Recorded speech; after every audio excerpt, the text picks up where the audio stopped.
Two cutters through the middle. Artie up for three.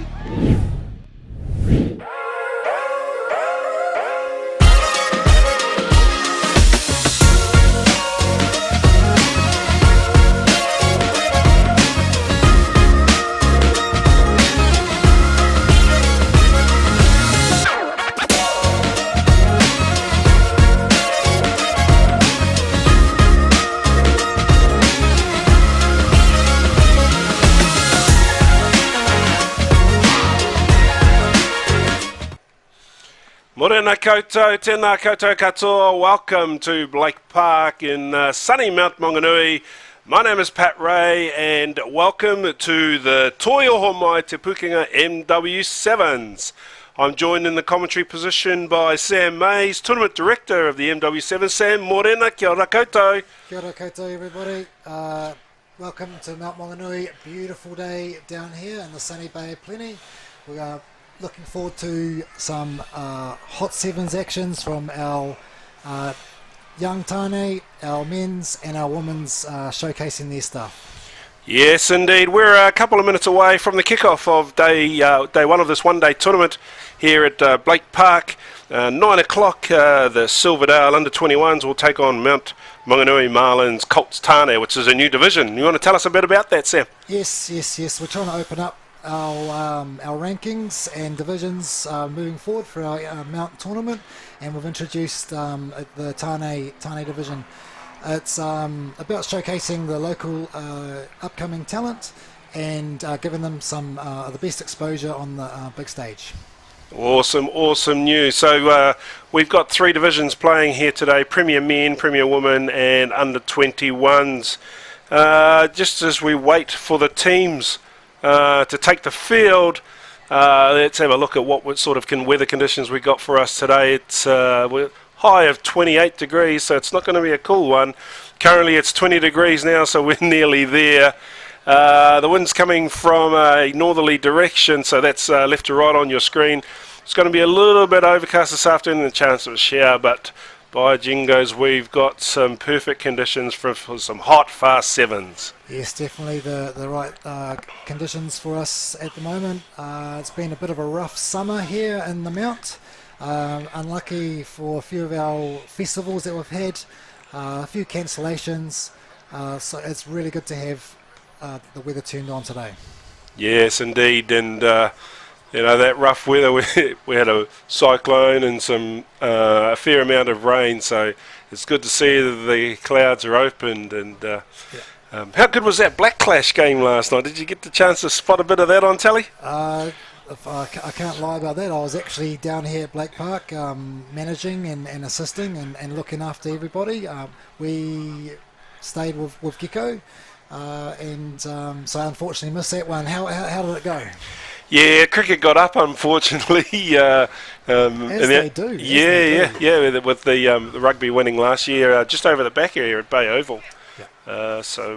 All right, we're moments away from kickoff, so we'll get ready to introduce the team. So I'll just run through the team list for the Silverdale under-21s. Welcome to Silverdale, down to the sunny Mount, from all the way from North Shore and Orewa. Great club. Had the privilege of playing all of my junior rugby against them. Don't remember many wins, to be honest. So Silverdale, we used to always think they were the big brothers. So Silverdale's teams today, we've got Kamatiko Sua in the number 21 jersey, Logan Jones number 2, Flynn Robbins will be wearing number 3, Jacob Curran's got the number 18 jersey on, Richie Allen's got number 16, Joseph Hennings number 7, Chris Fino number 8, Riley Richardson Mould will be wearing the number 19 jersey, Tony Donnelly number 10, Connor Fair wearing the number 22, and Jack Sykes has got no number on the back of his jersey. And we're still waiting on the Mount Colts team sheet. It looks like one of our ball boys has dropped.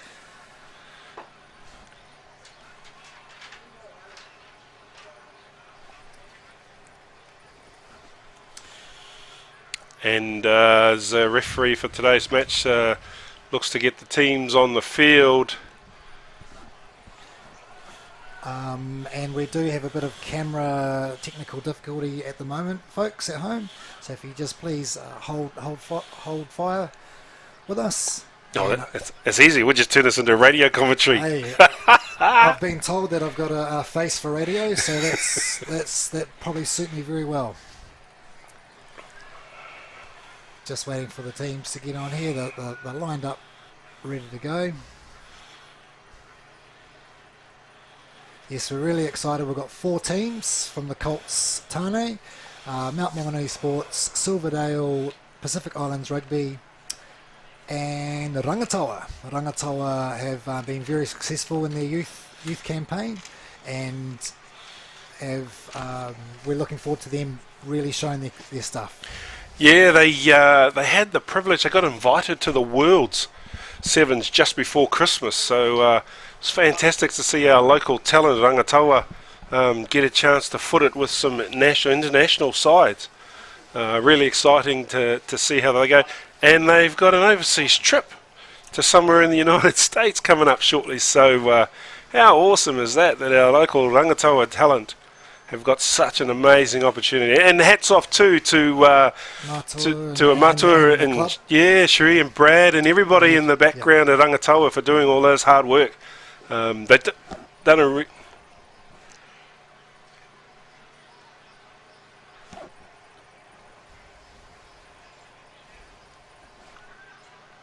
No worries, beauty.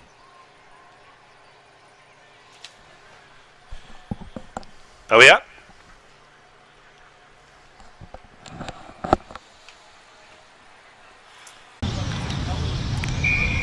And here we go.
Are we right? Are we away, Alex? Welcome back, ladies and gentlemen. A few technical difficulties. Chop, boys, chop, boys. Coming your way, man, coming your way. Kick-off about to start. Here's a bit of rundown of the Mount Maunganui Colts. We've got 2 Ben Phelps, 3 Caleb Cobb, 4 Billy Porter, 5 Lewis Batu Ariranga. Good start for the Marlins. Nice press D.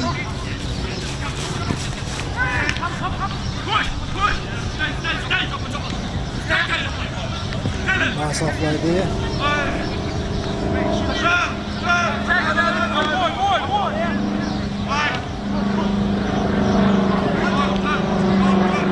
Nice tackle there from Caleb Cobb.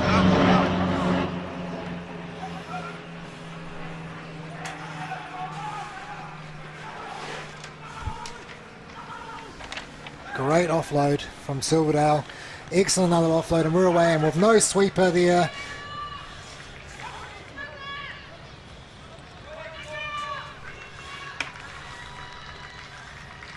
First try of the game by the looks. Richie Allen from Silverdale dots down under the crossbar. Silverdale on the board, 5 points to 0. Apologies, folks, for the delay in the kickoff.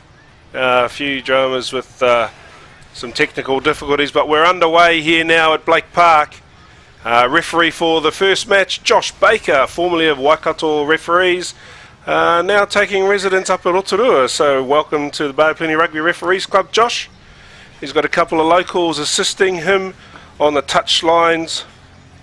Malcolm Budgeon from Bay of Plenty and JP from Waikato. That was a great start there from Silverdale. Mount Maunganui Sports D'd up quite well in that first couple of minutes, but they kept patient, kept possession, and come away with the points. Yeah, this big fella out here on the right-hand edge, Chris Finau, the number 8 jersey, was one that set the try up. Anyway, the kick-off by Silverdale. Miscommunication there from the Mount Maunganui Colts. Line out on the 22. They do not want to be a bit of a rough start. The first thing you want to do with sevens is that clear call, clear communication, just like anything with footy. Yeah, possession's everything in this game. It's what those teams at the top end of the perimeter can do really well. And this young Ben Phelps from Gisborne Boys High, who's just come to the region. He's joined the Marlins for the 2023 campaign. Nice chop tackle there from Silverdale. Oh, good look. Unlucky with offload. Knock on there. First scrum of the day. Sorry, Sam. Eyesight can't see that far. I'm going to have to watch a TV screen. No worries, Pat. I've got you. Yes, and while all this is going on, of course, there's a little tournament over the Kaimai Ranges. A little tournament, yes. Just a little tournament. Last little tournament of the international sevens here in New Zealand, which is a little bit of a shame. What are your thoughts on that, Pat? Oh gosh, I'm gutted for the players. You know, New Zealand's have been hosting tournaments for 20 odd years. Yeah. And yeah, the stroke of a pen, that opportunity's gone. Anyway, first penalty of the match. Marlins player made the tackle, didn't get back to his feet. Quick tap here from Silverdale. He's going to run it up the guts. That's all we like to see. He's still strong on his feet. Big Chris Finau wearing the number 8 jersey. 18. Try there to number 18, Jacob Karen. Nice show and go there. Little goosey. Dot down just right side of the post.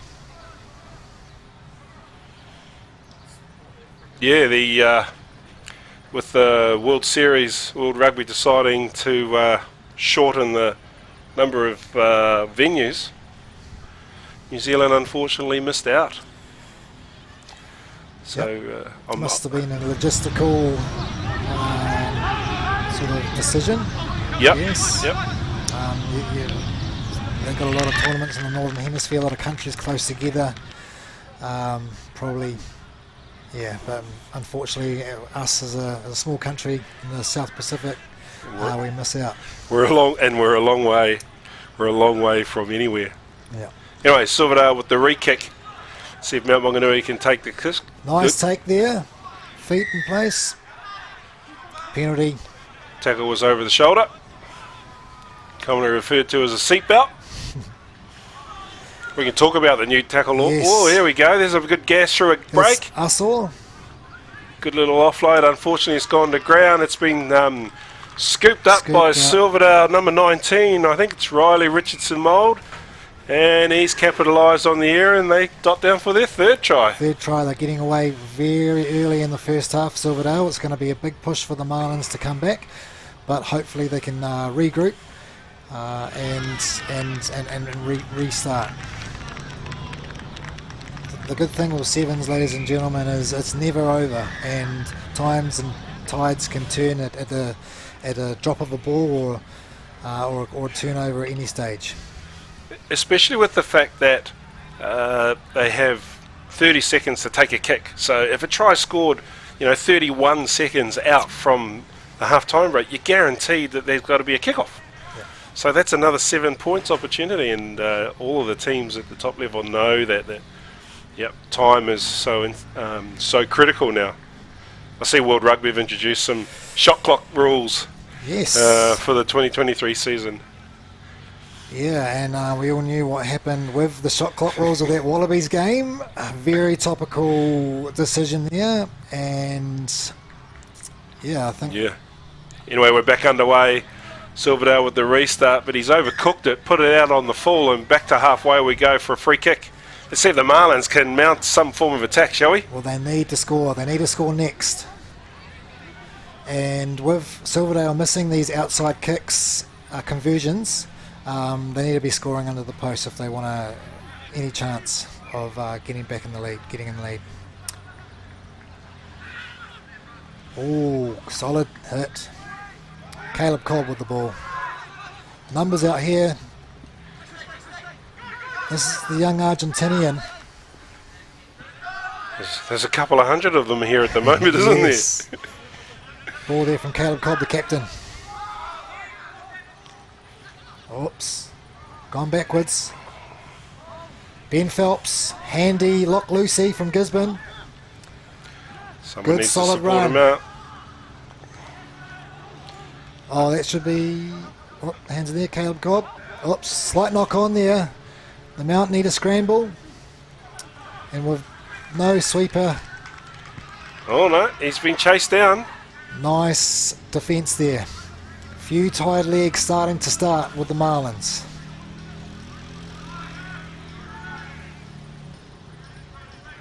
Nice ruck from Silverdale. A bit of advantage there. Ben Phelps offside. Big Fee now with the ball. He's been impressive in the first half. Silverdale playing a good brand of footy. Nice and patient. Oh, ball in one hand. Out the back door. Try time, Tony Donnelly. It's looking like one-way traffic here in the first half for Silverdale.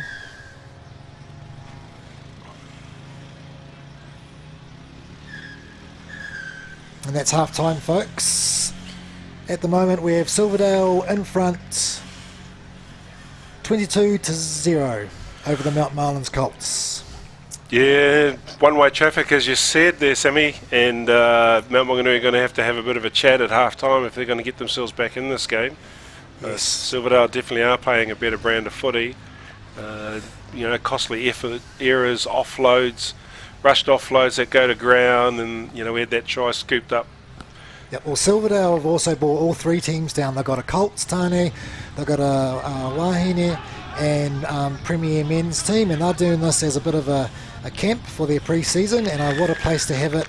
They're going to be staying overnight, and they've brought their guns down, so it looks great start for the Silverdale club. Yeah, and then it's not a bad place to come for a pre-season camp, I might say. Yeah. If we get the weather gods to play nicely for us.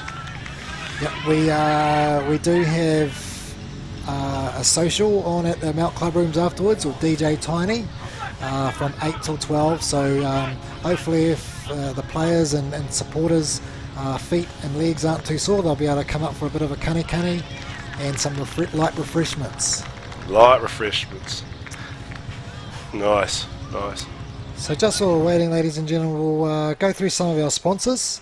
We'd just like to thank, obviously, Toyoho Mai, Toyoho Mai Te Pukenga, Spate Summit Ultra, Burita Physio, McFall Fuels, BHS, and of course Gecko Production, who is bringing this great live streaming to us at home. Yes, of course, and Roommate Cabins, who've put us up in what can only be described as the most luxurious commentary position I've operated out of. Thank you very much. They're almost like tiny homes. I wouldn't even call them cabins. They're beauty. Big enough to swing a cat in. Alright, as we come back to the action, Silverdale now turn and run towards the open sea. And let's see what they've got up their sleeves for the second half.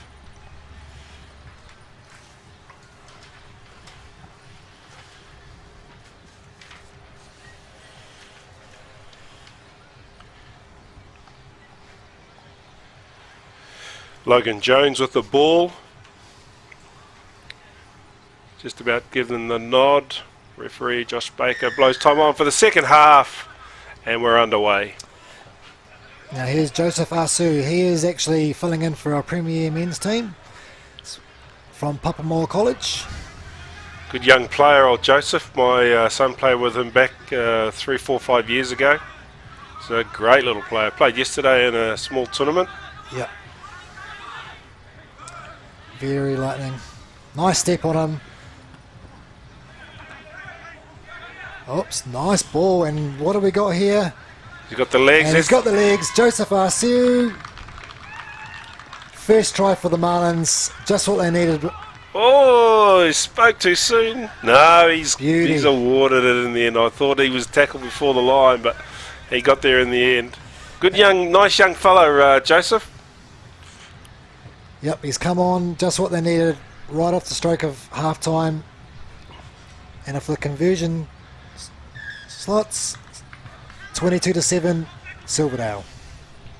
Well, maybe we do have a game of two halves. Beauty. Great impact there from Joseph Asu.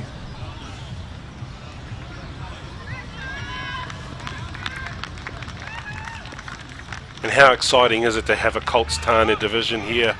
Bay of Plenty Rugby have been trying to get a Colts grade off the ground in our winter competition for a number of years now, and it looks like we're going to have a very good Colts competition this year with 8 teams.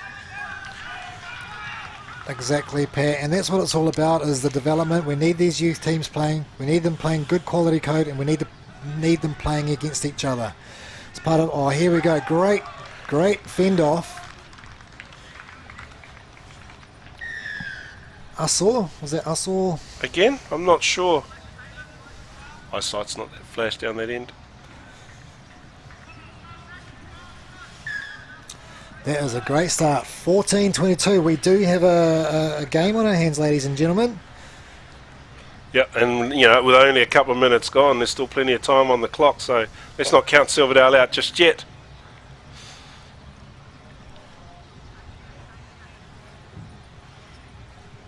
Young Max Miller with the ball for the restart. Good nudge.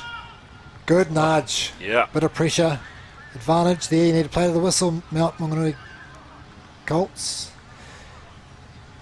What's the call there, Pat? Is it usually a scrum or is it line out? Well, I wonder if he's ruled it because he just straight off his chest. Yes, off the chest. Yep. Yes.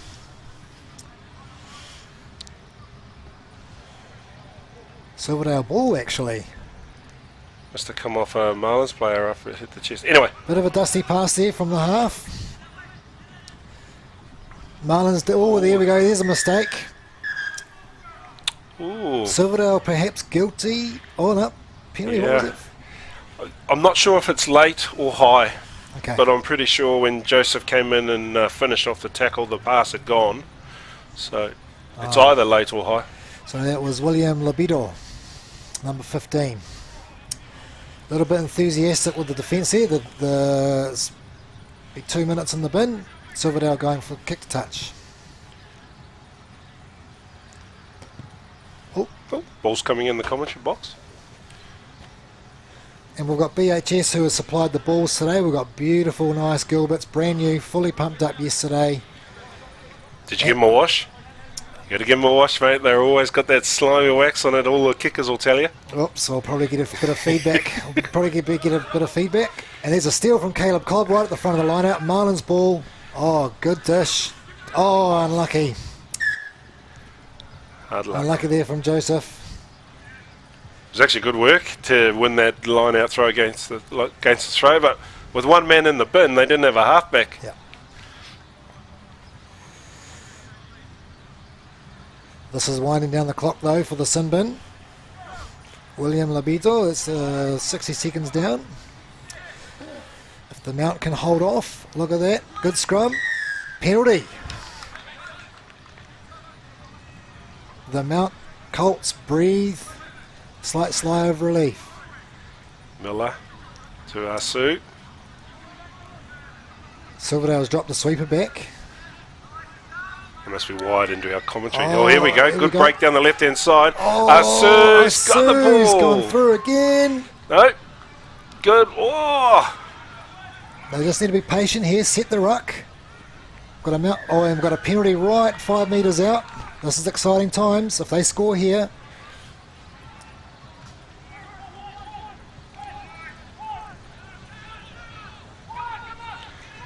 Can hear the screams of wide. That pass needed to stick, and here we go, right on the outside. Oh, he's lost it. Oh! He's lost it over the line. In his attempt to dive for the corner, as he swung his hands forward, the ball spilled out of that right-hand arm. Maybe that's why you washed the balls earlier, Pat. Ooh. I hope he has not heard this commentary. But at the end of the day, you still need to hold on to the ball when you get over the line. Yeah. White line fever. Mate, I've done that plenty of times. Have you done that in your playing career? I may, or allegedly I have. Good scrum from the mount. Deep there, no sweeper. Bit of a dusty kick there. And we've got Lyric. Lyric's got the ball. He's got his sleeve cut off. The Sinbin should be back. Keeping the ball alive. Caleb Cobb. Marlins just need to be patient here. They don't need to rush things. Good step there. They need a cleaner. There's no one there. It should be Silverdale ball. Oh. Is there entry there or scrum? Knock on. Yep. Just need Josh to get his scrum arm down a little bit more parallel to the ground so it doesn't confuse us. Mount Maunganui have clawed their way back into this game, but it's really important for them to score points here. Yeah, I think they're going to run out of time though. 6:33 up on the clock. Yep. Oh, free kick there. Ooh, not straight footing. It's a big call. Silverdale with the quick tap. They want to get on with business. Nice and patient. No sweeper for the Marlins. And there you go. Gas on the outside. More toe than a Roman sandal. Oh, stop it, Sammy Mays. You've been listening to Ruby. I think she's painted at all of her sayings just quietly. That's an old saying, isn't it? She's the one that made it go viral. I think that was when Jesus was playing first 5 for the Jerusalem first 15. And that's full time, I'd say. Final whistle. Silverdale 29, Mount Maunganui Sports 14. I had read, got opportunity. I got given Ruby's book for Christmas. Beauty. Couldn't put it down. Knocked it off in 4 days. Fantastic book. Loved every minute of it.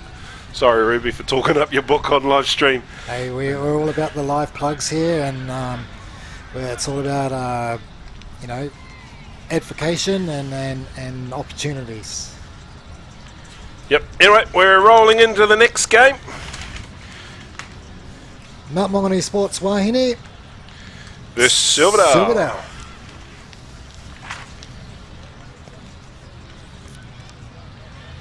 And we here, you can see a lot of the people in bright yellow tops. This is the referees, and some of the volunteers are sponsored by Legend Sportswear Apparel. Kitted us all out. It's about a team of 30 odd referees for this event. And mostly have come from around the top half of the country. Yep. We've got referees from Auckland, North Harbour, Waikato, Thames Valley, Bay of Plenty, Canterbury, Wellington. So they've all chosen to come to the Mount for a holiday. I heard a story, one of them asked his wife, would you like to go to the Mount for a long weekend? She's gone, yep. He's gone, oh, by the way, I'm going to be refereeing all day Saturday, so feel free to go to Tauriko or Bayford. Oh, beauty. Nice. Now, one change we have here, ladies and gentlemen, is we have the introduction of a smaller ball for our wahine. This is a trial that Mount Sports 7s and MW7s is looking to initiate. and the idea behind it is, with a few of the rules changing and tackle height dropping, we're looking at offloads being more prevalent, and having a bit of a smaller ball and potentially the ability to grip it with one hand will open up a bit of a faster game and those offloads. Looking forward to it. Exciting stuff. This is, I don't know if it's a world first or a New Zealand first, but it's definitely a club Mount Maunganui first. And we'll be taking our feedback from the women's afterwards, and we'll also be gathering the data visually live here from Gecko Productions. Alright, the referee's been given the all clear to kick off. Chloe Sampson from Taranaki Provincial Union. Welcome, Chloe, to the Sunny Bay, and we're underway. Mount Maunganui playing from left to right in the white jerseys. Good currently in there. possession. Made a good clean. Oh, over the ball very quickly is Silverdale. Quick tap. Mount just got back 10. It is Hilbin, the captain. Ball in hand. Georgia Briley carrying the ball. Good clean there from Silverdale. Early possession, deep in the Marlins half. Penalty there. That's offside there. Oh, that was unlucky. Little knock on at the tap. Very unlucky there from Silverdale. They had numbers out wide and Mount Maunganui Sports were offside.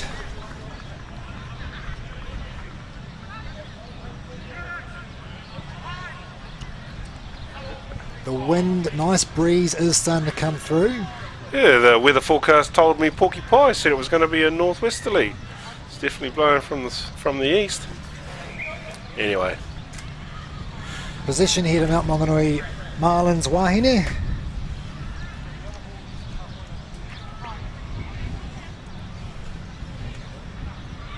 Good scrum from Silverdale. They've twisted it. Penalty. Quick tap. Silverdale stacked the right hand side.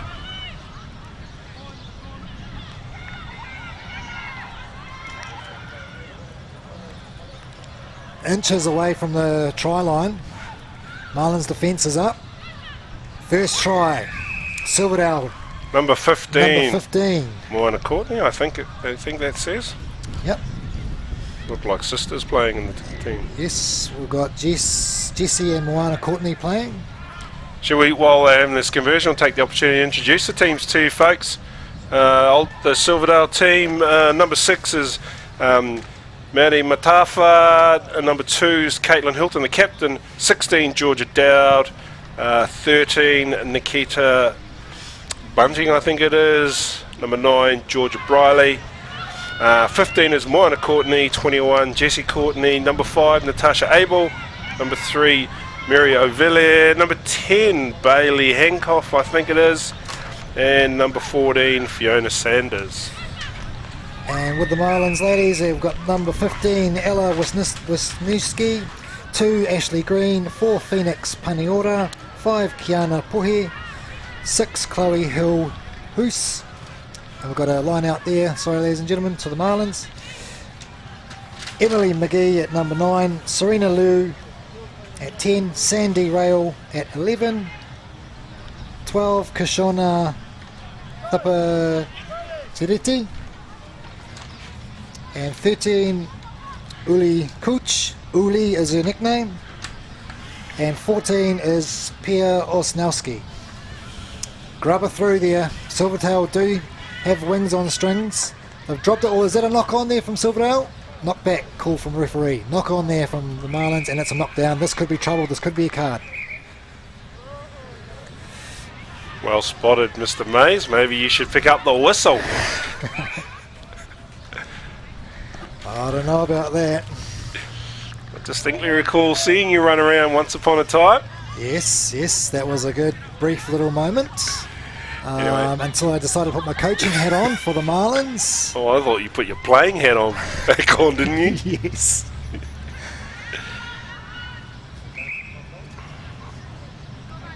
Knock on there. Silverdale scrum, Marlins ball deep in their half. Emily McGee come back. Yep.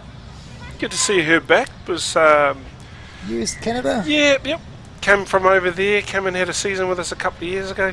Yep. Just got herself into the Volcanics game. Yes. So, no.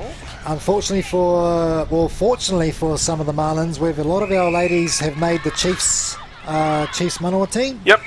And so they are missing a few of their stars. The Chiefs do have a camp here actually at Black Park, so hopefully we'll see some of the ladies pop down later in the day. Actually, I think that camp got moved to Arataki because there's cricket up on the top field. Oh, okay. Yeah. Anyway, Silverdale attacking down the right-hand side. Nice fend. Try. Try number 2. And I think that's the same number 15. Same girl, Moana Courtney. Moana Courtney. 2 tries. We also have Gordon Titchens roaming around, and he is keeping an eye out for our divisional player of the division. So we're looking for the best Colts Tane, the best Wahine player, and the best Premier Men's player, which will hopefully have a little prize pack for them. Sir Gordon Titchens. Sir Gordon Titchens, yeah. sorry. Sir Gordon Titchens. I always turn into a bit of a fanboy whenever he walks in the room. Yeah. I still pinch myself every now and again for the fact that I can talk to him and have a conversation. Definitely a legend of Sevens and of Bay of Plenty, Mount Maunganui. I'll tell you a story about him later on. Sounds good. Yeah, it's a really cool story. Knock on there from Silverdale with Marlins possession, scrum right on the 10 metre mark. Right, Marlins ladies, let's see if we can launch some sort of attack, shall we? Current score, Silverdale 12, Marlins 0 for you folks at home. And once again, thank you very much for joining us again. I'm Sam Mays from the Mount Maunganui Sports Club. And to my right hand side is Pat Ray. Big scrum there from the Silverdale women's. Nice step. Back into traffic. Good carry. I think Emily's wearing the number 9 jersey, yeah. Yes, penalty there. Quick tap there. Good carry. Nice presentation. McGee with the ball, under pressure going backwards. Marlins seemed a little bit rushed at the moment. Pushing passes. Silverdale's defence, excellent. Remember a couple of years ago in the final that was played out here? Yes. When Pia Olsnowski knocked over a 40-metre penalty To clinch the to game. clinch the game. Wow. Edge her name in Marlins history. She took up the sport sevens from football, from soccer, and has absolutely excelled in it.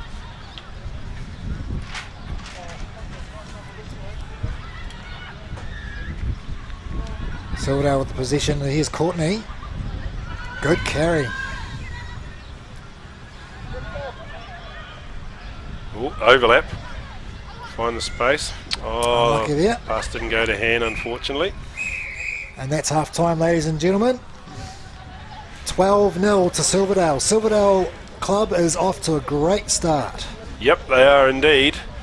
I know it's only summer, but we might just cast our mind back a couple of months to just a little tournament that I think New Zealand hosted. It's called a Women's Rugby World Cup. Oh, yes. Yeah. Oh, my God. How good was that? The whole country was alight. I think the whole world was alight. And didn't they bring an exciting brand of rugby to the table? No, exactly. Yep.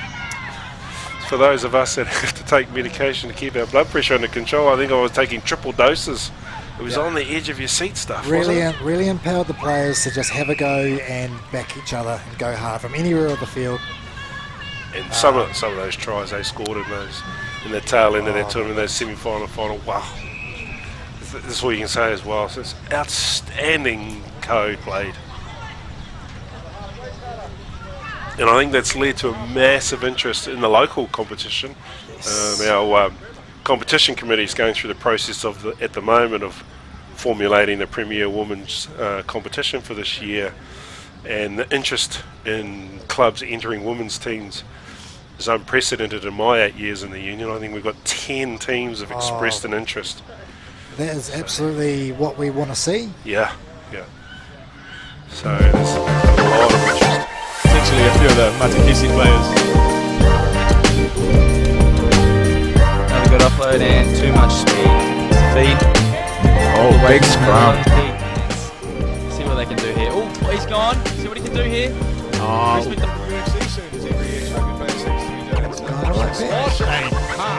You're right, boss. And we're back, ladies and gentlemen. Half time here. Silverdale with the lead. 12-0 over Mount Women's. With the new strip from Legend in the white.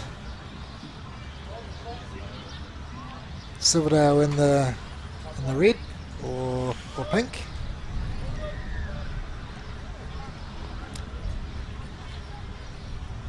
Referee Clyde Sampson from Taranaki is about to blow time on. Phoenix Paniorda with the restart. Let's kick straight ahead.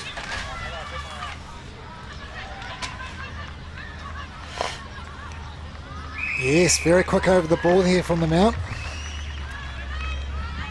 There's number 15. Number 15. Yeah, Chloe's got the knob 10.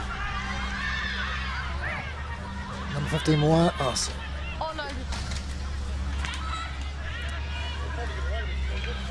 Oh, straight through there for the Marlins Women's. Number 10. We'll just have the wind blow our team sheets off, folks, at home. First Here world we go, problems. number 10, Serena Liu. Serena Liu, straight through. Kick in front. Oops. Missed the kick, but now we are at 12-5 Silverdale. It's been a bit of a theme for the Marlins, scoring quickly at halftime, after halftime.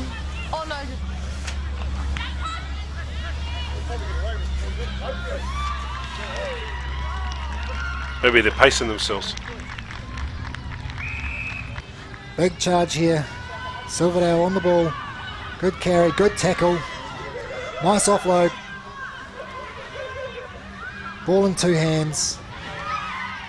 Silverdale playing a good brand, a good patient brand. The Marlins defence is holding. That's over the ball quickly. That should be unlucky there at the turnover.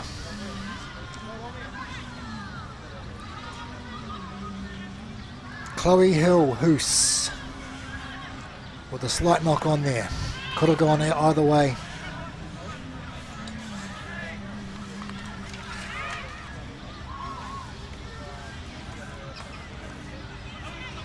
And once again, ladies and gentlemen, up next we have the Mount Maunganui men's premiers versus East Coast Bays from the North Shore. Great to have teams from the Auckland region come into our lovely home.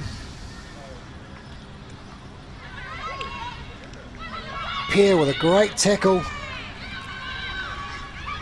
Nice offload, good dish.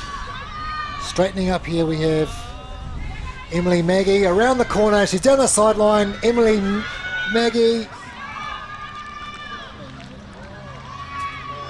Sorry, Brittany briefly, sorry. Silverdale in, number 9 is Georgia. Georgia briefly, sorry. Georgia, sorry, ladies and gentlemen. Yep. Got a little bit excited.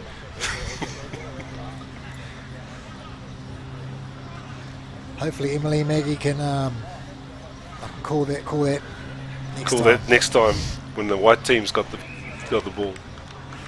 Kicks successful.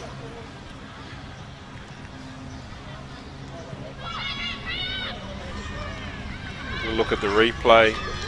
She sort of got the ball on the halfway with nothing, to be honest. And then she just found an open space, gassed around the edge of Osnowski, down the right hand touch line, and she's in under the bar. Made that look quite easy. And we're back live now. Silverdale to restart play. 3.5 minutes to go, ladies and gentlemen. Marlins do need to score next.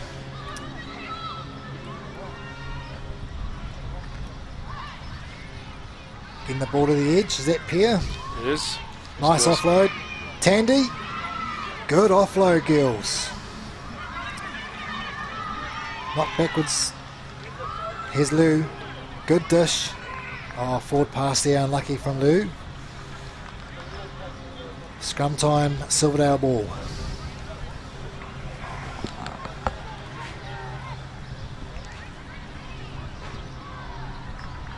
This wind's starting to pick up, Pat Ray. What are your thoughts on that? We won't be complaining about it when the temperature hits 28 degrees. No, exactly. We'll figure out a way for all of our papers to Yes. not be blown around. Scrambling. Good paperweight. Maybe we could do with a nice Space Summit Weight. paperweight would be Yeah. quite good. Yep. No, good call. Good Oops. call indeed. Knock on there. Let's see what the Marlins can mount. 19-5. Close to 2 minutes to go. Yeah, Super Rugby just around the corner. Exciting as. I've had my summer off. Yep. The rugby season goes from beginning of Super Rugby to the end of sevens. Yep. So yeah, I think there's a 6-week off season. It's just the modern game these days, isn't it? Yeah, here's the Marlins Good scrum there from Silverdale. Yeah. They've got the tight head. And a nice loop and offload. Silverdale. Slight knock on there from Silverdale. Marlins do get the ball back. They really need to sort these scrums out here, Pat. Yeah, the Marlins scrum's been under pressure all match. I think Silverdale have pumped them every time they've fed the ball. In and out, that's what we want, eh? Yeah. What are your thoughts so far on the smaller ball so far? Penalty. Penalty. It hasn't really had an opportunity to see some air, has it? No. We'll probably wait till the teams get a little bit more game under their belt with it. Yeah. Anyway, let's see what Silverdale have got. Oh, good fend there from Courtney. She's already scored 2 tries in the And first here she half. is in a hat trick. Yeah. Luana Courtney. Dots down for Silverdale for a 3rd try of the day. Look here on the roommate cabins replay.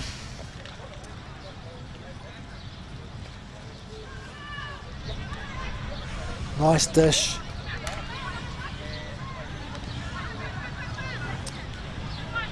Yeah, she got the ball Big with don't argue. 1-on-1, inside one, Big outside step. the other. Very simple.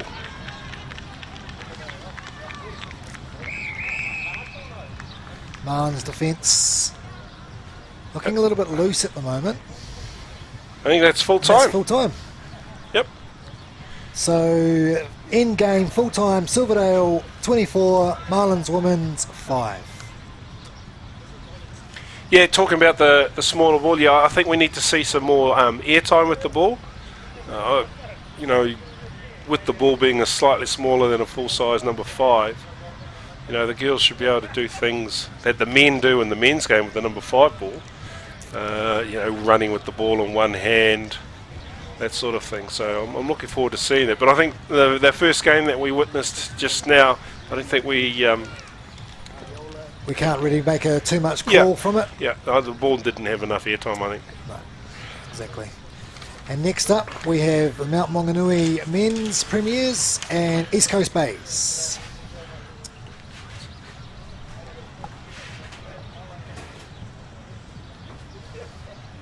Mount Maunganui. Oh, sorry. Copy that.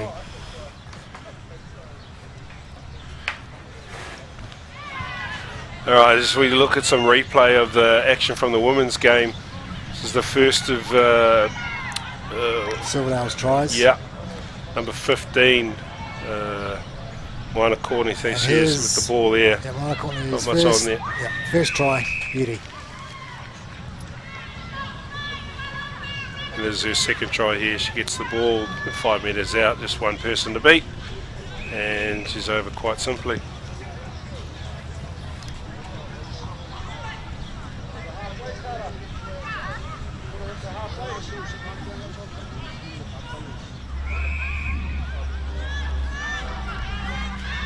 And there's this Marlin's first try from Liu. Oh no. Lovely dish, and I think she just spots a gap. Too much pace. That was when the Silverdale team was caught not back 10. I believe we call it caught napping. And here we go again.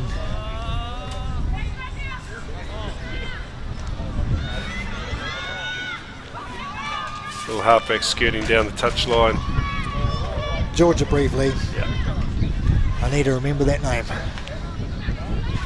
And last try from Courtney. Nice fend. Don't argue. Big don't argue. Valiant effort in the chase from the Marlins, but just not quite enough. Great start from Wana Courtney.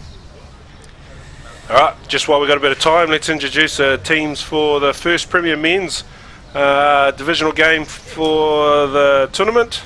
Mount Maunganui Marlins team, number 1, Jake McEwen, number 2, Bruce Peterson, number 4, Joseph Arceau, number 5, Caleb Muir, 6, Blake Ashford, 7, Rion Paul, named to look out for, 8, Ben Phelps, 9, Finley Davenport, 10, Mal Goriko, 11, Cam Gerlach, 12, Hinkley Siosi, 13, Lark Lynn, and 15, Fletcher Carpenter, coached by Carlos Price, managers Fraser Robinson.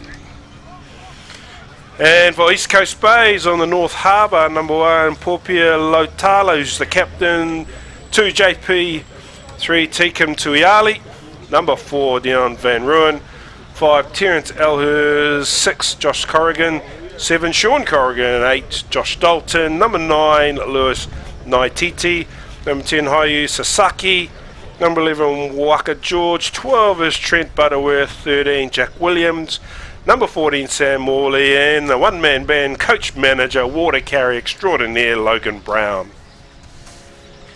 East Coast Bays, another one of those strong North Harbour clubs.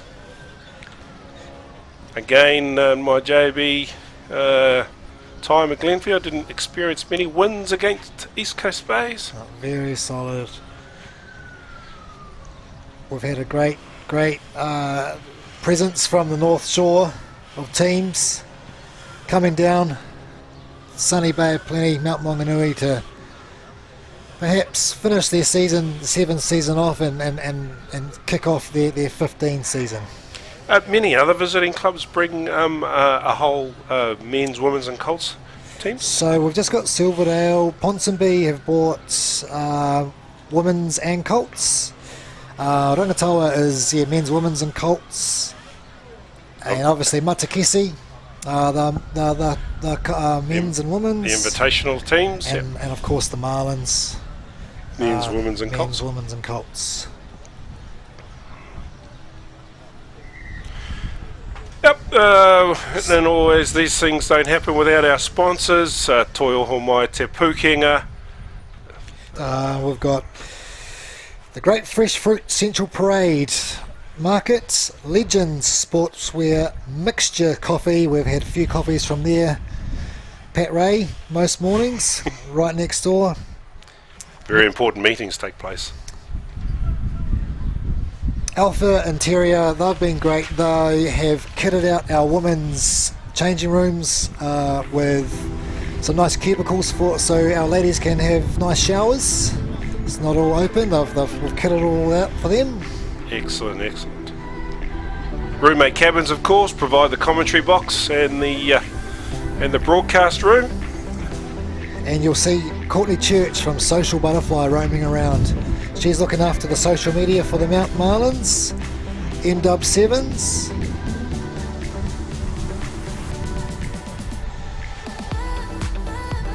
She is the partner of Rupina Parkinson, very famous name up in the Bay.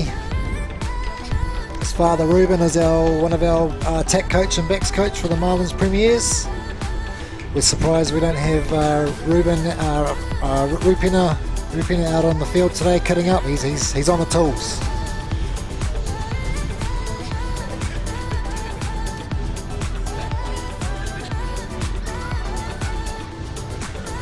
So is there any teams here you're looking at seeing, Pat? Excited to watch? Oh, look, with my big rugby hat on, I'm just excited that this day's going ahead without restrictions.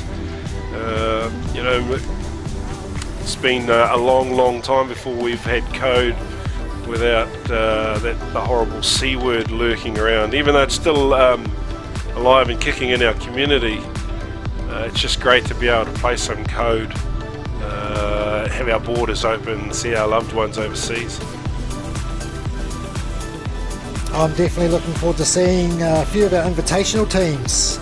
New addition. It's a new team that have come in from South Auckland, and they apparently have some great talent they're going to showcase. They've just turned up. Nice. And of course, our Matakisi team, the women's and men's in pink and yellow. Gee, how good is their get up? Yeah.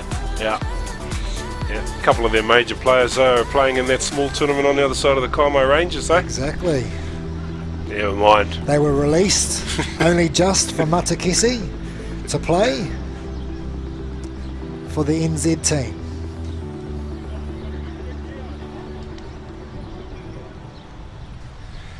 Just while we're waiting for the teams to take the field, you know, a huge shout out to Mount Maunganui Sports Club for putting on this event. I know what it's like to deliver large events. A huge amount of mahi goes on in the background for weeks and weeks and weeks leading up to this. So Sam, you and your team and Rodders, congratulations on pulling this together. I love it when there's an event going on that I didn't have to do.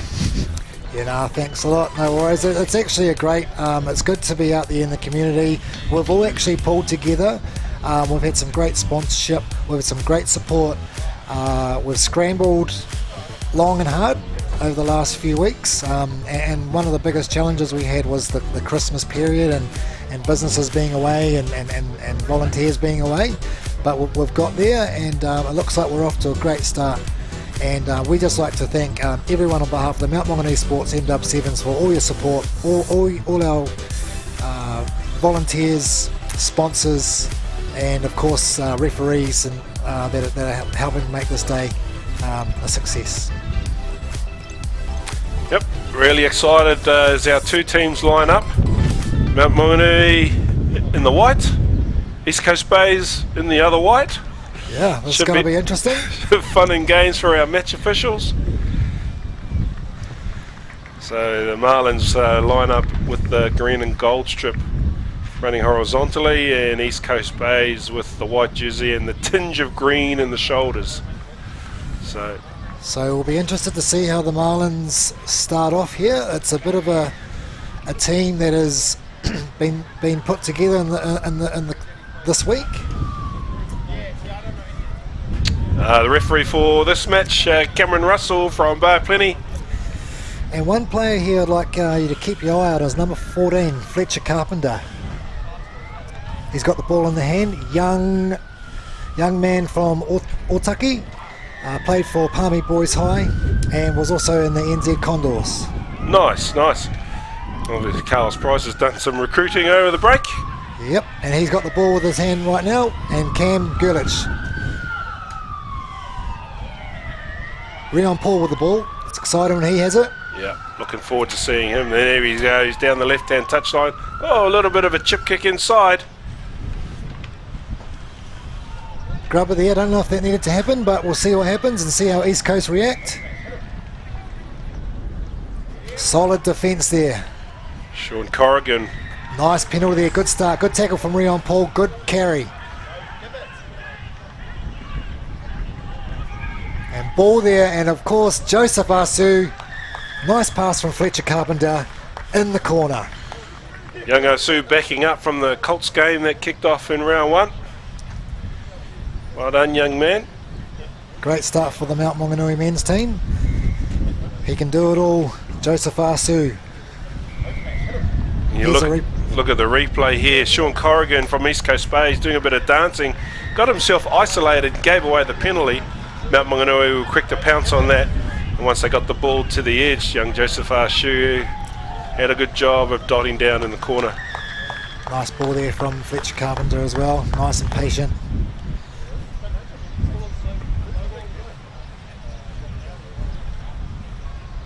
Just for the folks at home, if wondering why there's so many lines on the field, Mount Maunganui Sports Club also deliver a touch module here on Wednesday nights, and so you can see the remnants of the touch fields that are marked out from here. So we're really, it's really interesting ways in which clubs can generate revenue outside of 15s rugby. So touch modules is one way in Mount Sports. It's another great tap back from Rion Paul. Flash with the ball in hand. Finley Davenport, one of our premier number 9s. And if you got the ball in hand is Blake Ashford, the Warrior. I believe he had a stint with the New Zealand Warriors. Carlos Price has done some recruiting. Fletcher Carpenter with the ball. Back to Asu.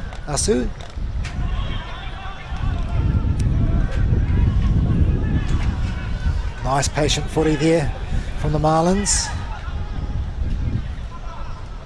Oops, carry there. Doing a nice clean ruck.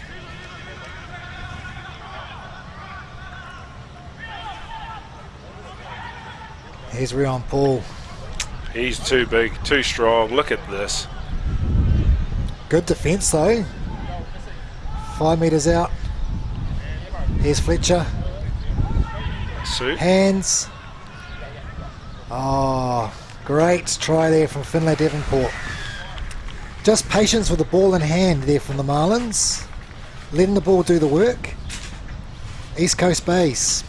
A little bit under pressure in this first few minutes. Good to see that they chose not to take the ball into contact.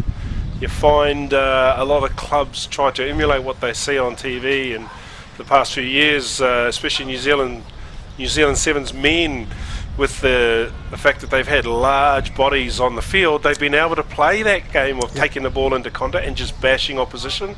But if you don't have that cattle, play to the skill sets or play the cards you've been dealt. Yep. And if it means you have to go backwards 100 metres to find a space, then so be it. Yep. So, what's our score at the moment? Is it 3 unconverted tries? I think it's 3. Yep. 10-0. 10-0. 10-0. 2 tries. Sorry, folks. Anyway, back live now with Mount Maunganui with the restart. Carpenter's kick doesn't look like it's going to go the 10. You want to take that ball. Yep, drop that back. Defence can reset. 10 points is not a big score margin in the game of sevens. Cardinal sin not to kick that 10 metres, eh? What they call him? Coach killers. Coach killers, I believe.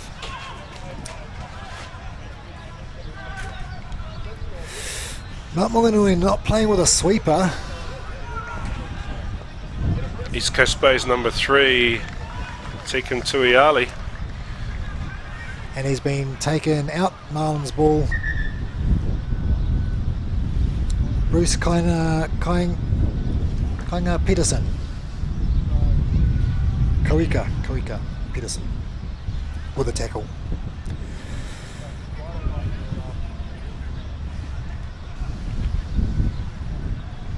Got a set play here. Asu. Whoa, ragdolled. Marlins still in possession, deep in their half.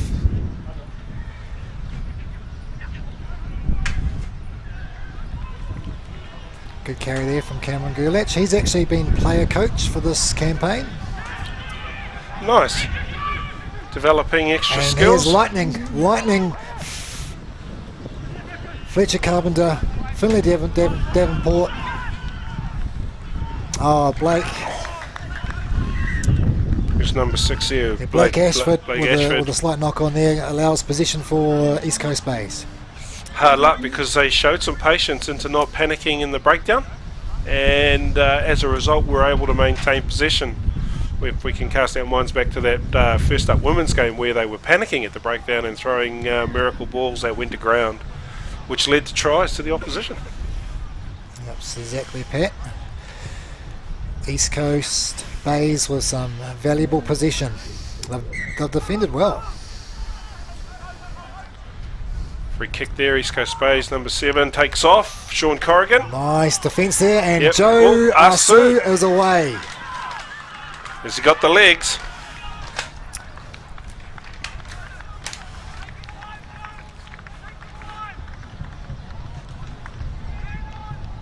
Nice break. Dots down under the post.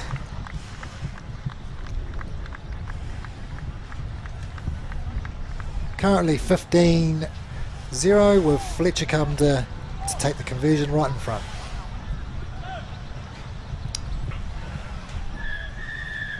And that's half time, ladies and gentlemen. Mount Maunganui 17, East Coast Bays 0. Good start there for the Marlins. Yeah, the Marlins coaching staff of Carlos Price and Fraser Robertson will be very happy with the start from his young disciples. He certainly did a good job of recruiting over the holiday break. As we take a look here, some of the highlights from the first half. Rion Paul gets the ball on the halfway and he just coasts through a small gap, puts in a little chip kick, which we probably thought might not have been the best of options to do. And then here Corrigan, who does a bit of a dancing, and he isolates himself from support, and as a result the Mount were able Rion to Paul with a good hit. win a turnover. And then it was just simple tapping, ball through the hands. Young Joseph Asu standing on the right hand flank to score the Marlins' first try.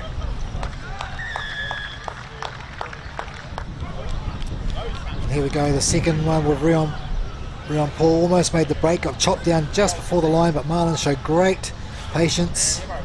Fletcher Carpenter out to Joseph, and again Finley Davenport, show and go just outside the sticks. Third try here where East Coast Bays were attacking one error. And young Joseph Arshu pounces on the loose ball, sprints 75 metres and scores under the posts. That's what can happen in the cruel game of sevens. He can be punished hot on attack and straight onto the defence under the post. We're back for the second half.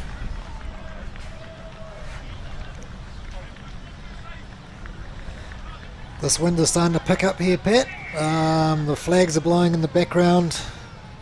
Looks like Marlins will have the wind at their backs for the second half. I don't think anyone will be complaining about the wind, to be honest.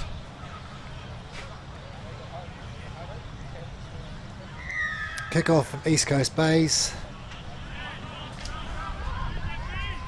Oh, and they've gathered it back. Nice kick off. They've got a flag D here. Number 7 with the ball, Sean Corrigan. Nice, that's crossfield kick. Kick pass. Blake Ashford with it. Oh, nice, not held in the tackle. Is that try?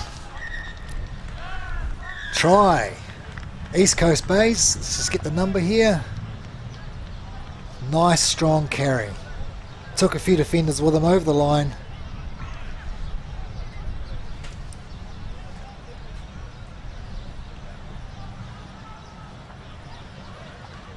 Just waiting to get back on this, folks. Sean Corrigan with the conversion. Whoops. Wow. Shank that to the left. Try scorer number 11. Walker George. You have a look here, the cross kick by Josh Corrigan fell into the arms of Walker George, who was tackled and then bounced straight back up. Yep, wasn't held, but look how strong, reached out. Oh, maybe a slight knock on here on the replay, but no, doesn't matter, it's in the paper the next day. And the touchy's right on the spot for the thumbs up to the man in the middle. Exactly. Whoops. Penalty here, young Ben Phelps. So we've got a few boys playing Colts and Premier Men's, putting their hand up for their club.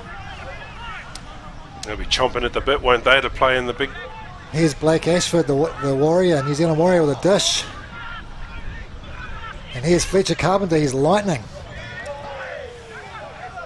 Oh, razzle dazzle, that's all we want to see. Big hit though. Great defence there from East Coast Bays. There's no one there to take the ball. Ball's out. And now Marlon's back on defence with a penalty. How good was that defence there from East Coast Bays, Pat? Yeah, who put that big hit in? Shut that down, because there was some razzle-dazzle from the mount with a no-look cut pass. Oops, here we Anyway, go. Corrigan puts a kick through, no sweeper. Is he going to get there first? He is. Keeps the ball on the toe. Oh, no one wants it. Good tackle from Jake McKean. He's not held though.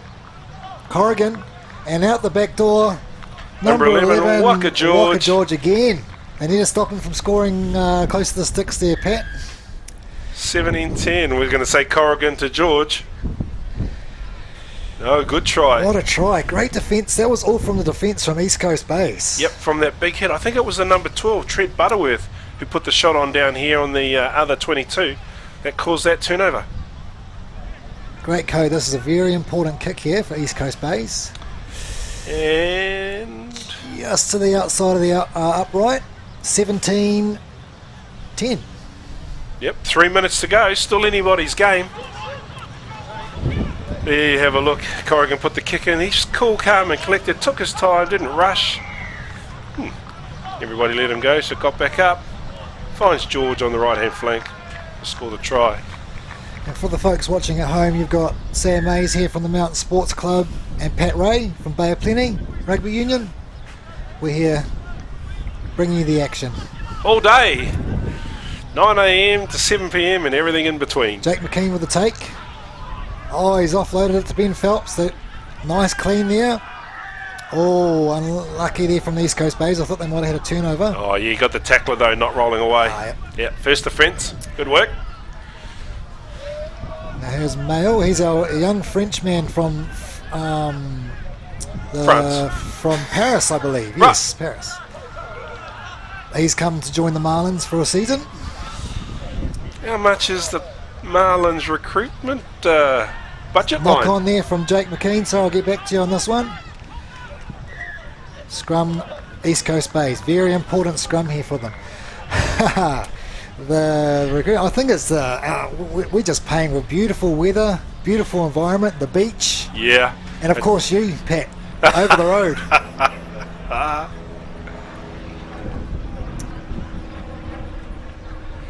It is a pretty easy sell though when you've got a beach over one side and another beach on the other side, and they're all within walking distance. Very, very easy sell. We live in a very beautiful place, very fortunate, and of course our club is right in the mix. Right in the mix. There is word that we do run a very good social as well. Very important, when having fun's a high motivator. Creating some connections, lifelong friends, mates. Yep, exactly, and memories and experiences. Yes, yeah. Oops, Ashford has just shot in, leaving Is that number 8 just Dalton? Dalton. Oh, Over so the a top. bit of a loose pass there. It's given Marlins another breath of hope. 2 minutes to go. Very critical moment here though, Pat. Marlins do need to get the ball back deep in their half. Yep. 90 seconds is a lifetime. That's at least 3 tries. I don't know if you're listening, if you're new at home, folks, but if we do have a draw, we do go to a drop-off. So what that means is the teams will get 2 minutes at the stroke of full time. They'll regroup and then they'll kick off to Golden Point, and one player will drop off each team after every stoppage of every minute. We cannot have a draw here. The Mount Maunganui MW7s. Good. Oh, So it could end up 2 on 2. it drops the minimum 4 players. Rightio. Oh, ball's out. Penalty here. Crucial moment. Crucial moment. And here comes Fletcher Carpenter. Is that on Oh, Razzle. the edge? Find somebody. They need to get someone here to clean the ruck. He's isolated and he's out. Male. A young Frenchman. 20 seconds by our watch. But we're on referee's time. Gives East Coast Bays one last throw at the dice. This is what we want to see here, ladies and gentlemen, at the MW7s. Exciting footy. They need to put pressure on them. Oh, Not he couldn't straight. get the ball thrown. Not straight. Unlucky here for East Coast Bays. Marlins with possession. Scrum. Oh, they're going for a going line for a out. line out.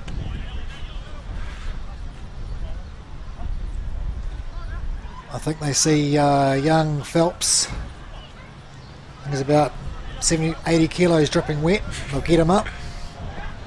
Oops, costly. Oh, and it's a knock on. Oh, it's a comedy of errors out there. And that's the game, folks. Mount Maunganui clutch it at the end, 17-10. What an ugly end.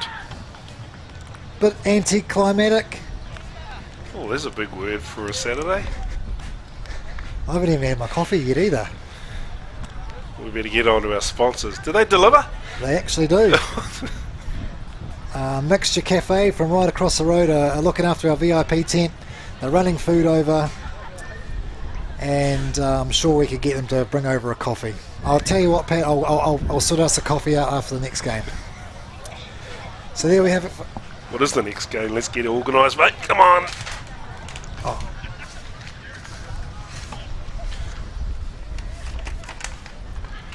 Bulla Bay Sevens versus Rangatawa Premier Men's. Another exciting game. Bulla Bay, an invitational team. Yep, Bulla Bay. Our Fijian friends.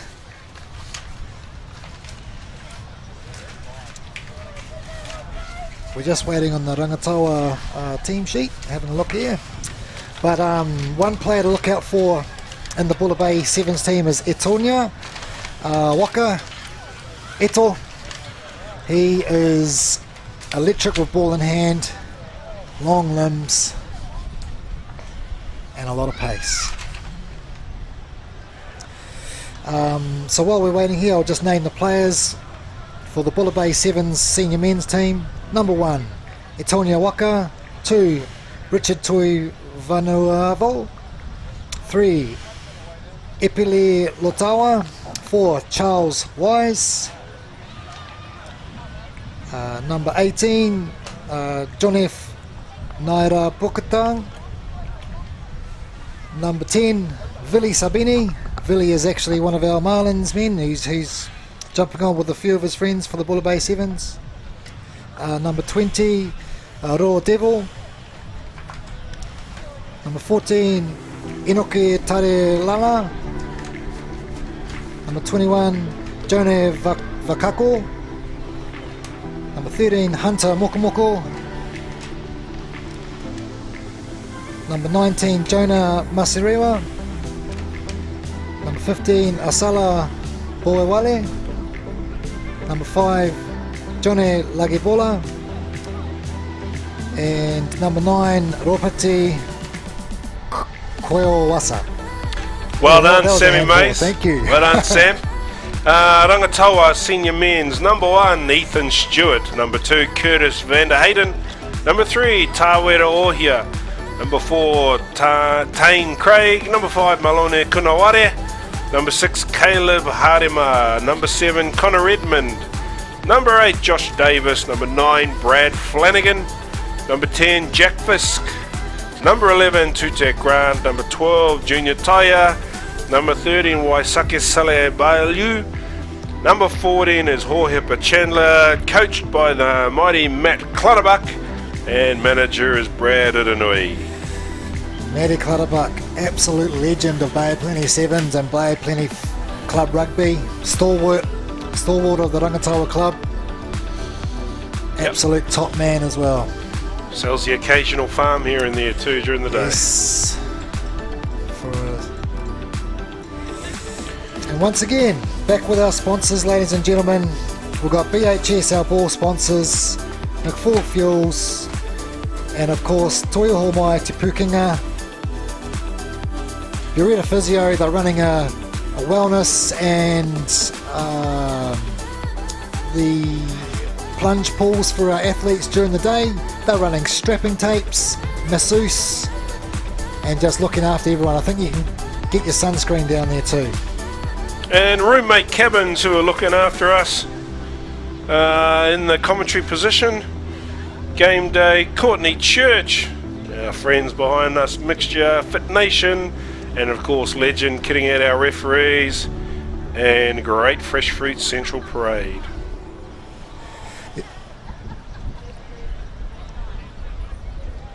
Bye-bye.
Kia ora koutou, welcome back to Blake Park in the sunny Mount Maunganui of Bay of Plenty to the Toi Oho Mai Te Pukenga MW7s. My name's Pat Ray, joined with me in commentary Sammy Mays for match 4 of the Field 1 fixtures here at the MW7s.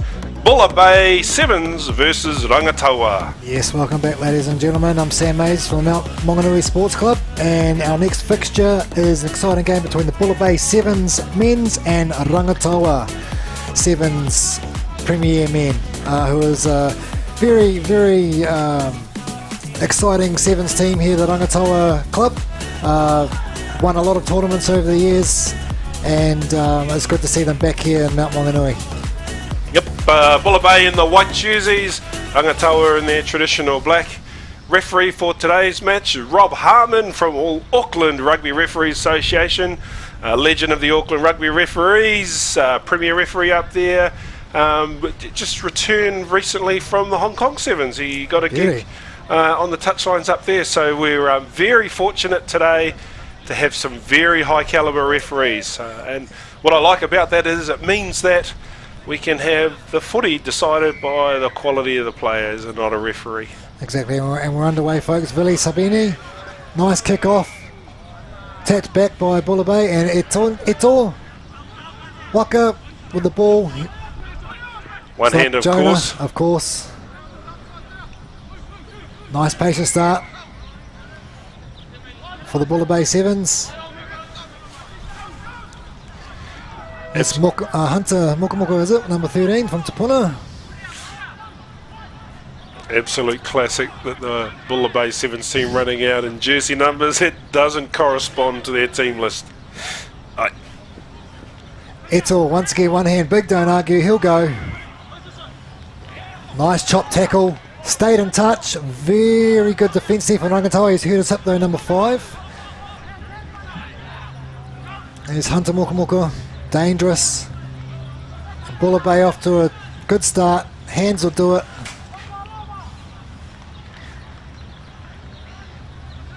And there it is. First try. Bulla Bay Sevens.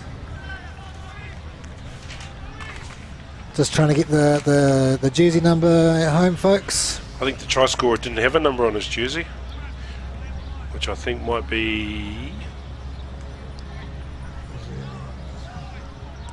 Needless to say, it was a great try. Started off from one edge on this side here from Eto Waka. I think it might be Richard Tuivanuavo. Number 0. Yep. And recognise the name, might be Maris St. Mike's. Yep, and he has, they start off on the edge here, quick hands, and back to the other coast. Just with numbers on the outside. Here we go in the replay there. Just running with the ball in one hand, as all Fijians do. I think they learn that from the age of 2. Running with the ball in one hand. Conversion successful, look like, from Vili Sabini.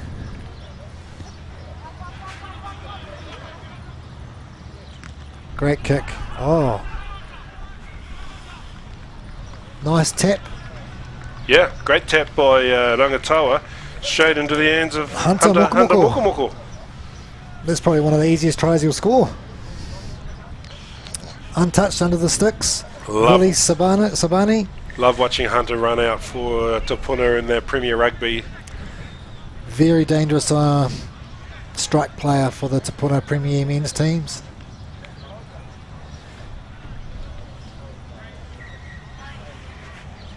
He was a real handful for many of the men's teams in the Baywide competition this year.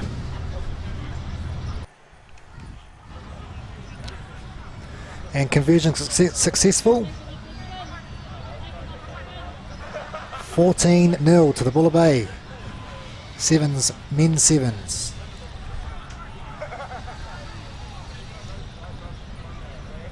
Sabani with the restart. That wind. Oh, they've taken it. Good play here from Rangatawa. They've got the ball.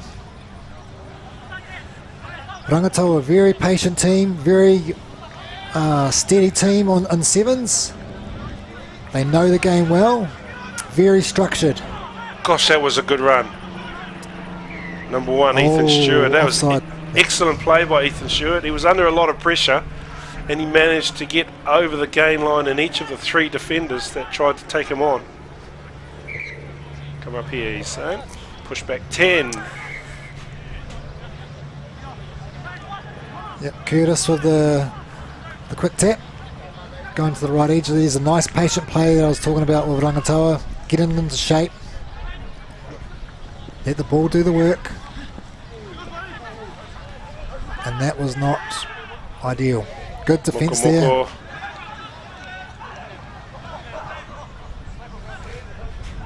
Defence is scrambling. But that's alright.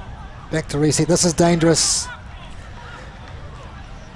Antonio Waka. It's on you, as he does. Very exciting player to watch here. Another man from the Tupuna club.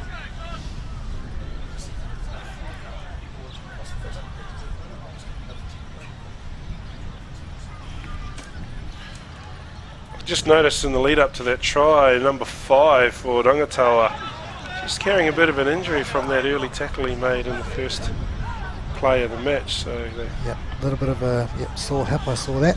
But here's the try here on the local Gecko Productions replay. Tonya Waka. very Jeez, good. yeah. So spoiled for the talent we get to watch in our backyard.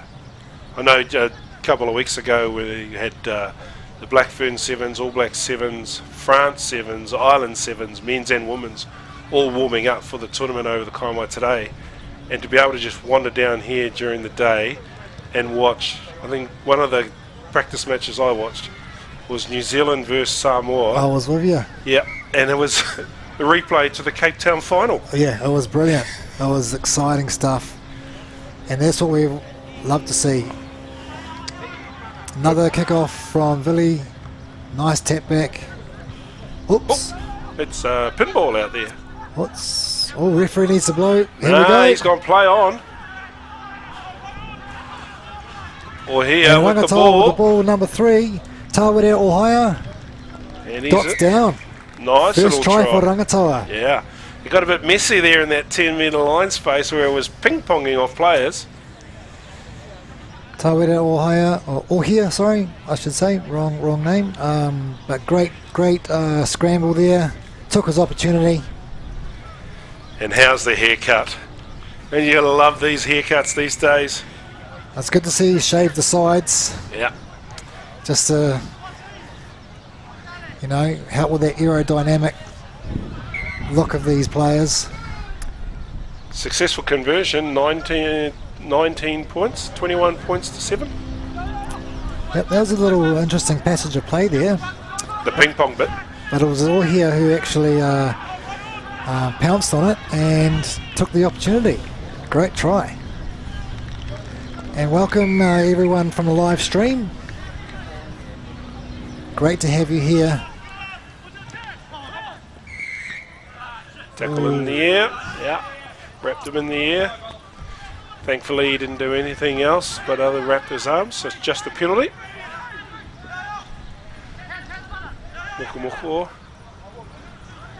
Rangatawa shooting up on D. Had to make that tackle. And Etonia with the ball. Vili Sabani going in at halfback.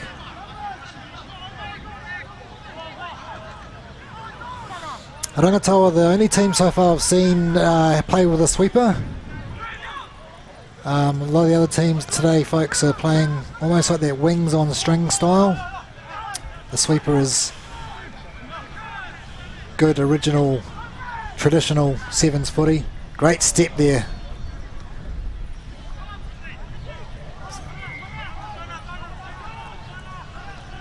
Rangatawa doing a lot on D.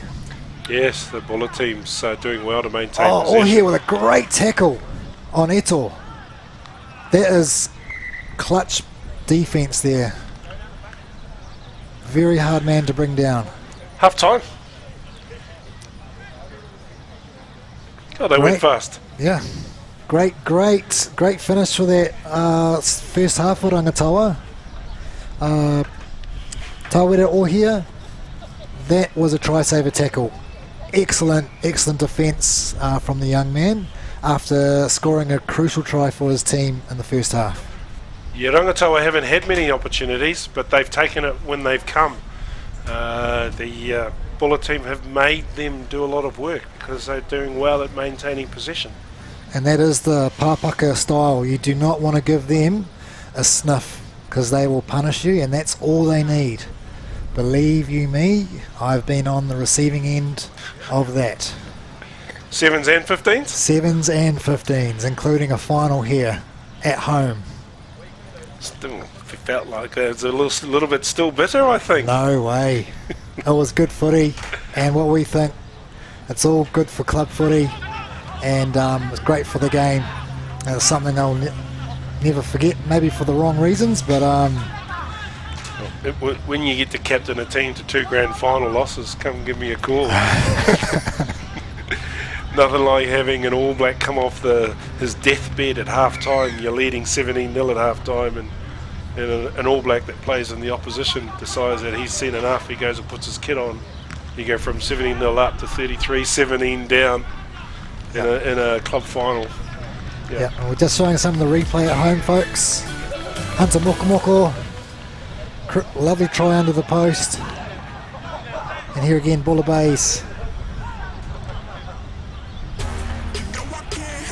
Richard, Off lead to Etonia Waka. Yeah. All in one hand. And here he is, that's what he does. Looks like a tennis ball in his hand. And here's Rangatawa's try, a bit of ping pong. Tawera Ohia scoops it up. Patient as well, he's still had a lot to do. And look at that, cool as a cucumber. Great here, great style. Yep, pretty to watch. And that's what we would have loved to see here at the MW7s. Exciting footy. Take your chances. Here we are, back for the second half. Mokomoko with the ball. Vili, Sabani, Jonah, and is that Etonia? Etonia. Nice patience plays from Buller.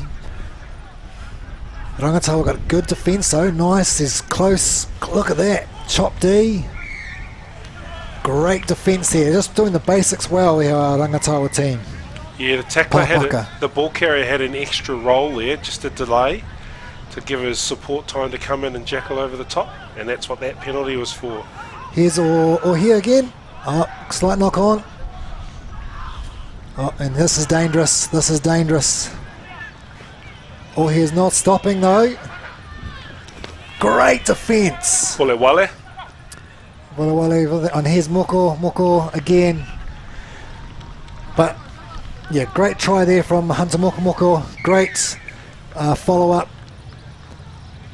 But how good was that scrambling defence? Yeah, maybe the inexperience all he had when he took the ball into contact. A little bit of patience, just pulling out might have been the better option. But he's young and he'll learn from that. Great on D. Having said that, Vili Sabani with the kick. 26-7, Buller Bay 7s. Rangatawa need to score next. Crucial.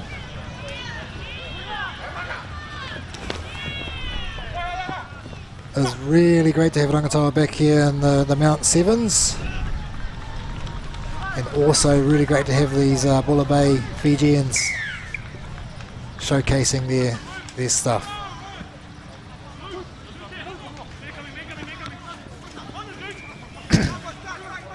No blind. Oh, yep, good D.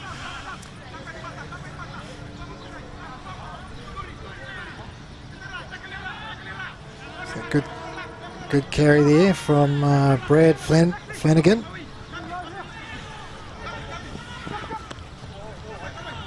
And that's Grant with the ball. Reset here. Curtis Vanderhayden. It's a name. Very famous name here in the Bay of Plenty. in the rangatawa. Bulla Bay go quickly from the line out with a quick throw. Nice scramble D there from rangatawa from Papaka. No sweeper though. They're looking a few tired legs out there, Pat. Better them than us.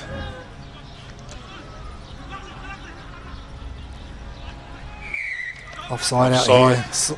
here. Yeah, the Papaka winger right on the edge was in front because it was perfectly in line with me. So that was well picked up by defense. from Robbie Harmon from Auckland.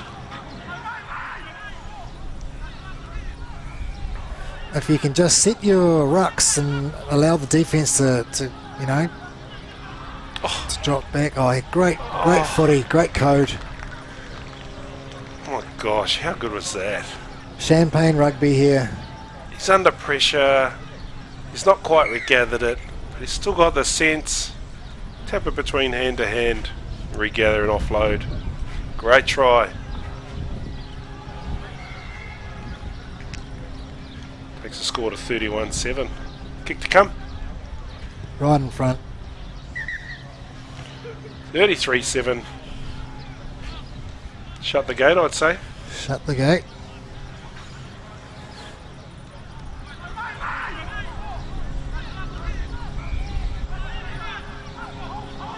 The ground's looking well. The people are starting to come in. We've got 3 fields playing here today at Blake Park. Sir Gordon Titchens. There's field 1, where all the televised will be happening. Plenty of live action going here at Blake Park. If you're sitting at home wondering what to do, grab yourselves a picnic chair, come on down and enjoy some classic Hot Sevens action. It's a penalty there. Yeah. Looks like he drove him down. Tackler not rolling away.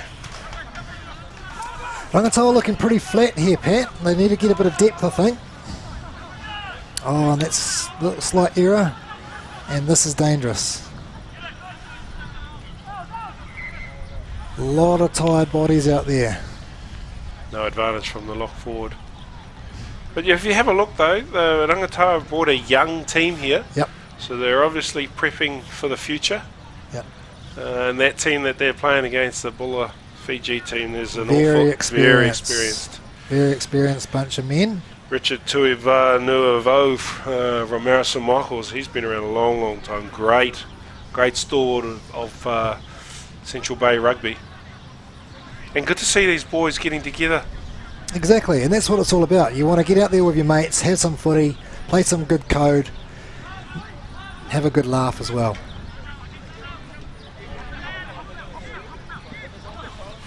Oh, look at that, it's beautiful, and look at the pace. This is dangerous here. Oh, he just needed to settle. Not to Richard. It's number 0. Here's Conor McRedman with the Tackle. Oh, unlucky. Number 14. Where are we going here?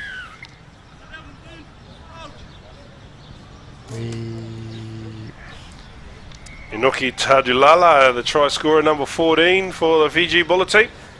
30 seconds to go, folks at home. There might be time for another kick after this. It's on referee's time. Here's a replay down the sideline. Great cover D. This could have gone the other way for Rangatawa. And then just a missed pass, missed tackle. And it's just a numbers game. 3 black jerseys and 1 white one. And what does he do? He picks out the white one. Never mind. Rob Harmon's still got time on his clock, so we're going to have a restart. Conversion unsuccessful, was it?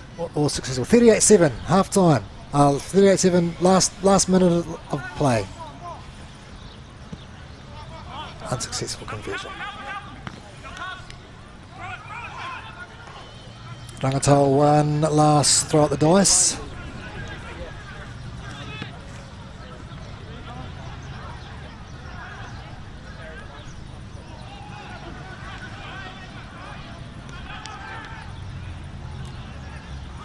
Four on 3.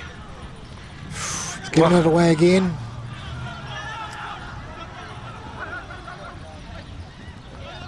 And as it is, nice and patient. The tackling quite high, the Rangatawa defenders. And quick offload out the back door. Try in the corner. Number 24.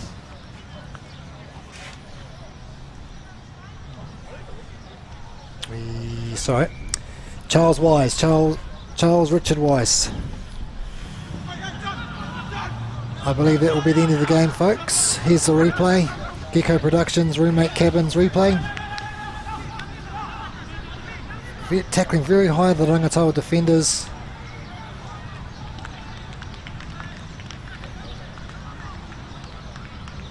Easy try. Charles Richard Wise, dots down. And that's the game, ladies and gentlemen. That's full time in match 4 of our live stream broadcast here at the Toyohomai Te Pukenga MW7s.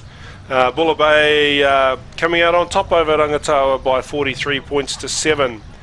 There'll be a break now of live action on field 1 until 11:30.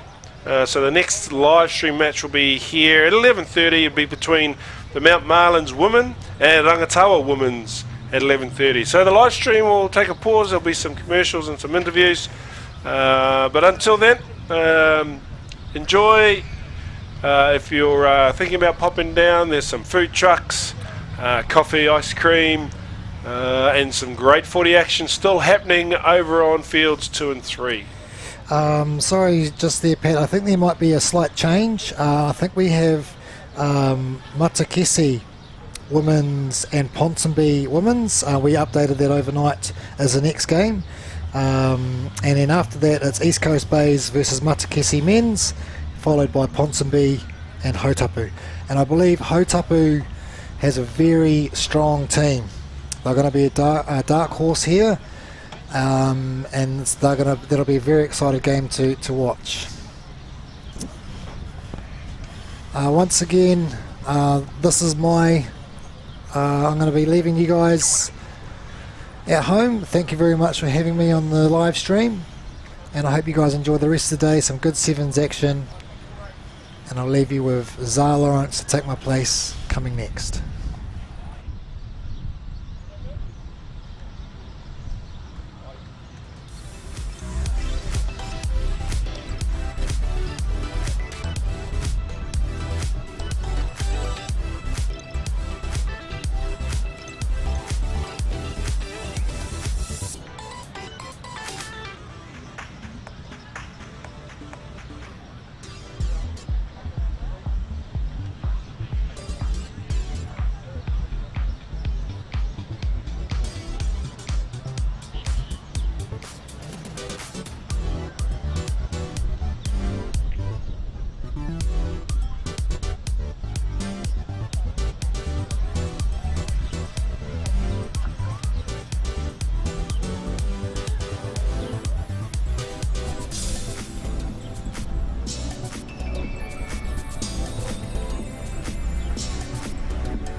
I've been on the road, I've been doing shows. Now we eating steak, remember sleeping on the floor. Still at the gas station when the times go. In the kitchen, hot still trying to flip it out the stove. Rocking fake J's, praying that nobody know. Watch them take my dog away, it was way too hard to stay composed. Fight to see the light of day, all this blood on my clothes. I was tired every day, green light, it's time to go. I don't wanna live life fast, die too young. Die too young. 100 miles per hour, I might crash, cause a good die young. Yeah, a good die young. Push it to the limit, I can't go no more. Red light, no way, I'm coming back home. Long dirt road, all on my own. I'ma be the greatest, write my name in the stone. Write my name in the stone. Yeah, I'm coming back home. Yeah, I'm coming back home. Write my name in the stone. Cause I'm coming back home. Yeah, I'm coming back home. I'm back where I left because I know my people needed me. Diamond in the rough, I don't know what it is they see in me. Go down as a legend in my city cause we big streets. Trying to spread the wealth around the block, no I can't keep for me. Told me I should leave. I see the bigger picture and it's way bigger than me. Keep it living like a king, but my people need to eat. If I got it, then you got it, we gon' get back on our feet. And I put it on me. I don't wanna live life fast. Die too young. Die too young. 100 miles per hour, I might crash. It's good, die young. But here I come. Push it to the limit, I can't go no more. Red light, no way, I'm coming back home. Long dirt road, all on my own. I'ma be the greatest, write my name in the stone. Write my name in the stone. Yeah, I'm coming back home. Yeah, I'm coming back home. Write my name in the stone. Cause I'm coming back home. Yeah, I'm coming back home. Coming back home. Coming back home. Y'all coming back home. Y'all coming back home. I'm coming back home. Y'all coming back. Push it to the limit, I can't go no more. Red light, no way, I'm coming back home. Long dirt road, all on my own. I'ma be the greatest, write my name in the stone. Write my name in the stone. Yeah, I'm coming back home. Yeah, I'm coming back home. Write my name in the stone. Cause I'm coming back home. Yeah, I'm coming back home.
No mai, hoki mai, welcome and kia ora. We are here from Blake Park, the home of MW7s 2023 in the beautiful Mount Maunganui.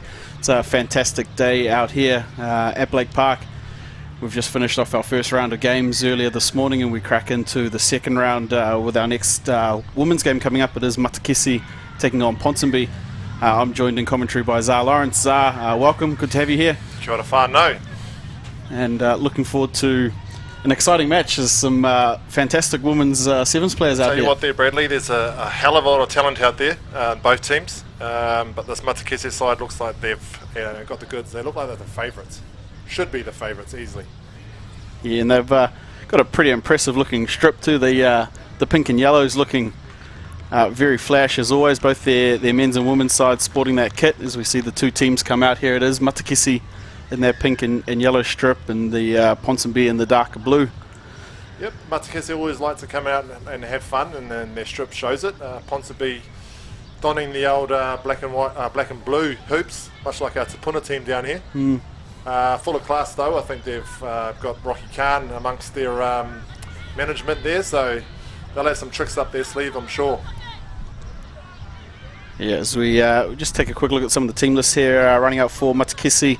Their full list is Tirina Tatamaki, Renee Wycliffe, Taisha Ikanasio, Manaya Nuku, Sapphire Tapsel, Karenika Windle, Liz Tafuna, Kelsey Teneti, Wai Grieg, Phoenix Todd, Esther Faionga, and Shanae Tetui. Coming out of Ponsonby, guys, I think it's Dejan Brown, Jenny Hesketh, Dana Nankiville, Trinity Glassy, Zania Papali. It's a good little famous last name as they coming out there. Taisha. Who have I got up to? Well, Ponsonby away here on the turnover. Oh, easy turnover there. Plucked it, didn't she? A little messy, unfortunate. Yeah, unfortunate there for Matakisi. They were breaking out but didn't go to hands, and Ponsonby pounced on one early. They'll find themselves ahead 5-0 early doors here in our women's game. Looking to make 7 surely. Close to the post there. She's gone a bit far back there. I'll take it right underneath because you don't want to get any errors out of this kick. Every point counts, and that one didn't. Yeah, just carved left there. Just as a note, the women's trialling out at this MW7s tournament, the slightly smaller ball, just to try and promote a little bit more of a free-flowing game, get the offloads going. So, yeah, look to see a good bit of ball movement. Ponsonby with the kick-off there. Maybe some Fijian flair with the one-hand grab and throwing it around like a little tennis ball. Yeah, we saw the Bulla Bay team play just before the break, and yeah, it's impressive that. So yeah, hoping to see a little bit of that emulated in the women's game. Well, there it is there. I think we just saw a little bit of that there, Brad. Yeah, Matakisi with the ball there, just inside their own half. Plugging away. Oh, that's red. Another one. That's basically, that's a 7-pointer. Yeah, that's well read. One off the ruck. Pick clean there. It's Ponsonby in for a second. Easy score. Read it well. Come from deep. Showed them it. Pace to win. Made it a bit easy getting close there. Yeah, we'll add the extras. So they'll go ahead 12-0 here, and probably stunning Matakisi a little bit off the gate. As mentioned, perhaps one of the strongholds coming into this tournament today. They're going to have to come from behind here. You can definitely see that's Rocky Khan. A little bit of influence there. He knows how to get up in there and show where they need to go and just really attack that space. Look at that. There's another trick Rocky can't play. Surely that's a Rocky. It's got to be. Look at that. Yeah, and they've got it back. Ponsonby on the attack again. 25 out. Defense coming up pretty quick there. Yeah, it was Kelsey Teneti shooting for Matakisi. They hang on to it well here, Ponsonby. Oh, and there's gas. There she goes again. The pace. I think the Matakisi team's going to really need to knuckle down here and really negate all the, what are they called, turnovers that they're giving away. Yeah, that's a little short kickoff number there. Well, that's, I know, that's definitely, I know we're saying his name a lot, but that's an influence I reckon he would have had. Look at him sitting down there with his 1923 Ponsonby shirt he's got down there, supporting his red cap. Pretty sure that says "Make America Great Again." It's either that or yeah. Oh, well done. He's up on his feet, has been all game, and he'd be pleased with the start from Ponsonby. Pretty sure he's wearing Crocs too. Yeah, from before they were cool. Yeah. They're the same ones he was wearing when he was 3. Yeah, as Matsukisi brought down the ball, they'll get a penalty here, and they Yeah, but I think this is what they need. They're taking it. take it quick. There's some pace on the outside. I think there might be a bit of experience running under there. Getting a little roll 5-pointer. Yeah, they needed to score.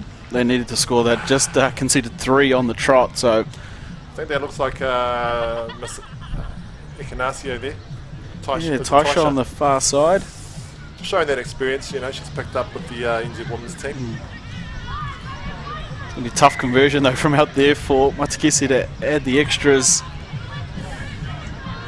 It's a decent looking stab, but it's not going to get there.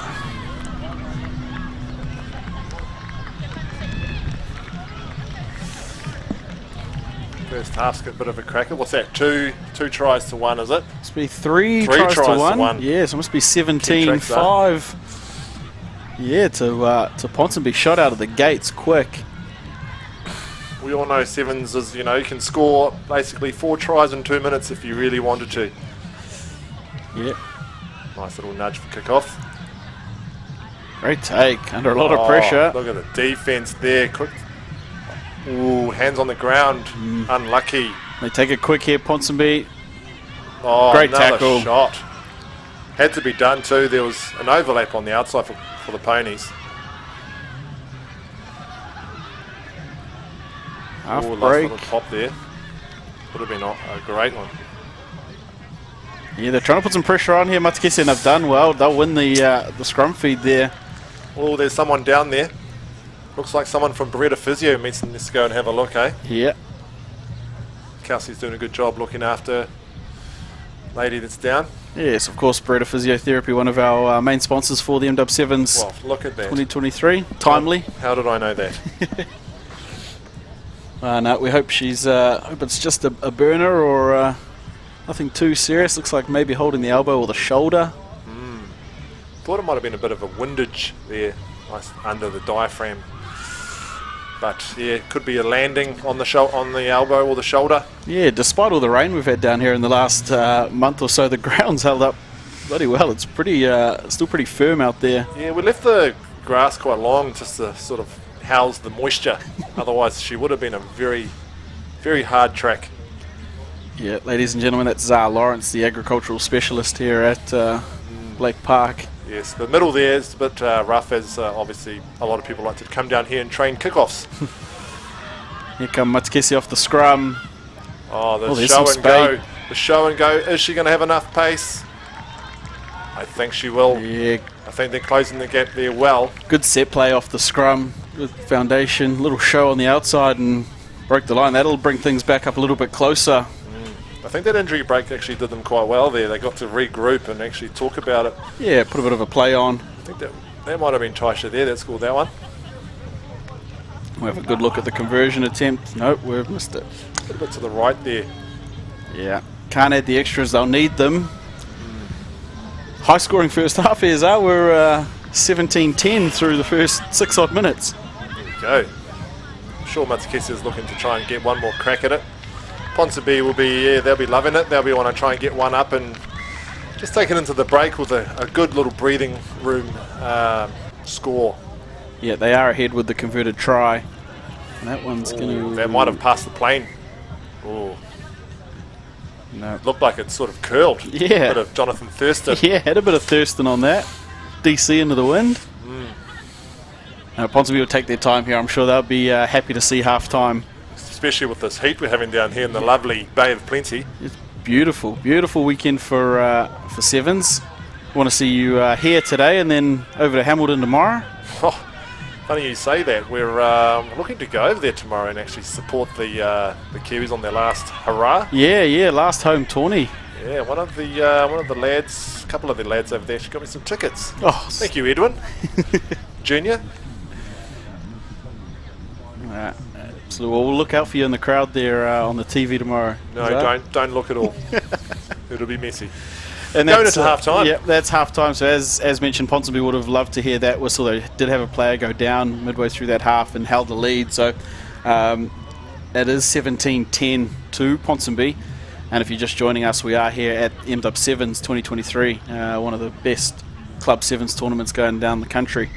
And it is Matakesi women taking on Ponsonby women in our second round of women's games here today. Zah, Yes. Ponsonby started strong, and they've got some tricks up their sleeve. They do. Obviously, their little general in there. I'll say it again, he's sporting a 1920s Ponsonby jersey. Surely it was his when he was born. Look, it's very hot out there, and these ladies are doing quite well. Surely they're going to, enjoy a bit of a thirst breaker with one of our other sponsors there. Apparently we've got Spain Summit Ultra, low carb, low calorie. Just throwing out there, Mount Maunganui, mate. If you're around, get down here. It's a bit of a vibe. We've got 3 fields playing, talent to burn, and yeah, we're just looking to have a beautiful day. Get amongst it, plenty of food, plenty of fun to be had. Yeah, absolutely. It's a great event. And like I said, there's 3 fields packed with games all day. We'll run right through till a little after 6 o'clock tonight. Our finals will wrap up. And we're here all day, so if you are in the Mount or close by, get on down to Blake Park. I know we've got the Ironman and the RX events happening down the Mount this morning, so once you finish up with that, come and relax under the shade of the trees here at Blake Park and check out some of the best Club Sevens in the country. And I'll tell you what, we've got some talent out here that you will see on TV, guaranteed, in the near future. Yeah, absolutely, especially considering the new grade out here this year, Zah, with the Colts. The Colts, mate. Colts tournament, we saw some of those games a little earlier, and they'll be back on field 1 a little later in the day as well. Our under 21 men's sides. Meanwhile, got kick-off, second half, everything to play for. Yeah, it's beautiful skill there. The old tackle get up. Yeah, this first couple of minutes going to be really important here. If Matakesi can strike back early, level things back up, or Ponsonby can go ahead and extend their lead. Now this is a zone where Matakesi just want to make their tackles, create pressure, get a turnover ball and score. And they concede the penalty there, unfortunately. They're trying to do the right things and keep them pinned, but you've got a bit of discipline, mate, and then they would have had that. Ponsonby trying to put a bit of a spread on there. Some nice footwork. In the right area of the field. Lovely fend. There's a bit of pace. She's got a player in support as well. She looks like she's coasting. Yeah. She looks like she's all the way there. Chases are too far away. It's Millier Demir, eh? Ponsonby just like that, length of the field. Started well in the first, started well in the second. Yeah. Yeah, they obviously like the oranges coming out of the break. They got some good oranges there. Yeah. Possibly could have been some Whakatane oranges there, mate. Some of the best. So that'll extend their lead and probably add the conversion as well. I don't want to jinx it, but out in front, add 2 more.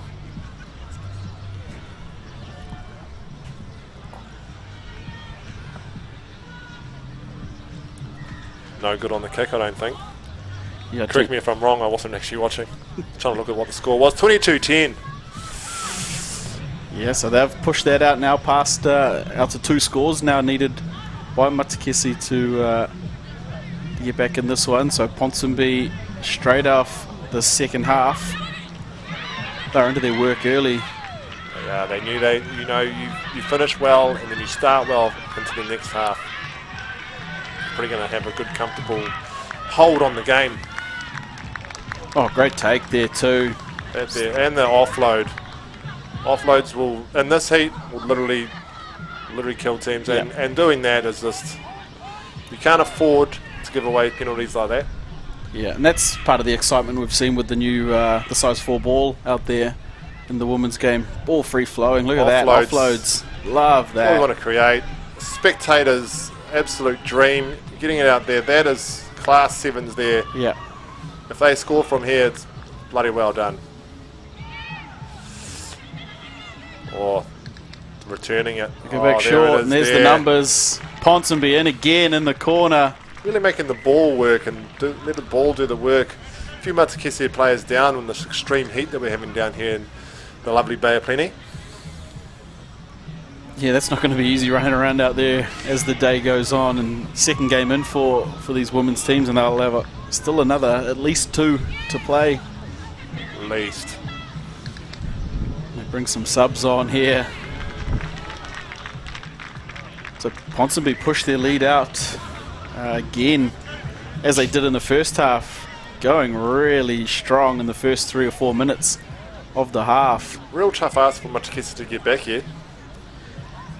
You're going to have to dig deep and pretty much score from this kickoff. Yep, they're going to have to go 3 on the trot here. Matakese. I don't think Ponsonby will just sit there and allow it though.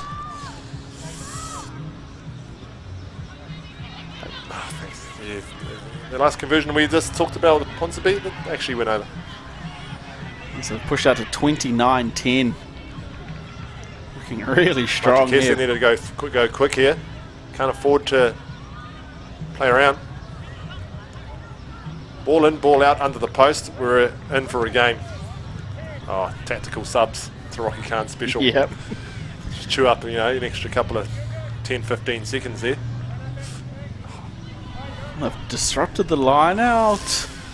Advantage Ponsonby. Yeah, they've taken the line out. Ponsonby. Class. Yeah, you see no rush here from Ponsonby. They'll let these next couple of seconds tick while they set up their scrum. Probably a little under 3 minutes. Yeah, a little under 2.5 to play here. Ponsonby will try and just keep control of the ball.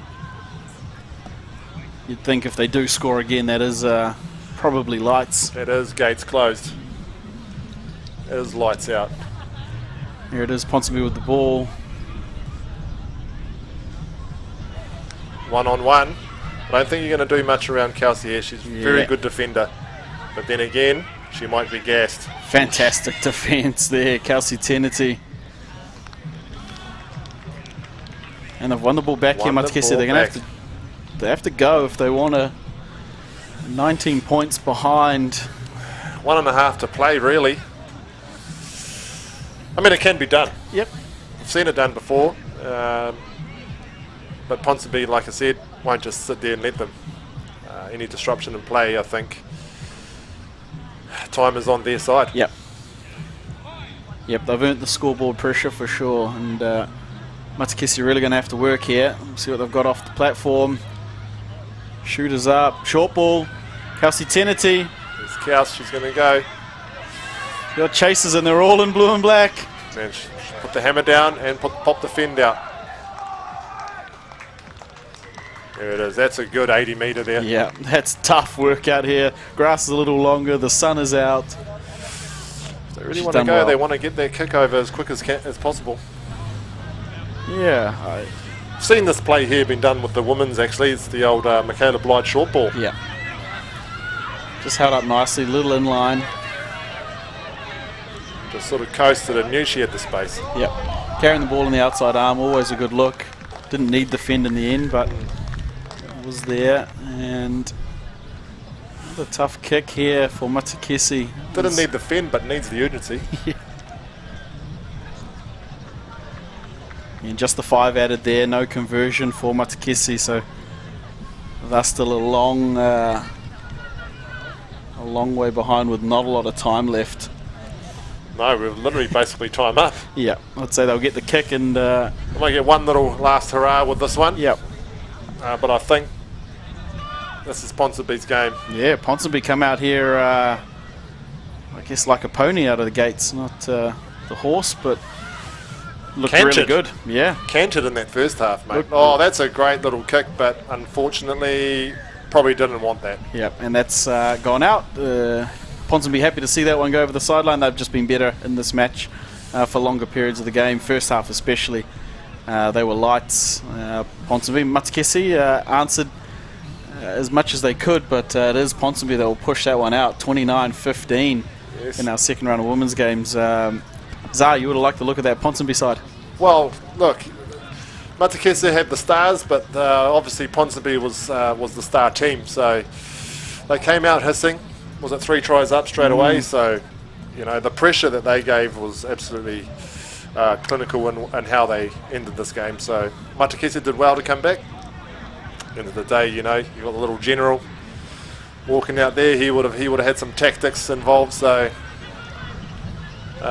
those who don't know, Rocky Carney was an absolute baller for the NZ lads back in the day. Yeah, really impressive performance there by the Ponsonby women's side. You know, as the day progresses, both these teams still have a couple more games up their sleeves before we get into finals and things a little bit later. So it'll be interesting to see who we may end up with come the end of the day. The Ponsonby side certainly putting their best foot forward in this match, and as we see some of those highlights, thanks to the team at Local Gecko Productions and well supported by Roommate Cabins. So it's nice to be out in the cabins today, isn't it? Look at that, mate. I think last time we were here we were in a nice little tent, but now we've been very spoiled. Yeah. Big shout out to Roommate Cabins. It's makes our job a lot easier up here in the booth. And if you are watching, I mean, the quality that's coming through Local Gecko Productions, mate, is top quality. So you're definitely watching some good footage. Yeah, and it's good footy out here, which is what we're here for. You see, that was the first Matakese try, the quick tap down that far sideline from us. And I think that's the sort of how it's going to work for today with the weather. You've got to be fit, you've got to be mentally strong to get through this, and yeah, you can't just let the heat infect everyone. You just got to let it join you. Yeah, embrace it. Take it for a ride. Speaking of a ride, coming up next, it's the Matakese men. They're out there warming up in front of us at the moment. I tell you what, I'm looking forward to this game. There's a few creatures out there that I can't wait to name. But they are looking very sharp. Very sharp at the moment. Yeah, they've come in loaded, looking like they've brought 2 teams over. Out here ready to rock and roll. Playing a team from East Coast Bays, man. I used to play up in the Harbour Comp, and East Coast Bays were always one of those top 4, top 5 teams. I tell you what, they're going to be something. You know, they're not coming down here just to have a holiday, mate. They're coming down here to try and win. But this Matakese team, they look strong, they look big, skillful. Like I said about the Matakese women's, though, you just never know. Well, that's it. It's sevens rugby, 7 minutes each way. They're fast games. Whoever gets that first strangle and can take off, like we saw with Ponsonby, up, try, and made things difficult to come back for Matakese. Could be anybody's on any given day. So it's exciting footy, and that's what we're here for down at Blake Park, Mount Maunganui. Pressure, constant pressure is what you want to give, so then you don't have it. And we're going to look forward to it in this next game. I'm pretty sure it's going to be a banger. So yeah, as we see the some shots of the crowd there braving the sun. There's a lot more hiding under trees than out on the terraces over there. Yeah, everyone's behind us, mate. They're all crowding around the trees around by us. So. Yeah. For those out there braving the sun, good on you. Hope you got your SPF 50. Speaking of SPF 70, mate. Speaking of 1.5 handsome men, there is Lawrence. Yeah, mom and a half. No, this is we're in the Roommate Cabins cabin. Lovely to be here. Fantastic setup here at MW7s 2023. We see some of the teams, as we said, trying to get any shade possible. Teams hiding under gazebos, under trees, in any shade they can.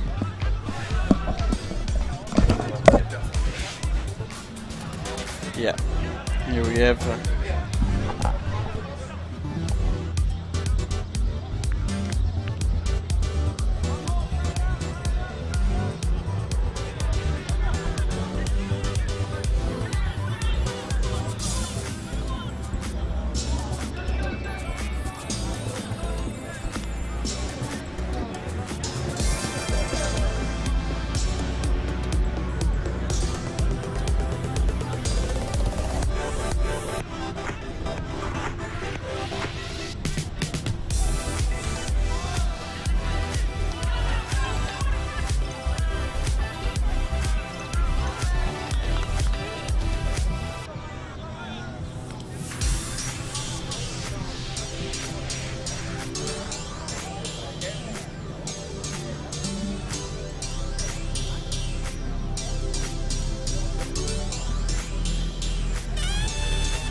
few of the Matakisi players.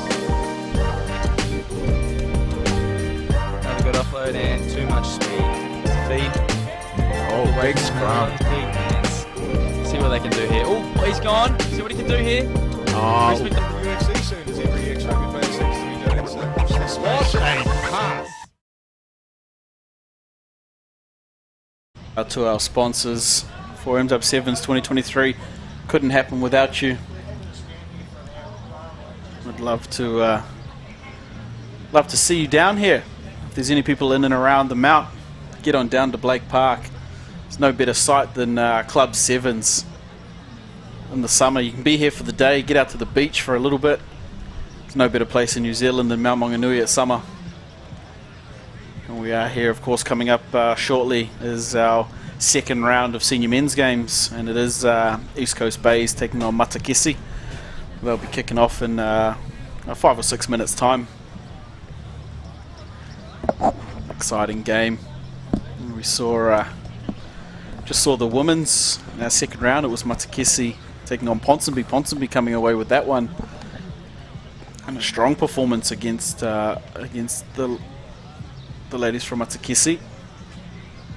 Their men will be hoping to turn that one around out here against another Auckland counterpart in this men's game.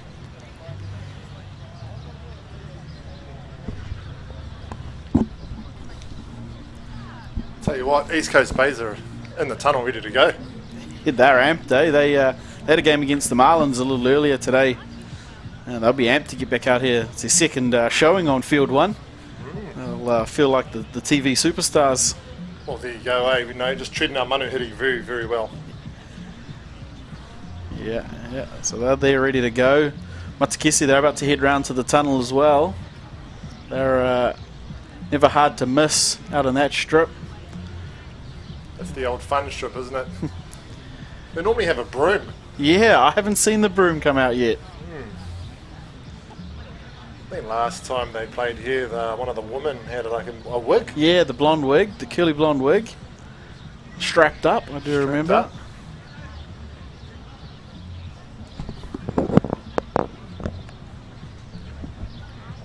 Yeah, like you say, East Coast Bay's raring to go, itching to get out here. I think even the ref, mate, was he's out there itching as well. He wants a bit of TV time as well. They just want to get on air. Hey, who wouldn't? When you're out here at Blake Park, beautiful field number 1 here in Mount Maunganui. There's not a better site for sevens than this. It's the home of sevens, mate. It's the actual home of sevens. I know they say Melrose, but you can't get better than this field, eh? Sir Gordon Titchen's field. Yep. Down in the mighty Mount Maunganui. Yeah, Melrose is just Kmart Mount Maunganui. That's what I've heard around the traps. This is it. I mean, you don't want to play sevens in a cold, drizzly area, do you? No. Nothing beats summer sevens, and this is another classic tournament out here at Blake Park. As you mentioned, Sir Gordon Titchen's field, aptly named. You would have spent a fair bit of time around tournaments with Titch. When I look at this field, mate, this is where we trained, and mate, I tell you what, there was a lot of sweat. Pretty sure that's what hydrates this field, mate. Yeah, doesn't rain sweat. here, it's just players sweating. Yeah. Players coming across from the high performance centre next door and sweating. Yeah. I'm sure if they do what we did back in the day, though, mate. I mean, that's all we did was, 7 hours a day running. Oh, look, yeah. The results speak for themselves, eh, Zah? And the field looked a lot better back then, too, because we were obviously more sweat. Teams are just getting ready to come out here, and the ref's blowing his whistle, mate, so he's excited. Here they come. It is East Coast Bays to lead us out first in the white strip.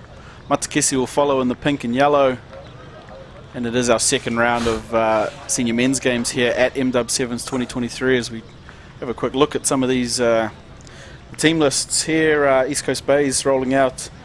Popea Lotala, JP. He's just JP.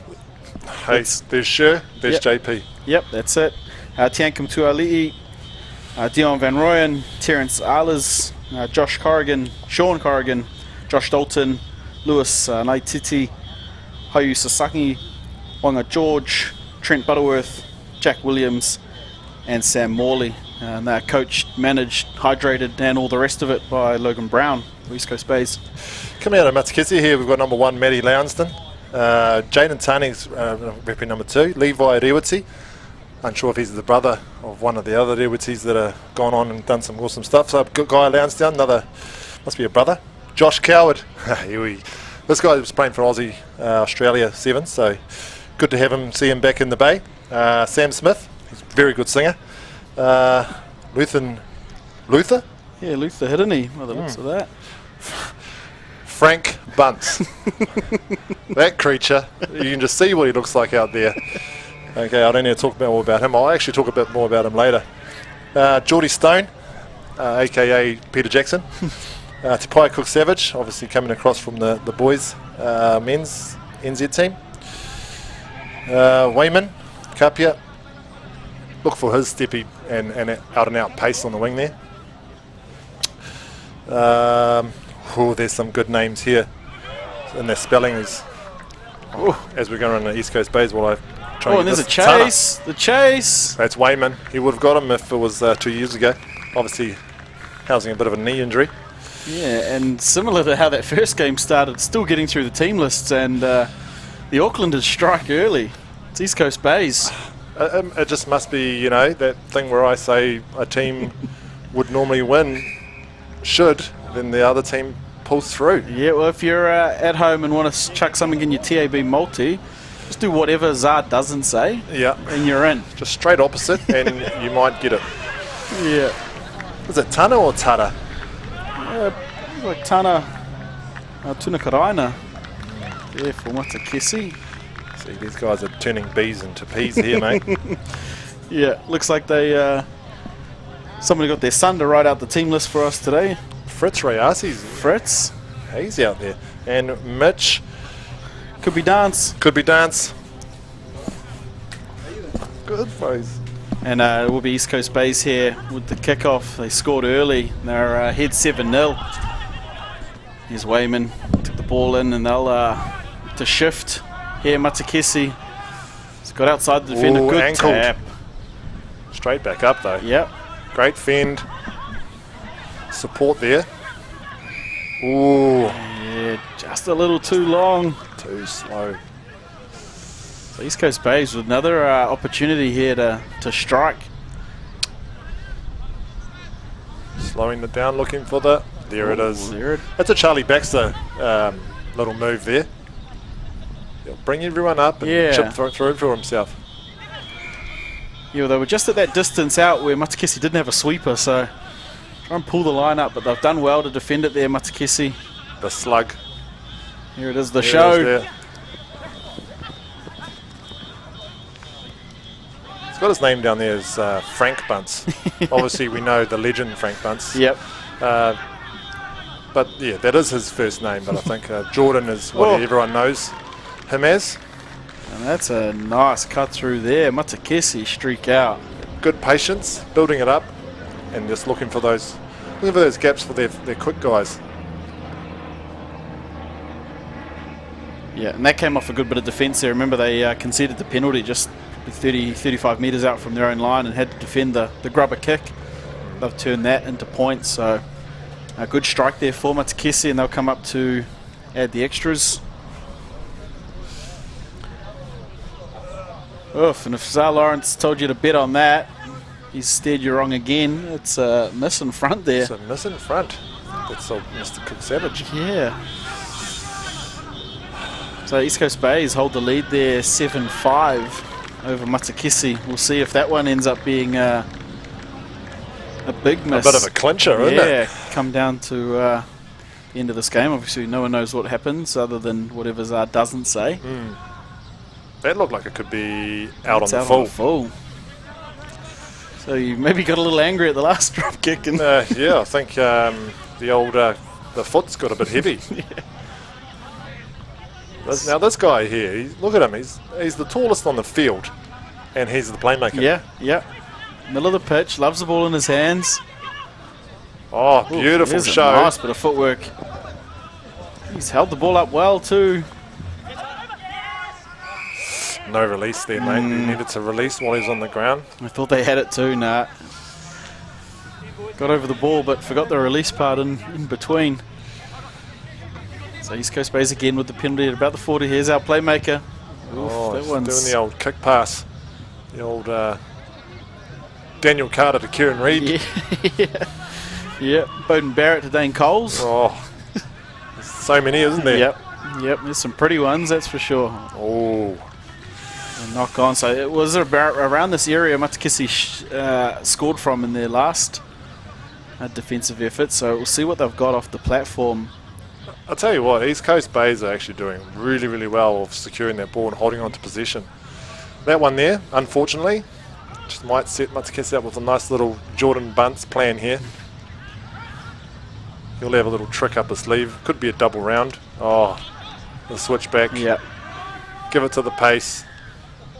Breaks one. There's pace. Oh, it's a lovely ball. Well brought in. Is that Peter Jackson? Matakisi. Is that Peter Jackson going under? That is the Lord of the Rings himself. Should we call him Frodo? He's probably Frodo Stone? He's close enough to the ground.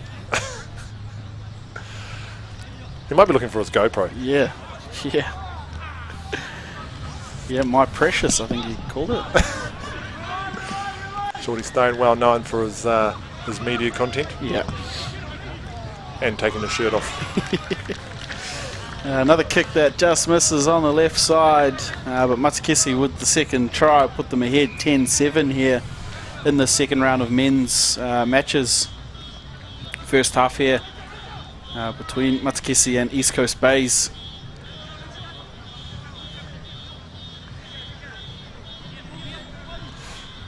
Looking for a nice short kick off here. Contestable. Yeah, last one went out on the full, so they want to be better executed here. They come this close side. Oh, knock very on nearly. First.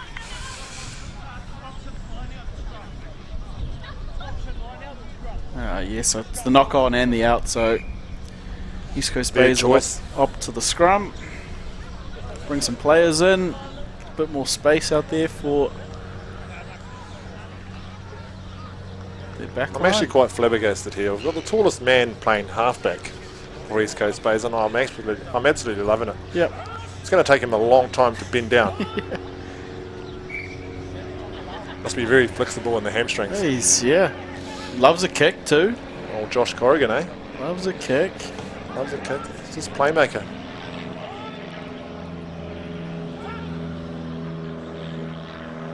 Oh, big turn. Oh, advantage turning. Yeah, twisting, mate. Unlucky Matakisi. You need to sort of prevent those little errors, mate. Big spread. And goes, almost had him around.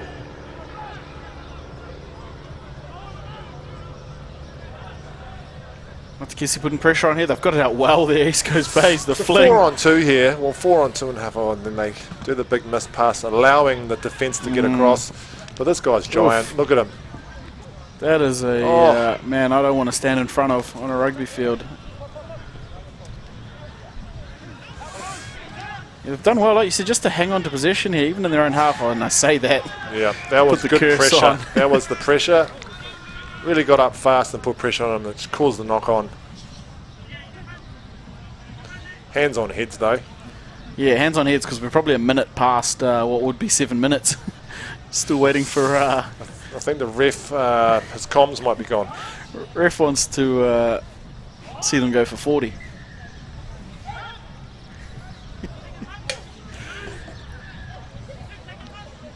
we go, it's Matakisi. Oh, that's lovely. That's got to be a Geordie Bunce. That's lovely. Oh, the offload. Oh, no. And Wayman doesn't need much, and he'll get there. If Spates made a champagne, that was that. That was that. Oh, lovely finish. And bit of Peter Jackson lemon finesse, wasn't it? Yep. It's not CGI, ladies and gentlemen. That's the real deal. It might have been a bit of smoke and mirrors with his hair. You know, his hair's all the way out there, so he really used his camera angles well. Yeah, strong finish there, 2 to the half for Matakisi. As mentioned, it was a long half, so tired legs on both sides. Do you think the ref might play a 6 minute and a half? No, we need to make them hard and play 10 minutes, mate. Yep. They don't do that anymore. They used to do it back in the golden era, mate. The golden era, 10 minutes in the final. They don't do that anymore. Don't know why. Really sorted out the men and the boys. As we see the two teams there, it is Matakesi now with the 17-7 lead over East Coast Bays. East Coast Bays were the first to score, and quick too, probably in the first minute or so of that first half. But Matakesi working their way back into the game, showing the skill, speed that they have. Game plan, they'll have a game plan, or will they? It's Matakesi, they like to just throw the ball around. East Coast Bays, though, I think they'll be structured. They'll be having a little yarn in this little group, and they'll be looking forward to really set that structure and create a bit of space. Yeah, you can see a lot of comms there in their team talk from Logan Brown, just directing the troops about what he expected of them. And this was the first try as we check out some of the replay from the first half. Good pace from our little winger. Yeah. Cone's still set up in the goal area. Yeah. I mean, that's how we roll. And then Matakesi off the defensive effort. Bit of footwork, but straight through the line, no chases there. It's a bit of a key one out there for the young ones, you know, don't rush. You want to get up in their face and make sure of the tackle. Oh, and here they come, off the kickoff. This guy's got a bit of pace too. He's just waiting for his place. He's done well there, held up and waited for support. Bang. Watch out. Could have been a Regan Ware hit there. Yeah. Oh. See Joshy Coward's out there in the headgear. You watch that man go, mate. He can actually go. He'll be directing the troops from where he is. Good to have him out here. As you mentioned overseas. Played with the Bad Plenty Sevens team back in the day when I was playing, mate. Oh, yep. He was coming through. Very, very, very good. Obviously represented Australia on the circuit. Now he's out here causing a menace. Yeah, Don in the pink and yellow. Probably looks good on him too. Yeah. I think it's his favourite colour, pink. Half break. We thought we had the tallest guy for East Coast Bays, but they've brought on another. Gigantor. Yeah. Here we go, East Coast Bays with a little number up. Can't get the fend away clean, but he's still pumping the legs. Pumping the legs. I think it's been ripped there too in the tackle. I think that was well done in the tackle. Oh, he could have gone there, but I think he looked down at the strapping on his knee and thought otherwise. I think he looked how far he needed to go. Yeah, that's the Very halfway, smart. not the 22. Yeah, very smart. Here we go, Matakesi on halfway. Could be a drawn pass here. Well done. Oh, he's done well. Had to get behind him a little bit. Cover defence from East Coast Bays, no answer. You get to the corner and with take it around, yeah. Mr. Rayasi. Oh, and he wants a little bit more. I don't want to put the jinx on, but they've missed one from there before. The kick. I don't think you'll see that again. I hope not. Especially coming from a world-class player. Obviously taking it from 5 metres out in front. There we go. It's going for a little sub too. There we go. So it is Matakesi extending their lead. They push out now to 24-7 early in the second half. Matakesi's made a few substitutions as well. Getting everyone some lungs, some lung burners. Yeah, team's able to carry 12 on a game. Squads, I think, of 14 they're able to bring down here, but 12 kitted up per game. It looks like Matakesi have about 25 over there. I think they just love the pink. Just want to wear it wherever they go. Sixes and sevens here. East Coast Bays under a bit of pressure in their own red end. zone. You don't want to be in the red zone by yourself with Fritz Rayasi sitting there waiting. Licking his lips. Oh. Here they go. Oh, that's lovely. Talk about some... I heard a rumour they were calling Josh Coward the mailman, so I don't know. Might have been Ford. It was an underarm effect because he's Australian. Yeah. Yeah, I think the pink is for Matakesi and the yellow is for Sandpaper. Just from what I heard, they'll bring it back here. They had to take the kick twice. Ref didn't see the one come from the far end, but they'll add it there. Matakesi out 29-7. That was a lovely little break and offload there by Coward for Matakesi, showing his expertise and skill through the middle of the field.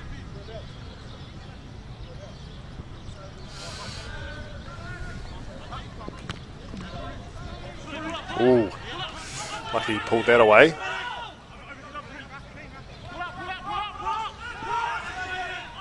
Yeah, you can hear him out on the fields. Just his communication there. Coward at the back. He'll canter in there. Oh, he should have actually passed it. But now he's just beast moding everyone.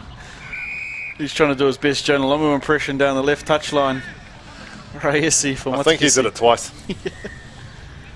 I think the line was open. He turned around to see who else he could run over. He's adding it to his highlight reel. There's another one to watch out for too. He's big. He's actually fast. Just depends on how many Christmas barbecues we've had. See the conversion here down in the bottom corner. Just hooked that one around. We'll miss left. But the try is added. Speaking of, the big dog walking past us. Yeah, the man himself. I'm going to check out his ground. I think he even got free entry in here today. Sir Gordon Titchens himself, just walking past the commentary booth. Yeah, it's good to see him down here. Just making sure that get it back. Well-weighted kick. Here we go. There he is, Raiesi. He will pass, and then it will be over. Oh. Yeah, they're kicking into gear. Yeah, there's a rumour that some speed bumps have been put down in that left corner there at Blake Park, but courtesy of East Coast Bays on that one. Yeah, not too effective in slowing down the traffic. Unfortunately, we'll have a new kicker here from the sideline. Tough one. And he mounts down. Oh, it looked alright off the boot. It was going to fall away to the left. But we see the replay here.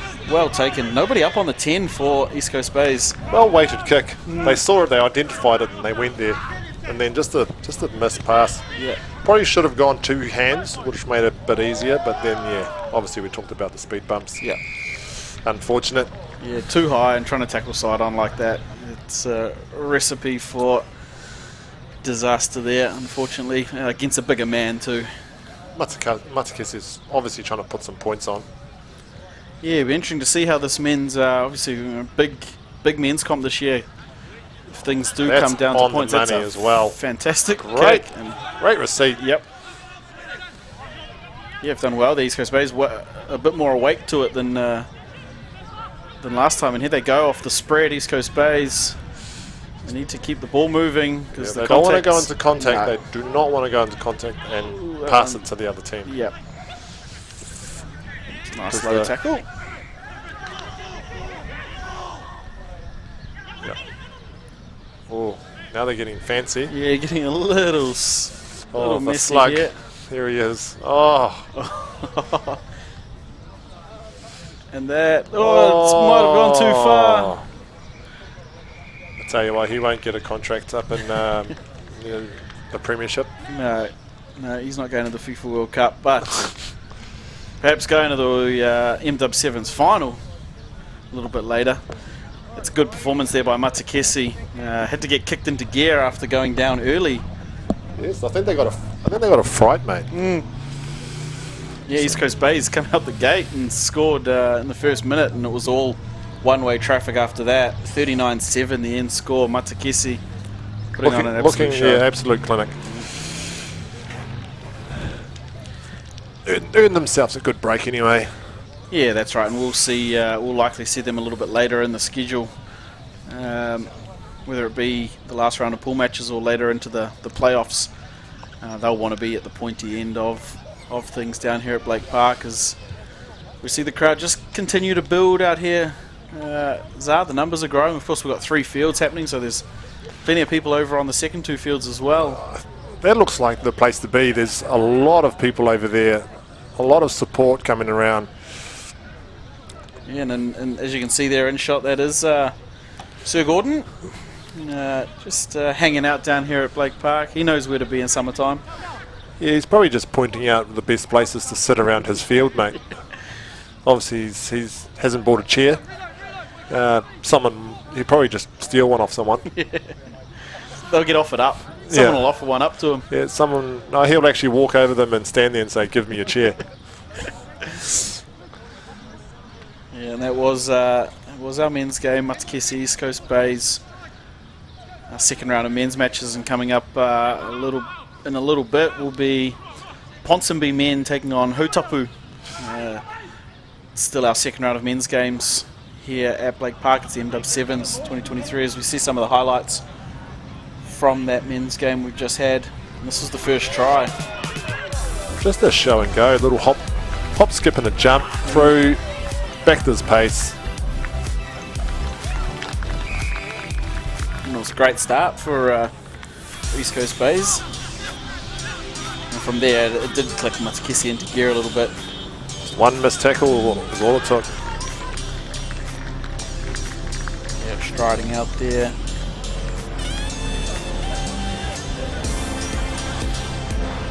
Plenty of time.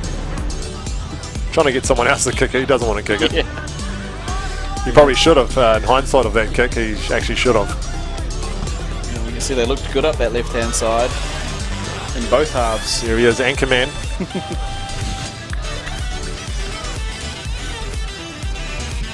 I think they might have swapped with the ladies. They had the blonde, long hair and the wrap up. Now he's gone with the... Yeah. Oh, that was lovely. Smoke and mirrors, this one. Yeah. Look at that. Well, that ball out in one hand. And that was right before half-time. Things still pretty close at that point, and then, then this happened. That's the old Fijian shrug. Yeah, and I think in the next couple of highlights we'll probably see the Fijian sidestep. Yes. That came out on full display for Matakesi. As mentioned, they loved it, that left side. All 3 tries in the first half up the left, and second half we got to see the cream of it for the most part.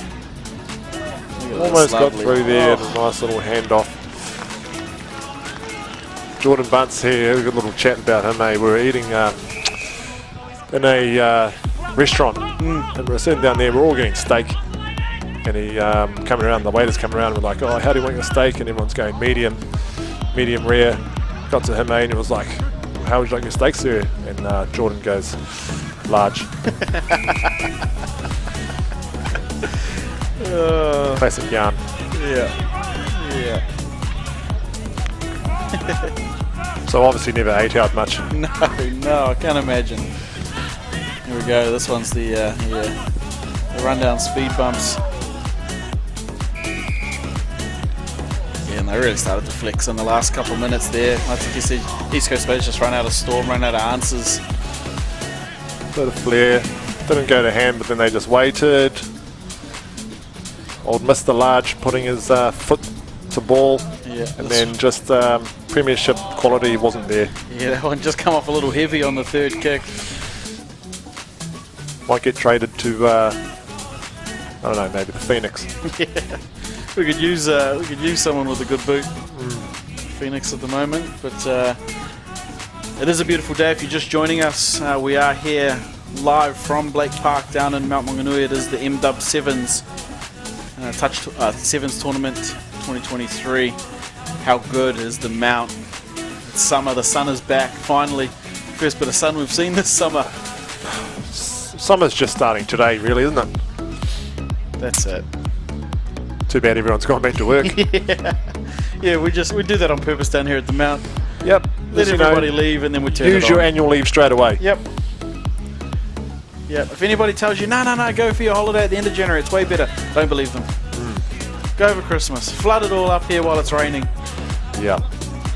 and then go home and leave the locals to have it all to themselves. Yeah, we can have the beaches back. It's been a good day so far. Here as we see our team's just warming up.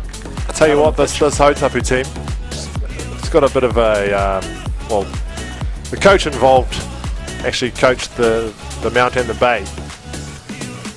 I don't know if I should mention his name, but he's trying to run with the players. Potentially could play. Steve Milne. I won't name you. A lot of influence in here. I think his son potentially is playing as well. Yeah, it looks like Ricky. Oh, Rico. Rick. Yeah, Slick Rick. He's playing. He's a young fella. I think he's still at school, to be fair. But talented. Family, talented. Hautapu always been there as well, so either between there and the Mount. I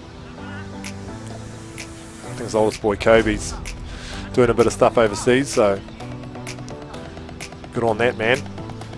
Yeah, and they'll be taking on Ponsonby, who will obviously have another. I don't know if Rocky's actually coaching that team as well. Written down as the coach for the men's as well. As that man does not stop. No. Little general. I reckon he could just about come out here in his Crocs and potentially run. Potentially. I think he's still got it. I think he still does. Yeah, this is Hautapu getting through their warm-ups. Love the ball movement they're showing here. Of course, they're still going to have to translate that into game, but good favourite words there. of the coach is, well, letters I should say, is GPE, mate. It was something that was drilled into us when he was coaching us in the Bay. GPE, if you don't know what it is, it's get to position early. He loves that. So just be aware, you might be yelling out a few GPEs out there to his boy. Yeah, good setups, good execution. Yeah, we're looking forward to this one. Yeah, of course, with every great tournament, can't happen without a fantastic set of sponsors. Of course, our main ones, Toyo Homai, Spate Summit Ultra, Beretta Physio, as well as a whole group of other sponsors here. 138, let's not forget about our mate Carlos. Carlos Price in 138. I think he is out here playing for coaching, mate. Coaching the Marlins side. Yep. Yeah. I think it was too hot for him today, so he decided just to get up with the coaching hat on. Yeah. Yeah, we've definitely got some of the best looking track pants and hoodies going around. So they do, yes they do. I'm sure he'll have a whole nother shipment coming in for this winter. We can't wait to see that. Keep an eye on 138 on Facebook and the Instas for some quality gears. Yep. Yeah. And of course, Alpha Interiors, who I believe just did one of the fit outs in the club not long ago. I think for the women's chain sheds. Yep, always Damo and the crew down there. They love helping us out. And the boys on it. Courtney at Social Butterfly for all the social media work that she's done in the lead up to the tournament. Getting a social presence along with obviously the live stream and everything that's been happening on Instagram and Facebook and growing the profile of the tournament. We want to continue seeing this just grow and grow every year. It's going to now. Yeah, it's going to take off big time. Well, the debacle of getting rid of the New Zealand circuit, New Zealand standing on the circuit, it's going to give it time to give our Mount comp back to where it used to be. Yep. Yeah, absolutely. Yeah, as they say, one door closes, another one opens, so we're right in the prime seat for the open door right here in the Mount MW7s. Reopen. Yep, we'll look for it. It's going to be a big one. 2024, just exactly like 2023 is huge. Yep. We're going to be on. Yeah, you better get down here this year because next year we're charging $10 at the door. No, I didn't say that. I'm charging $10 at the door. It's only $5, but $5 goes to us. Get on down here. As mentioned, if you're anywhere near Blake Park, anywhere near the Mount, if you're in Papamoa, battle the hour traffic to get down here, but get down here. Yeah, everyone should be clearing out with all the stuff that's happening down in the centre of the Mount, so we're not all the way in, but we're pretty much right there. If you need some snacks, New Wheels just up the road. Yep. Yeah, we've got a few dairies. Yeah, we've got our awesome vendors here on site as well. I think I saw the Mr. Whippy truck come in a little earlier. There's Makatu Pies sign over there, which surprisingly Zara haven't been to visit yet. Well, we should be getting deliveries. Yeah. And as the teams come out here, look for a wee humdinger from Ponsonby. yeah, it's Ponsonby in the black and blue stripe, in the black and blue hoops, and Hautapu in the red and white kit. They'll have first use of the football here.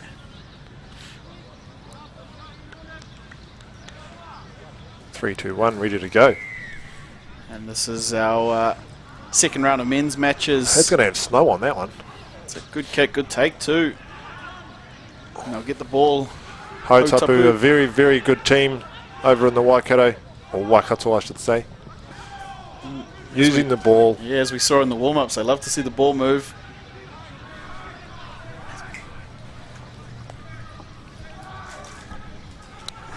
Oh, and here they go. There's some gas. Hautapu. And support. Yeah. First two players over the line will be in red. There they go. Oh. With a gritty as well. What's that Stop called? it, the gritty. The gritty. Oh, no, that's a highlight two weekly, reel. isn't that? That's a 2 weekly thing. Yeah. It could have come off the fortnight. Oh, he loved that. Yeah, no, I see that with the kids these days. I've got a couple of boys that love doing that. Yeah. Little shout out to Zen and Zealand. I know you love doing those fortnight moves. Yeah, gritty. Straight out the gate there for Hautapu. See what else they've got in store. Ponsonby, yeah.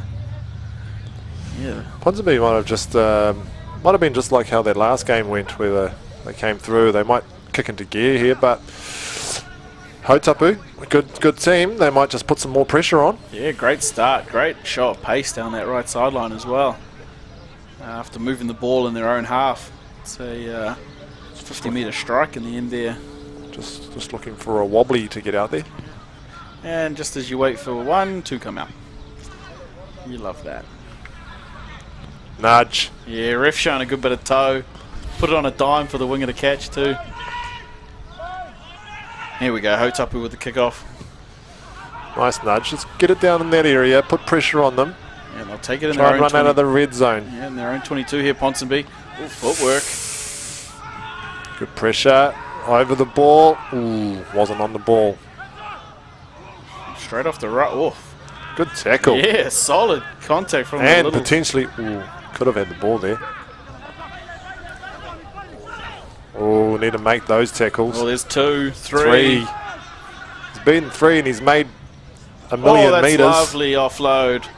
Oh, if that went to hand, it would have been lights out. Just push that Eyes one a closed. little bit. Hautapu there just caught a little bit sliding in their defence there, trying to read the hands and just maybe a little bit too much foot speed and should have just slowed down and made the tackle. yeah, which was interesting because they had the probably 4-2 man advantage on defence, but they got there in the end, shut down the Ponsonby break, so they'll have a scrum just inside their own half here. Hautapu. Ponsonby look to have the size on them too, but you know, it comes with size comes a bit of pace reduction. Where you've got Hautapu here with a nice little look. They look like absolute speedsters. They've done well there, Hautapu too, to hold up the scrum and just quick as tap. I said that. Look at his. It's got that. This one's going to be a tighter race. He's going to get there, but it's in the corner. Yeah, Hautapu off the short arm. It almost looked like he had a jockey on him, whipping him, getting there to the end there. He had the head bobbing. Bit of Melbourne Cup scenario there. Yeah, could be far lap. Yeah, Hautapu 1-2 strike early. As mentioned, we thought the scrum perhaps would be a place where Ponsonby could show a little bit of dominance, but Hautapu did well to hold the scrum up, earn the short arm, and it's a game of positions, and I think Hautapu are doing well by just holding on to the ball, and when they don't have it, they'll just try and create a bit of pressure, but they need to make those tackles to do that. yeah, and the conversion there unsuccessful from in the corner. But they'll kick off again here at Hautapu once we do get a pill back on. Here it comes. So 12-0, Hautapu. First couple of minutes here. Carter Alvin doing a great job with the ball boy switch there. He's 10 kgs dripping wet, so trying to kick that ball down Might be a bit hard for him. Yeah. Shout out to our young Mount Club boys that have got around and bringing the ball back to halfway. Pressure again there from Hotapu. Pressure we're talking about. Hotapu's doing a very, very good job. I think Steve Milne there's probably giving them a bit of a heads up on how to do it. Yeah, and if we want to see some coaching excellence come out of Rocky Khan, now's the time to pull out a bit of a magic trick. He still looks pretty relaxed over there.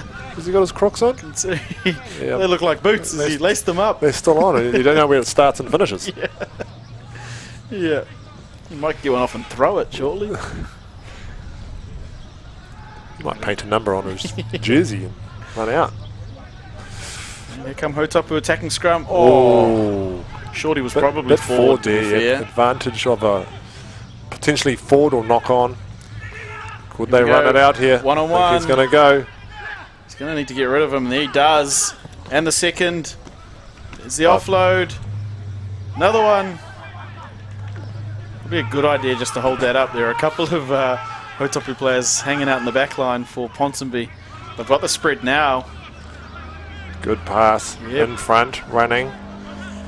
Good ball in two hands. There they go. Ponsonby, that's what we were expected to see from them. Side to side, doesn't it? Get them over here, set a ruck. Quick ball is what you need. Yep. Filter it out, and you should have some playmakers out in the middle there who can suck in another defender, and you've just playing numbers. Good couple of offloads out of this defensive end too. Just got them on the front foot. Tell you what, offloads is going to just, on a day like this, offloads is just going to absolutely destroy teams. It's just hot, sweaty offloads. You just want to have a rest, and it's just been going for 2 minutes. Have you sprinted for 2 minutes straight? I don't think I've sprinted. I rest my case. Yeah. No, look, it is going to be a warm effort out there for all these teams. I think we were scheduled to have a little bit of cloud cover come over in the afternoon, and the teams will be praying that Jim Hickey was right. Because at the moment it is hot out there. There's definitely a little cloud out there, but just not over us. No, it's it almost stops at the bridge. I think the weather stops at the tree line. Yeah. And there's the two teams. They'll be in there. They're Ponsonby doing well just to get back or get onto the scoreboard just before half time. They probably needed that. As Hotapu looked exceptional in the first half. So we see some of the highlights here. Little recap here as we come through. That nice little stand up and that little gooey. See, playing the ball just like they were warming up with. Yeah. So it's good to see that they'll the hop skip. It's so good, classy. And then just the hold up, isn't it? It's just the showing it up and just putting the hammer down. Yeah, that's pace. That is. Can't beat pace in sevens. I tell you what. We definitely need it, and if you're out there and you're quick, get into sevens. It's good. Yep. Get some boots on. Get down to your local club. We might see you here next year. MW7s. MW7s. You could be travelling the world. And it was Hotapu scoring. They went early and they went hard. Ponsonby did find their way back late in that half. Some good front foot ball and some good offloads. That's all it was. Yeah, that second phase play there just will cut a team to pieces. And it's hot, and so teams are kind of opting to not have a sweeper and get their line up. But that means the offload is even more deadly when it does happen. The teams come out for the second half here. It's interesting to see over by the Beretta Physiotherapy tent there.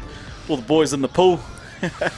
Trying to cool off. I don't know if they're actually just had a game. I think those are just guys coming out there just because it's hot. Yeah. We actually put a bit of an admission price on there and just say anyone in there $5, you come in here for 5 minutes. Yep. Yeah, and of course special shout out to Beretta Physiotherapy, one of our main sponsors for the MW7s event this year, alongside Toyo Mai and Spate Summit Ultra. One of the best in the Bay, mate. Yeah. Very good team. Ooh, broken a tackle there as Ponsonby. There's the ball movement. Just got to get that skill set up and bit of a knock on there. Maybe in the pass. Yeah, they were under advantage there, so they'll set off the scrum. It is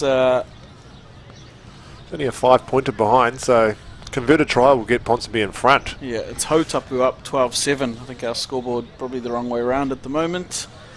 The team will tidy that up. Hotapu's, yeah. 12-7 to Hotapu, so there's Ponsonby behind on the scoreboard.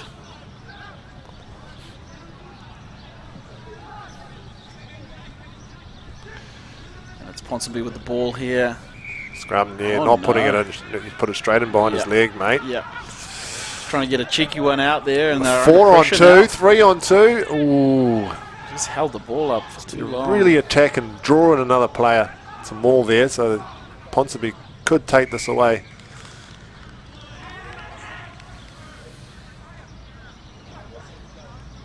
And here is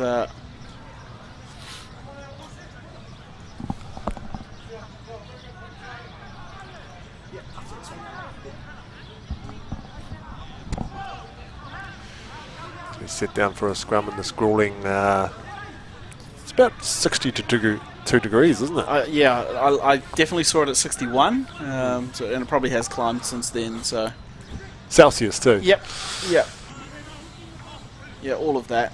And here comes Ponsonby out of their own end. Ooh, showing a bit of gas back to Hotapu. Oh, good defence there. Defence Wrap there, them up. good slide.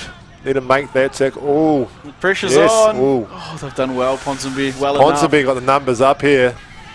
But they're under pressure. Oh, The ball 7 just pointers going missing everywhere here. Yeah, the ball just falling nicely for Ponsonby. Fortunately, You can see the dust flicking up, mate. That's how fast these men are. yep. Oh, and the skill set to get that under. What they want to do now is set this ruck here.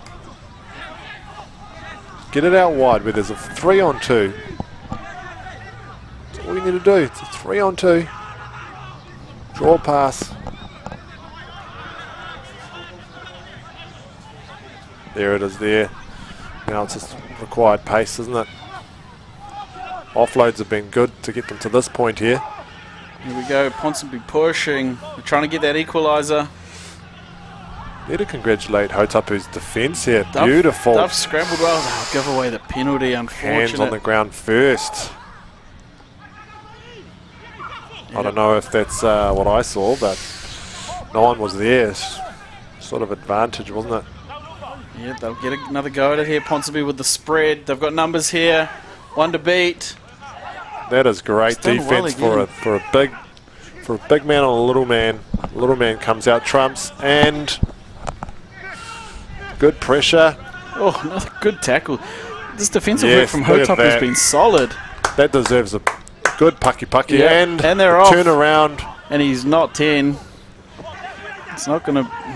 They're not going to come back for it. Is he going to gas it? Is he going to gas it? Good tackle. Great tackle. And yep, yeah. done really well there, Ponsonby. Just getting over the ball. Got a little isolated. And they come back again. Nehemiah, great steal. Set up his mate here. Just Hotapu just won't go away on defence. Look at it. They're grafty They're on everywhere. defence, man. Look at them. Up, up, up. There's more players sitting down than there are standing up at the moment. 3 Ponsonby guys down, and Hotapu are just all on their feet, just want the ball, but I think they're a bit too congested here. They could just go wide here. So 2 on 1.5. Yeah. Yeah. Oh, look another at that. tackle. Oh, And and the he's- turnover. Oh, as good as their attack's Hotapu. been, this period of defence could win them the game. Hotapu, wow. Standing up in defence here. You're probably going to see some good substitutions coming up soon. Oh, the shorty. Oh, he's he got snuck it up behind him. back. Could be a penalty. And It's the a penalty, Hotapu. yes, not releasing. They'll go. Who's got the wheels and who's got the gas left Yeah. in the tank is all I'm. Oh. Where's the support? Oh. Oh. Oh. Hotapu, keep the If ball they moving. score here, that's got to be. They must be close. They're in the attacking corner. They've got What's big the ref numbers saying? here if they What's want the ref it. saying? Oh, he's gone down the short side. Short side. And that is a try. Hotapu deserved that. Right in front of the boys in the pool. I tell you what, they've got a minute and a half to go. They want to suck up some seconds here with this kick. Yep. Yeah, 10 points will be hard to come back within a minute. That is one of the toughest periods of 2 minutes of sevens we've seen all day. You could just see Hotapu, just the fitness and the mental fortitude that they had to really dig deep and get across that line was outstanding. You can see some substitutions coming on, they're obviously needed. 63 degrees Celsius now, mate. Yeah, it's rising. Just after that sort of section of play. That stanza. Yeah. As mentioned, it was on the back of that tough defensive work. Never give in, eh? Never give in. GPE. I think you might have heard that being yelled out there. Yeah, and Hotapu probably wrapped that game up now with probably only a few seconds left in this men's match. Ooh, got a bit of a time off here.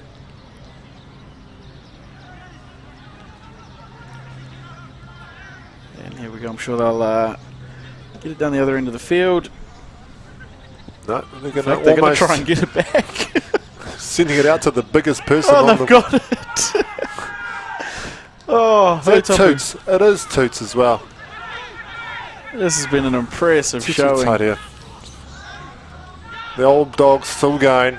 Mahi dog. He's out there, thought he'd throw himself there. Give that man the ball and he will twinkle toe you to death. They've got a penalty as well. Oh, they're just going to suck the time up there. Well, there goes young Milne. Called the scrum. Yep, that's just to wind some clock down. I'm most likely going to see this come right. I think you're going to see it come right. Maybe a double round. Short ball. And again, if you want your multi, write down anything else. Halfback's going to put it in. Scoop. Number 8's going to score. Tutu's on the wing here, so yeah, he'll either make the tackle or not. Put that on the multi. It's 1-on-1 on this side. Told you. There we go. The scoop. It's going to be. Oh, he's done the kick. Didn't pick that one up. Oh, knock on. No, and they'll grab it, Toots. Just dance around it for a little bit, and that'll be us. That is it. That is the end of our second round of men's matches. It is Hotapu taking away the chocolates there in their game against Ponsonby. Hotapu, they're bloody well maintained. The engine is definitely well oiled. Well, that's it, and that's what it looked like it came down to in the last 3 or 4 minutes. There's they just had the gas left. Just using the right kind of petroleum, isn't it? Yeah. The right fuel. Well, that's it. Maybe they were 50-50. Could be hybrid petrol mix. Could be. Plug-in. Yeah. That's it. Shout out to Elon. No, they're better in the end there. And it was a big defensive effort that they had to put up when Ponsonby were only one score behind, but they turned that defence into a pretty scintillating attack up their left-hand side. We saw a few offloads in it. Easily, I think, one of the tries of the tournament so far. Yep, we have to put it down there as one of the highlights to go back to when we wrap it all up this evening. And it's Hotapu. The first try again. Using the ball movement. That's what won. Yeah, and we mentioned it when they warmed up. They were doing a lot of shift drills. They were. And that was it. This is what they do. They move the ball. They've got some pace. They are a smaller side, and certainly in comparison to that Ponsonby team. Well, I think that's what you want. You don't want to be carrying a lot of excess. I don't want to say weight, but sweat. Yeah. That's it. You can see it again there. Quick tap. See you later. Looked like he had him covered, but there's a little bit more space out there than you think. That's a nice angle for it. Plenty of space there. There's Hotapu putting a show on with their speed and skill. And Ponsonby did have this one right before half time, which I thought might have turned them into gear. There's a lovely offload there. Obviously, Milne's worked a lot on their fitness, so that's what wins championships, mate. Is it's how fit you are. I mean, good players. Great players will always beat good players because the good players will get tired and the great players won't. Yeah, and this is one of the highlights from that game there. Just a little short side finish it was for Hautapu. And they walk away with that one. We see them getting their congratulations, and I'm sure from their coaches. We've got a bit of a break coming up now, so our next lot of games not till the 1:30 round. And at 1:30 we'll see some women's games back. It'll be the Mount Marlins women back to take on Ponsonby, who we saw a little earlier looking really good against Patakesi. Yeah, skill, pace and execution. Yeah, and then following that we'll get to the Marlins men taking on Tapuna. We haven't seen Tapuna yet out here on field 1, and Marlins, they'll want to put on a good performance here at home, especially after recent club finals and all that's between those two sides. I'll tell you what, I watched their first game and they actually look very, very clinical in what they're doing, and playing some very, very good sevens, so that's a good plus there for Lossie. And then finishing off that round, we'll get to see New Edition coming down the hills. I am looking forward to seeing that Yeah. too. They got some good outfits in there. Yeah, You know, blasting some good music down there too. So they look sharp, and they're taking on Gret and Marist. And I do believe I saw some names in that team. Gretton Marist, mate. There's a few names, and I don't know if they come from Gretton, but they went through Gretton once, I think. I'm looking forward to Boydie though. I'm looking forward to Boydie getting out there and donning the number 10. So yeah, stay tuned, and we'll be out here again on this beautiful day, covering some great sevens, some great footy. I'll tell you what, fields 2 and 3 have got absolute crowd over there. We actually had a I didn't see who the game was, but we had a drop-off game over there. So for those of you unfamiliar, one of the new innovations for MW7s this year, following on from similar to touch, is if the game is level at the end of full time, the teams go to a drop-off scenario. So down to 6, and then further if it's still tied up down to 5. And Zara, on a day like this, how brutal would a 5-on-5 be out there? I'll tell you what, you need someone who's just got out-and-out gas and just finish it. You're going to have so much space, so you just, that's what you need. What's what you need? Yeah, it might be one offload and that's it. She's over if you've got the one pace. offload, mate, or just one drawn pass. That's all you need. But it's exciting, and that's what MW7s is. We're here live at Blake Park, Mount Maunganui, beautiful day. And that is our second round of games. We'll be back in about 45 minutes time for the next round of games. We'll see you then. Go and get yourself a cup of tea and lock in.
I've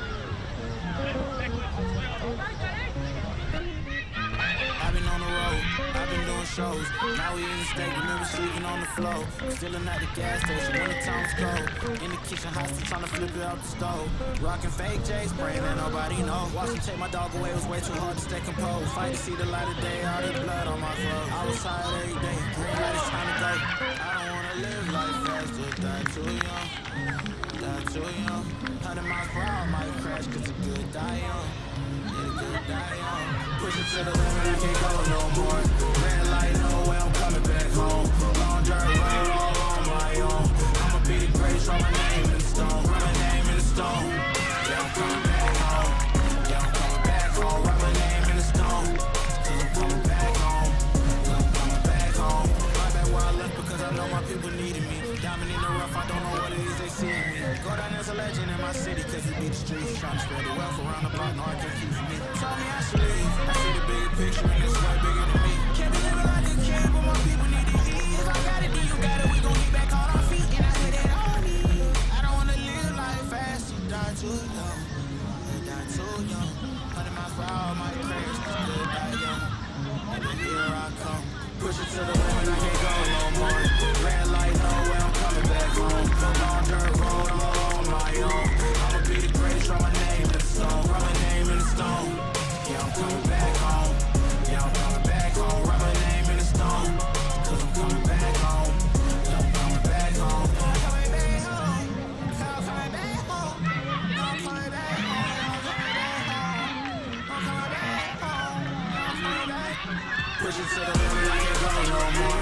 Red light, no, I'm coming back home. Long dirt road, all on my own. I'ma be the greatest, write my name in the stone. Write my name in the stone. Yeah, I'm coming back home. Yeah, I'm coming back home. Write my name in the stone. Cause I'm coming back home. Yeah, I'm coming back home.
shows. Now we in state, remember sleeping on the floor. Stealing at the gas station when the times cold.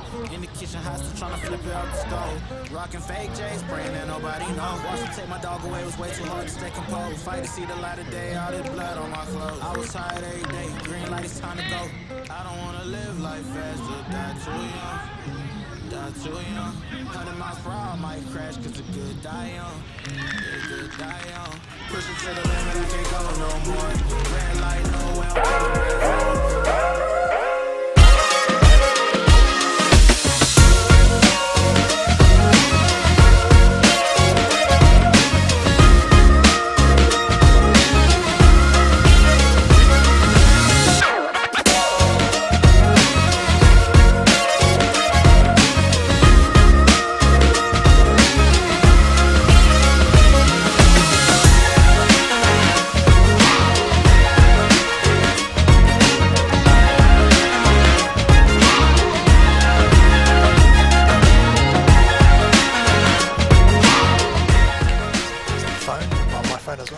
Kia ora no tātou, welcome back to Blake Park in Mount Maunganui.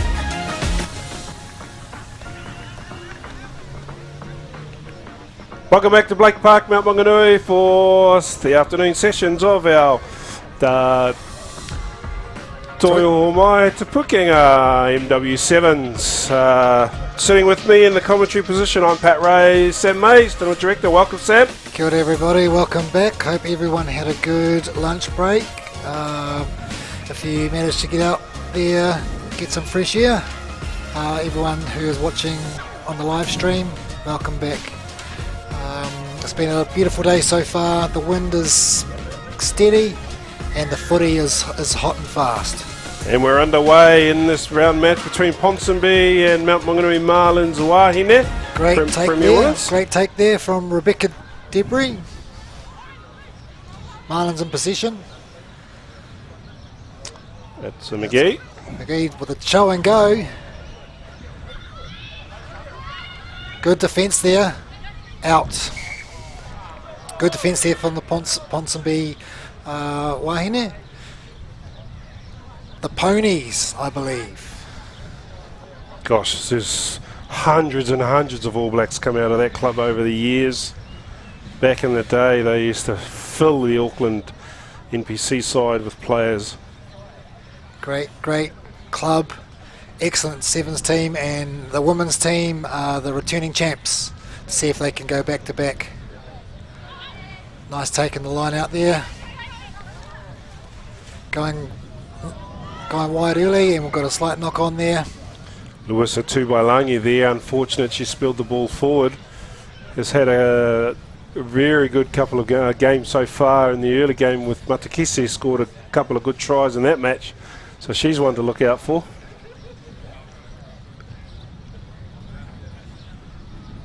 First scrum of the match. The Marlins women's have struggled a little bit with their scrumming, but they've got one early. McGee picks up the scraps.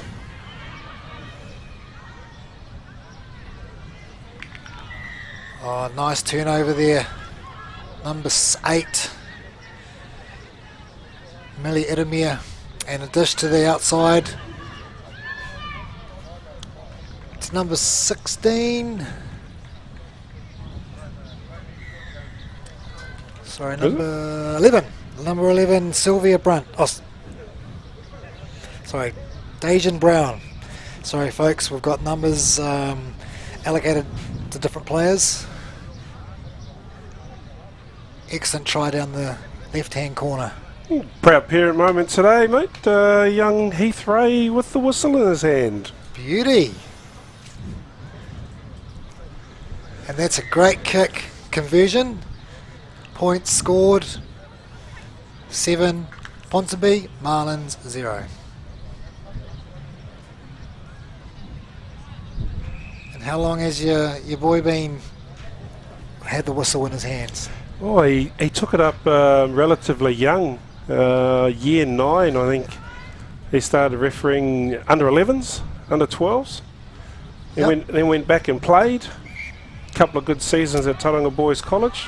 Got injured coming out of COVID. Yep. And had a stint video analyst work as well, and now he's picked up the whistle in the Sevens game. You can do it all. He's just like yourself, Pat. There's no way I could do this when I was 18 years old. Apple mustn't fall far from the tree. Anyway. Back to the action. Yep. McGee, good carry. Little offload, but messy knock on there. He's playing an advantage. Chloe Hill-Hoos, an advantage scrum. Just while we're waiting here, folks, welcome back to the Toi Hall Mai Te Pukenga MW7s. It's a beautiful day here. Crowd slowly starting to build. Sun is out, guns are out, and the footy is hot. Good dish. And it's George. George is straight through and steaming home. Try left hand side of the uprights. Kite George has scored some good tries today. She's been someone definitely that we've had our eye on.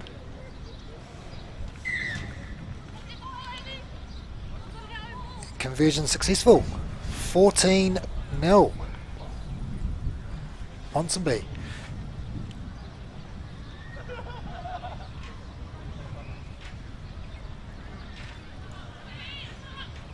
Big shout out to our sponsors, Legend Sportswear, looking after our staff, volunteers and referees for the day, keeping us looking sharp and on point.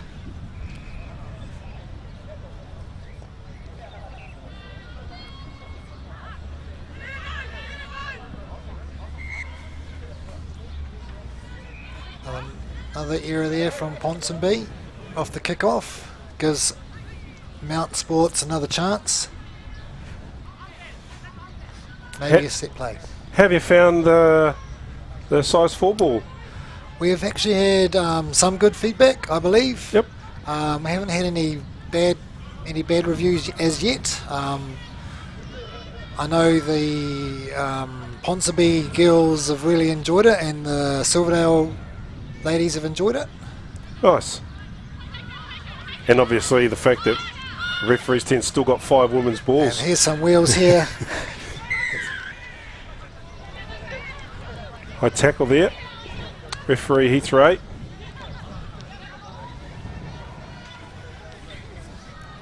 Sorry, we don't have a name for number 22. So if nice chop tackle there from Serena Lou.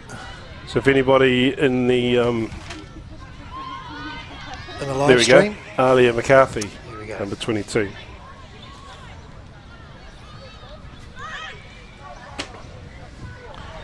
Number 7 sprinting down the touchline, Danny Maffei. Yep, Emily's got it. Nice tackle from McGee. Yeah, caused the knock on too. Great defensive play there in the corner. Try-saving tackle. Showing some experience, young Emily McGee's back in the Mount Maunganui. Had a stint with Mount Maunganui Marlins when they got their women's team off the ground. Made the Volcanics that year as well. Yep, it's really great to have McGee back. I'd say this is her home away from home. She loves the Bay, loves the Marlins, and loves her footy. Big scrum there from Ponsonby. Free kick. Liu with the ball. Nice carry. Good solid carry. Counter ruck there. Unsuccessful. Penalty Mount Marlins. It was a shame actually, the ball was out and what she did was counter ruck and put the ball back in the ruck and then picked it up. Marlins ball deep in their own half. Lots of wheels here. Great defence. Oh, couldn't quite link up. Cleaner overshot it. Pierre. Osnowski. Stay strong. Well done. Good clean. Yeah. Good defence from Ponsonby though, from the Ponies. They good rush D and their defence is nice and tight. Here's Pierre Osnowski. Oh, nice carry. Unlucky with the offload from McGee. Ponsonby scrambling. Hard luck. It was a good passage of play there by Mount Maunganui. They managed to string some passes together. Looked quite promising till it broke down right at the end, but good passage of play from the Marlins ladies. Yep, excellent. And that's the end of the half. Ponsonby 14, Mount Maunganui 0.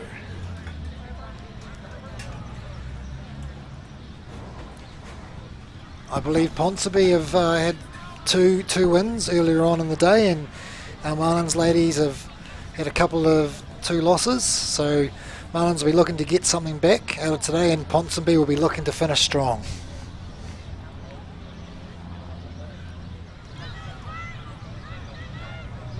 Still pretty warm out there. Still hovering around the 26, 28 degree mark. Nice breeze. And we're just looking at the replay here.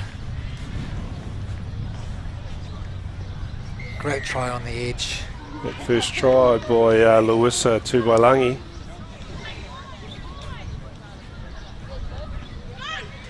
And then the second try here, she gets dragged down, didn't she? Just in the corner. Great defence. Yeah, spilled the ball forward as well. McGee.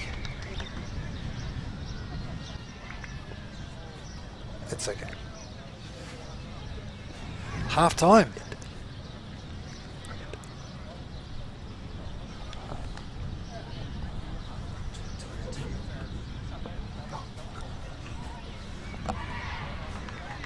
And here we are, folks. Second half about to start.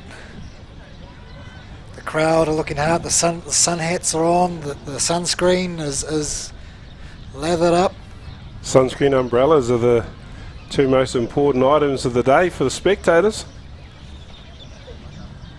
If you are at the venue and looking for a bite to eat, still some pretty tasty burgers and chips on offer over at the food court, or Mrs. Whippy's over there as well. Grab yourself an ice cream.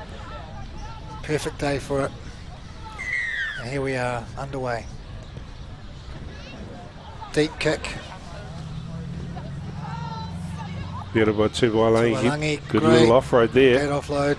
Good and step. Regather. And it'll be tough to chase you down. Clean through and speeding home. Try number 3, number 14, Luisa Tuivailagi for Ponsonby. Yes. Another big shout out to all my Te Pukenga for helping us put this lovely day on, and extraordinary event for our community and all our visitors from out of town. Kick successful, 21 points to 0. Looks like the try scorer's getting a rest, or no, she's just shunting out to the edge so she can score a couple more.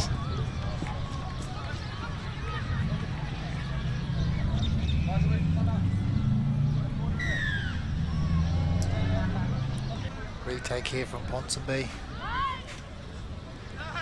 Good take. Oh no, Wisniewski's put it down. Managed to scramble it back though and get possession. Yep, tied it up by Keith there in the number 8 jersey. Well, there we go. No sweeper back there. And we've got McGee with a bit of toe, and here she is. Beautiful. Gliding like a gazelle.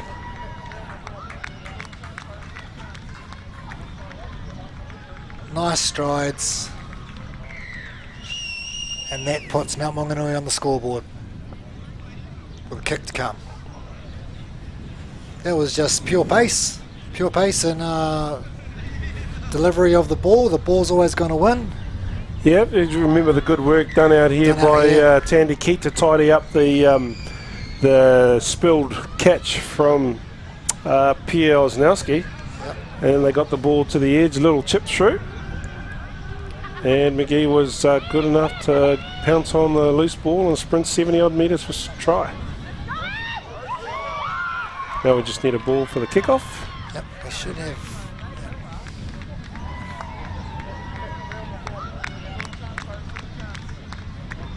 It's a hot day out there. I think it's just starting to get to the hottest part of the day.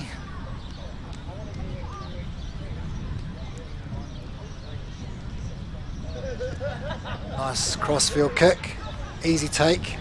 It's early possession there. Number 12, Tyler Nankiville, carrying that ball into contact. Good hands. Getting it to the edge nice and early to the speedster. Number 15, Jenny Hesketh. And they're keeping the ball alive here. Marlin's a bit short on defence. But look. Number 11, Dajane Brown. Too fast, coasting through the gap. Makes it look easy. Ponsonby strike straight back. And that just shows the quality team that Ponsonby are. Taking the kick off, keeping their patience, and letting their processes and policies, team shape, do the rest of the business. Millie Edemir was unsuccessful with the conversion attempt. Score remains 26 points to 7.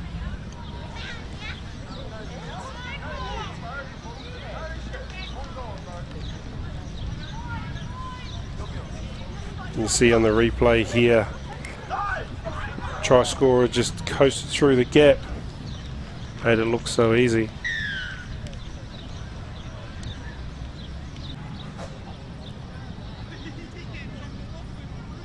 And back to the restart. Sylvia Brunt, number 8, Gone the restart. deep. Bit of pressure on the Marlins early. Chloe Hill gathers the ball. Nice clean, but Ponsonby are in nice and quick. Oops, a no sweeper. Lou with the pace. Is it going to stay up nicely? Unlucky bounce. Oh, the hard crawl luck. bounce of the rugby ball. And now Ponsonby back on attack.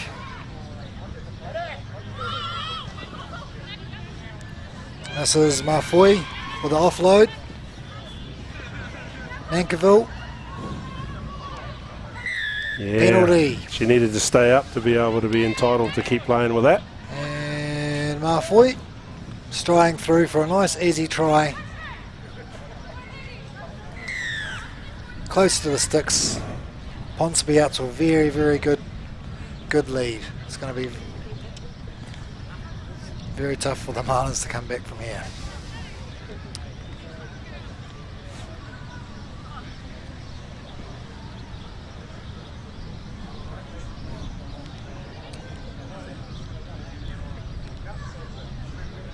And Nankiville with the conversion is unsuccessful. Score remains 31 points to 7. And we got about a minute left to go in this match.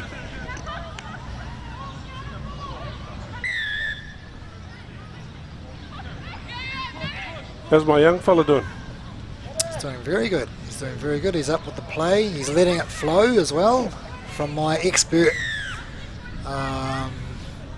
opinion.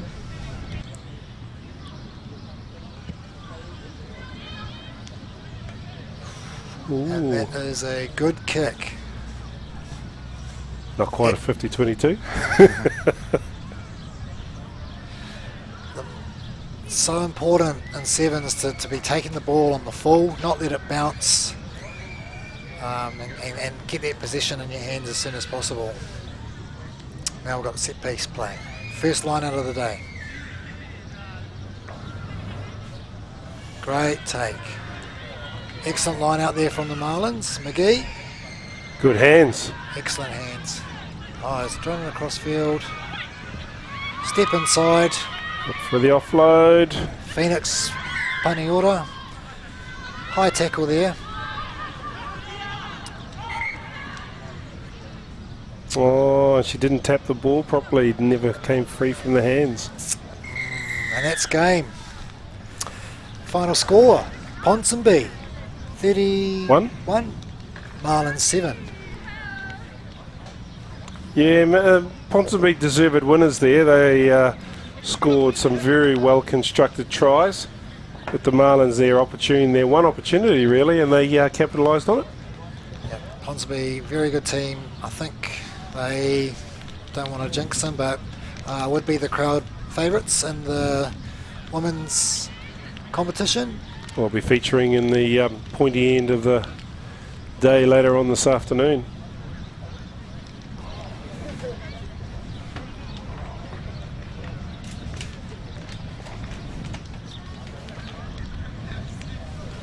And coming up in about 12 minutes, we've got Mount Maunganui men's taking on Tupuna. A replay of last year's grand final. Yep.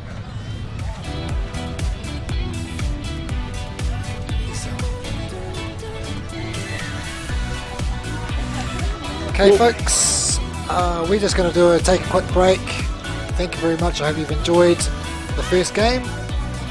We will be back right away for the Toyo Mai Te Pukenga MW7s.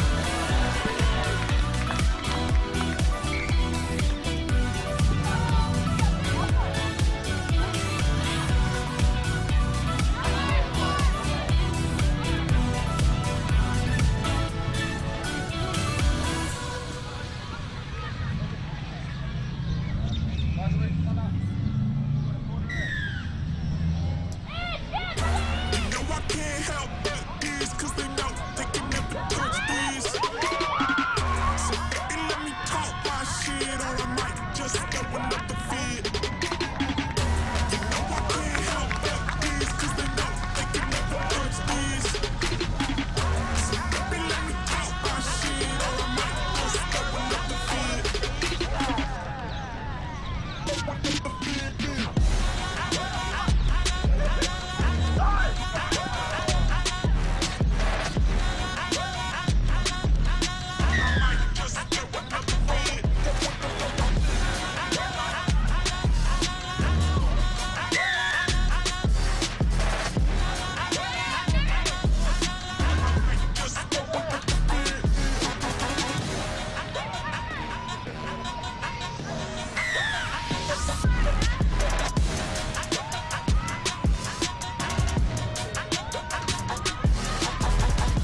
cause they know they can never touch this. So they let me talk my shit, or I might just throw another fit. You know I can't help like this, cause they know they can never touch this. So they let me talk my shit, or I might just throw another fit.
Matakisi players.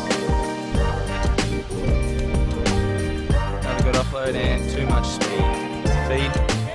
Oh, big scrum. Big hands. See what they can do here. Oh, he's gone. See what he can do here.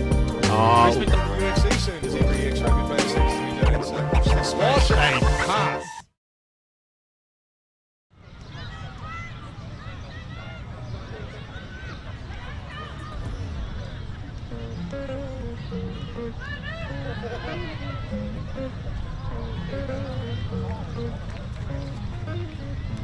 I've been on the road, I've been doing shows. Now we in steak, remember sleeping on the floor. I'm chilling at the gas station when the time's cold. In the kitchen, hot still trying to flip it out the stove. Rocking fake J's, praying that nobody knows. Watch him take my dog away, it was way too hard to stay composed. Fight to see the light of day, all that blood on my clothes. I was tired every day, green light, it's time to go. I don't wanna live like fast, just die too young. Die too young. 100 miles per hour, might crash, cause a good die young. A good die young. Push it to the limit, I can't go no more. Red light, no way, I'm coming back home. Long dirt road, all on my own. I'ma be the greatest, write my name in the stone. Write my name in the stone. Yeah, I'm coming back home. Yeah, I'm coming back home. Write my name in the stone. Cause I'm coming back home. I'm coming back home. Right back where I left because I know my people needed me. Diamond in the rough, I don't know what seeing me. Go down as a legend in my city, cause we beat the streets. Trying to spread the wealth around the block, no, I can't keep for me. Tell me I should leave. I see the bigger picture, and it's way bigger than me. Can't be living like a king, but my people need to eat. If I got it, then you got it, we gon' get back on our feet. And I put it on me. I don't wanna live life fast and die too young.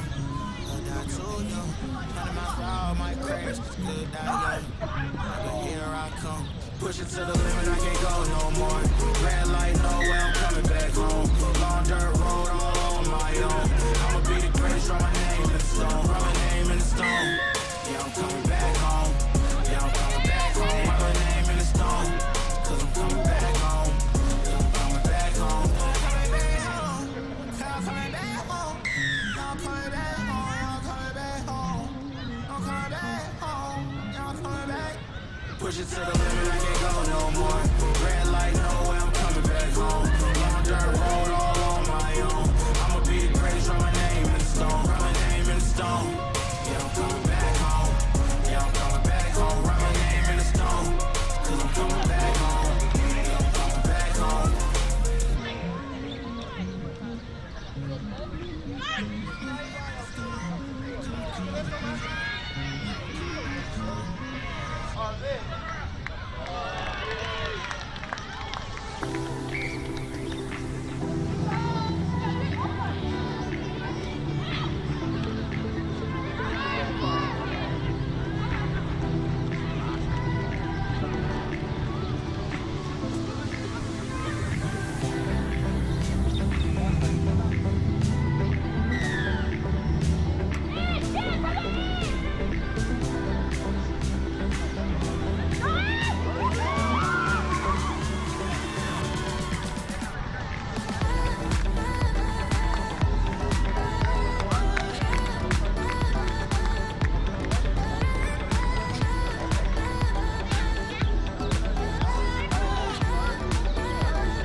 Welcome back, ladies and gentlemen.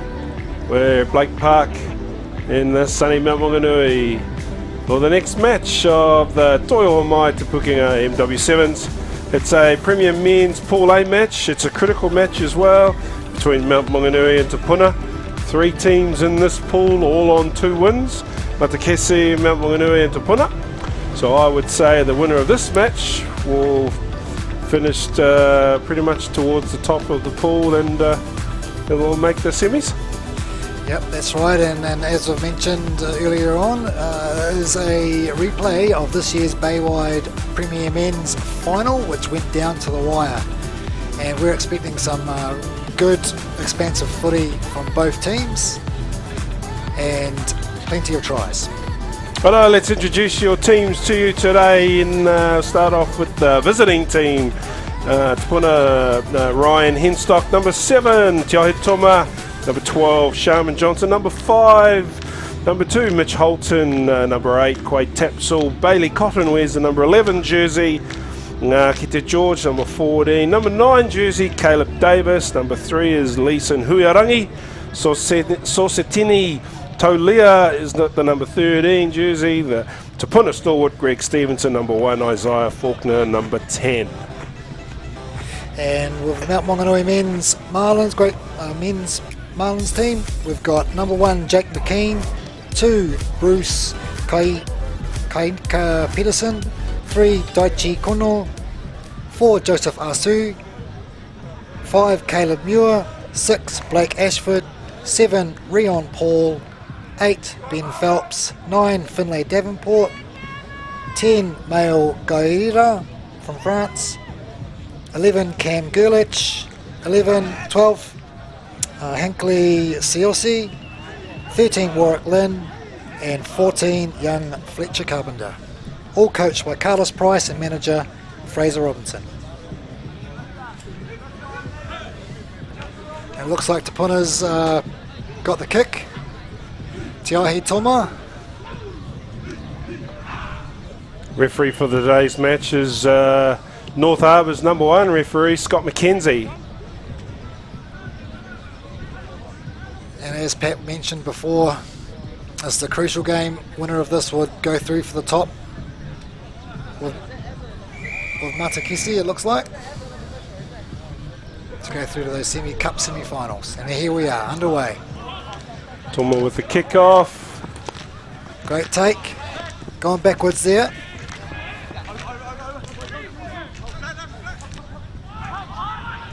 It's a little bit of an error there. Fletcher Carpenter to Rion Paul. Nice defence there from the Tupuna 12. Isa Faulkner. And a big fend. Big fend by Hinkley Sealsey. Sealsey. Hasn't got the legs though. Or has he? Can he put somebody Finlay away? Devonport, the man they call Flash, is going to go through untouched under the sticks for the first try of this game. Great end-to-end action from the Marlins. Yeah, number 12, Hinkley Sealsey. I thought he had the legs, but he also had the nous to know that he didn't have the legs. And held it up quite nicely, waited for his support to come and picked the right man to give it to. Excellent patience there, excellent patience from Sealsey. Allowed Flash to get there in support, straight under the sticks. And conversion kicked from Fletcher Carpenter, the young man from Otaki. 7-0 Mount Maunganui Sports. Crowd starting to build here towards the back half of the day. Looking forward to the semi-finals and finals later on this afternoon. Yep, and that's what we want to see. We love to see people, more and more people come down, support your community, and watch some of the best sevens that Mount Maunganui Sports and Bay of Plenty can offer. Kick off. Rion Paul with a take. Nice set. And there's a slight knock on there. Yeah, you cast your mind back to the 2022 Baywide Premier Men's Final. What a clutch match that was, wasn't it? 3,000 people crammed in here that day. Yeah, it was a lovely day. It was my first year as a coach, Premier coach with the Marlins, and a good first year back on track for our club. Back to the live action.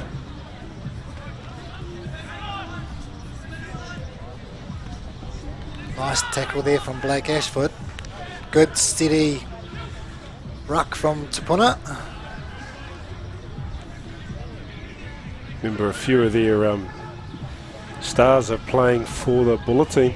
Yep, Bullet team, and I believe Ian Matakisi as well. Yes. So, but that's all right. Tupuna have always been strong. They've won the Bay Wide for the last few years, and that's exactly why. Te Aihi Toma.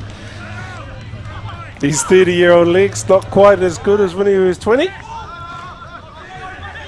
That's all right. He's got a penalty. And there's Quade Tapsell. Advantage there, looks like. Could be in trouble. Yep. Who is this? Yeah, he wasn't 10 metres and he made the tackle. Yep. So he goes and has a 2-minute rest. Finlay Davenport will take a breather. Tupuna hot on attack.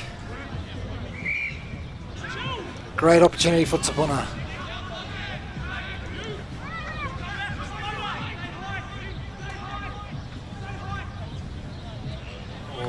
Quade Tapsell straight through there to put a number 8. Makes that look easy. That's what happens when you're one man down, eh? Yep.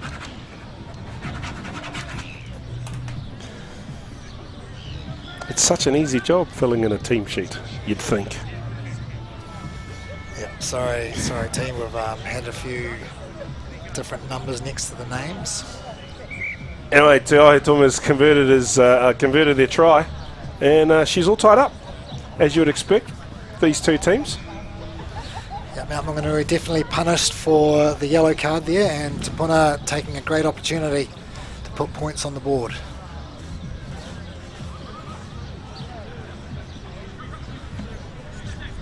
I've just heard from one of the match officials that there's not a lot of wind down on that field. So it might be 27 degrees, but it's probably about 35 at the moment with no wind down there. Yeah. Nice deep kick from Tiahi. Fletcher Carpenter. Now here's Peterson. Nice carry. Back to Rion Paul to mop up. And here's trouble. Great hands from Peterson. Out the back door. Oh, that's a bit of a... Yes, this could be trouble.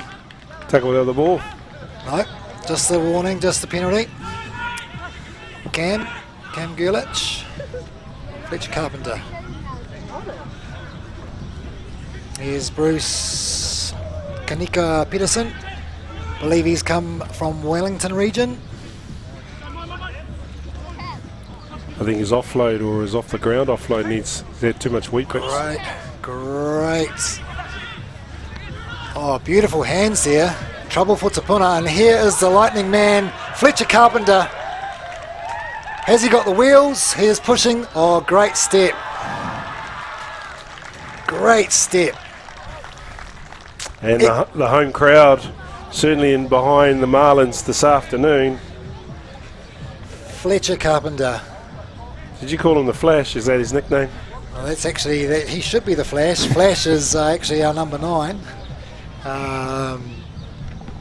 Finley Davenport, but hey, we might have to have a new name. Lightning McQueen, I guess, might be the name for Fletcher. Anyway, 12-7. That's the second one you pulled out today. You might have to put patent down on these bloody quotes.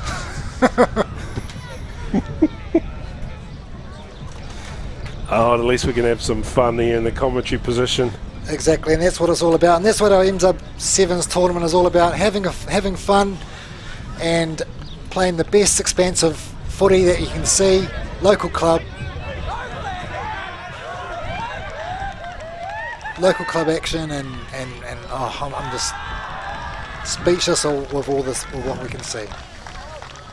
We certainly are spoilt for the talent that gets put on offer at these types of events, at our local events.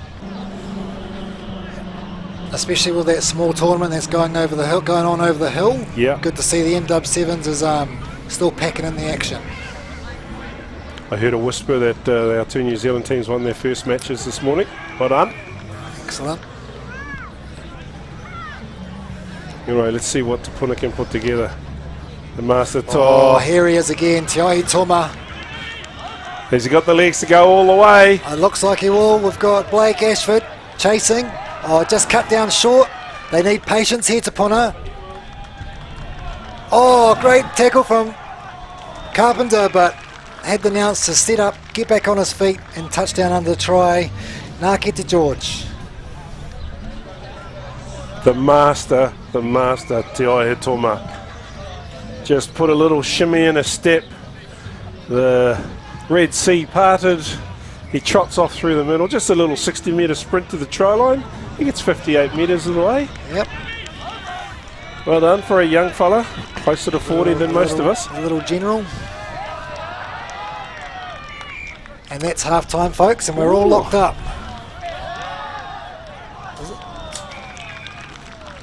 Great replay there.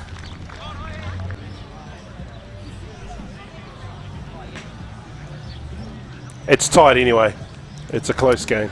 14-all. Te Puna and Marlins. So we've got a 2-minute break here, ladies and gentlemen. What's the Marlins plan for 2023 there, Sam? Do you know how many teams you've put now in the competitions this year? Yep, so far we have our Colts team. Yep. And they're back on track. And our Premier Development team is looking pretty sharp. Our Prem's men's team is showing some good interest after losing a couple of players from last year. And more importantly, our women's Premier team is having a lot of interest from outside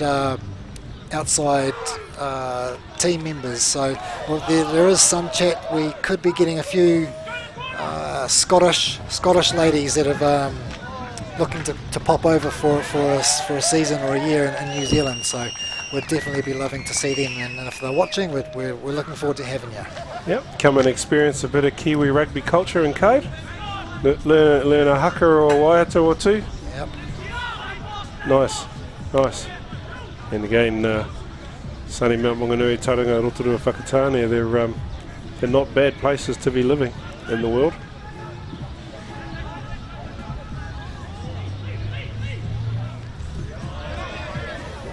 Yep, 14 all here in this clutch match of this Pool A Premier Men's Division between Mount Maunganui Marlins and Te Puna, with Matakese also having recorded 2 wins. The winner of this match will go through with 3 wins in the potential opportunity of topping the pool for the playoffs. Yeah, just love the masterclass of Tiahi Toma where he comes on, adds a real presence on the field. His lads get behind him. Oh, knock on there from Te Puna, and it's Marlins ball. Couple of changes made by the Marlins too, I see. Young shoes on the field. Oh, lovely show and go there from Cam Gerlich. Will he have the legs? He does. Lovely try there from Cam Gerlich. Right in front of our camera too. Great try. And Cam Gerlich has actually been our player coach for this campaign. He's put in a lot of work for our Colts lads and our women's, and most importantly the effort he's put in for our whole club as a whole. We really like to thank Cam Gerlich for everything he's done on and off the field. That could be critical. The conversions are way to the left hand side of the uprights. So 19 points to 14. Beautiful day down here at Blake Park, Sir Gordon Titchens. We just had one of the Chiefs Manawa players pop into the commentary position. We thought she was coming for an interview, but shied away. The Chiefs Manawa Super Rugby Opiki team's in town for a camp this weekend. Yep. Nice, a good Marlin girl. Peyton Takimoana. And here we are, back to the action. Nakete George with a big long pass out to the left.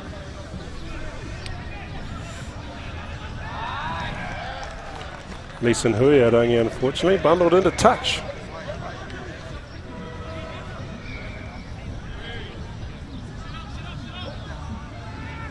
Let's see what sort of strike the Marlins have got off a line out.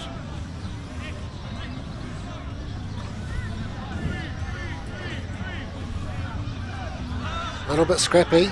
Oh, there's some bit of thinking on your feet there from Flash, from Finlay, Devonport, and here's Mail. He's lost the ball, and now Te Puna's hot on attack. Good tackle from Asu.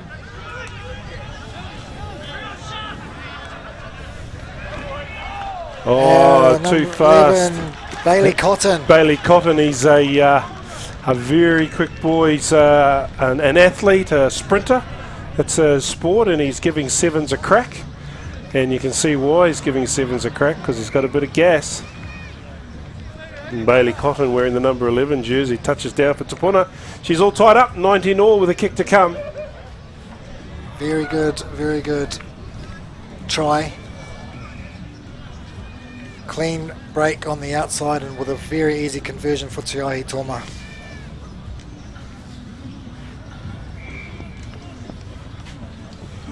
And that we see Te Puna 21, Mount Maunganui Sports 19. Here's a replay here. Nice show and go. And all that is just all out pace.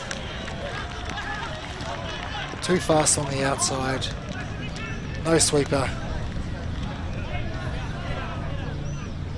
He's got some ridiculous sprint title speed. He's insane. Trains over here at the High Performance Centre.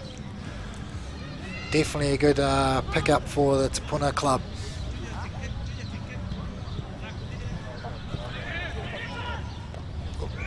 Oh, his kick didn't make the 10.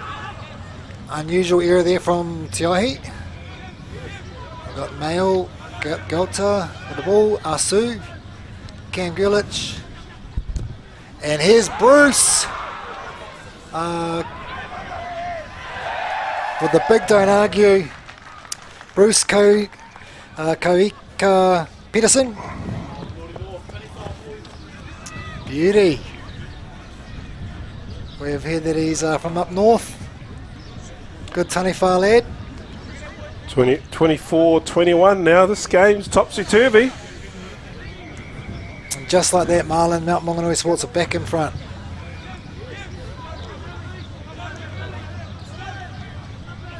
All from that kick-off era. And there's the nudge from Mael Gautier, the young Frenchman.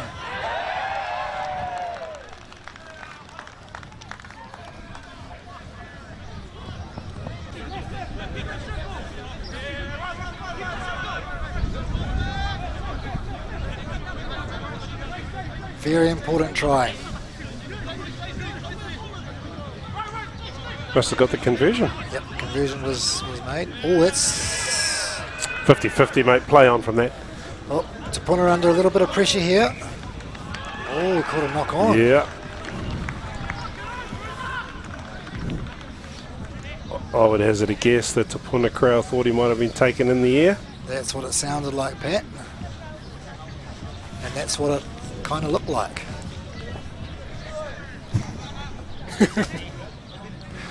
But that's all right. It's pretty far to see from the commentary box. I'm sure the referees have got a better vision than us. Yep. Important scrum here. Good defence from Tupuna. Penalty there to the Mount Maunganui Sports. 1 minute to go. It will be interesting to see what they do here.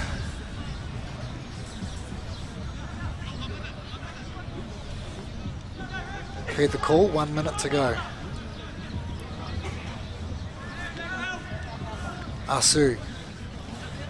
Davenport. Rion Paul, strong on his feet, quick on his feet, powerful. Look at that carry. Oh, he's gone down on the ball, gives Tupuna one last shake of the dice.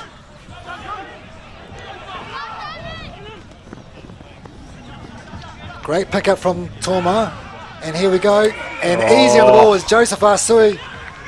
Oh no. Yeah, the tackler had to roll first though. And here we go. This is going to be interesting here for the... And this is a crucial try. And that could be the game. I would Kick say to come. so. 26 all with a kick to come. And who else? But Tio Toma has to kick it. Who else to step up and take?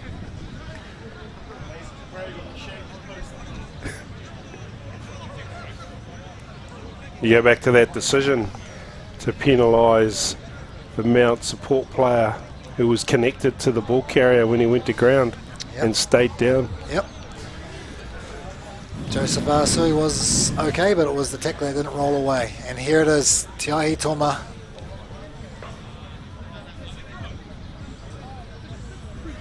And there it is, ladies and gentlemen. That's the end of the game. Tupuna 28, Mount Maunganui Sports 26. What a good game of footy. Excellent game of footy from both teams. Both wanted to throw the ball around, score tries, and it just came down to those conversions.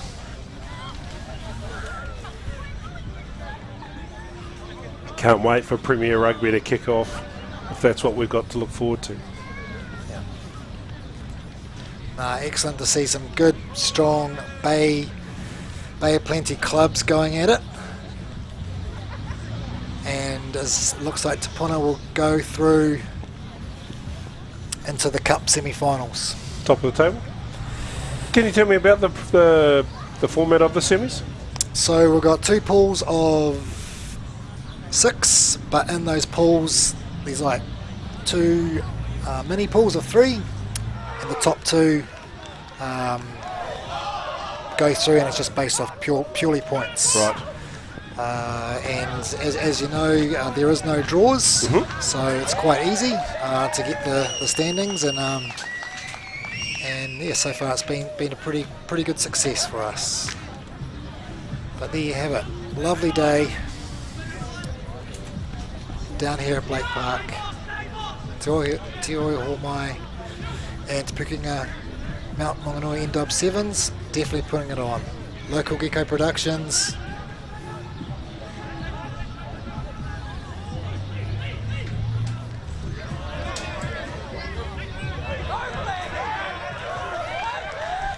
So we have a look on our screen. We'll have a look at some of the action from that match that's just been played.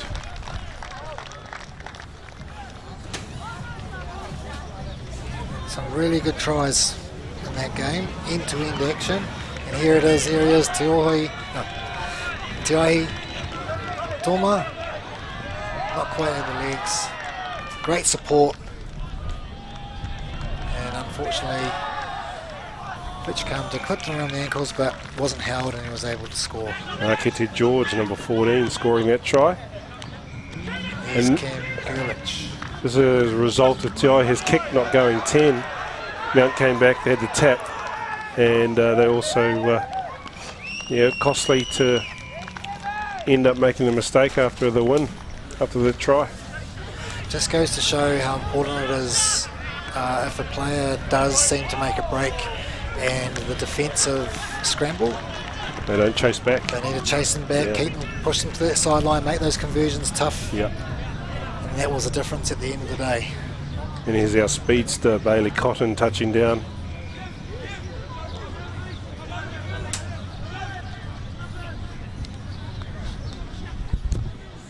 And there's the big man. That looked like an 80-metre try to me. Oh, and I bet by tonight's social it'll be 100.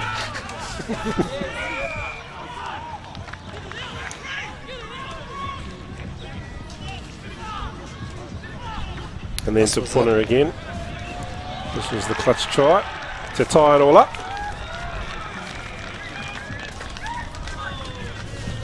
Number 14. Ngāketi George with that try, and thank you very much, ladies and gentlemen. We're going to take a break.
We're back live here at Blake Park, Mount Maunganui for our next match, which is between the New Edition 7s and Greerton Marist Gurnards. I'm Pat Ray, and with me in the commentary position is Sammy Mays. Sammy, tell me about this New Edition team. Kia ora, everybody. Sam here from the Mountain Sports Club, and yes, this New Edition team is an invitational team from South Auckland, and they've got a lot of exciting players from all around the region and New Zealand, and they are probably one of the favourites that we've got our money on here.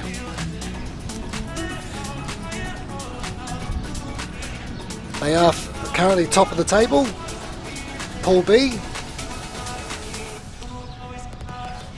They are indeed. A lot of excellent players. We'll get you through the team list shortly. And of course we've got the Greerton Marist, based out of the Tauranga, the Gurnards, otherwise known as G-Town. G-Town.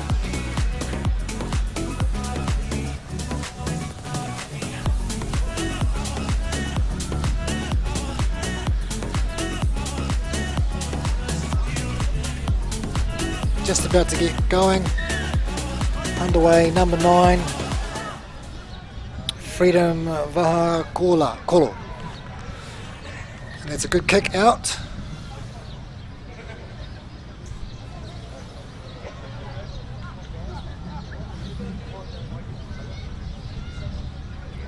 Just between the 22 and the halfway. It's the first scrum of the day, actually. Sorry, it must have been knock on.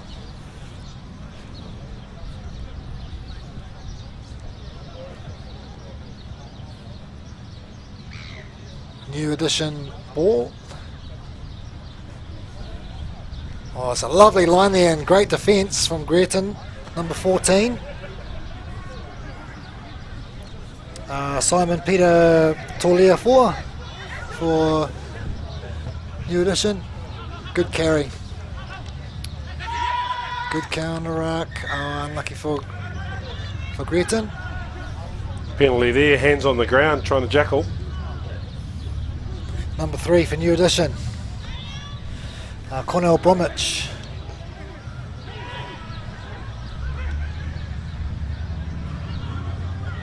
Penalty there, Greerton. Sealing off their New Edition.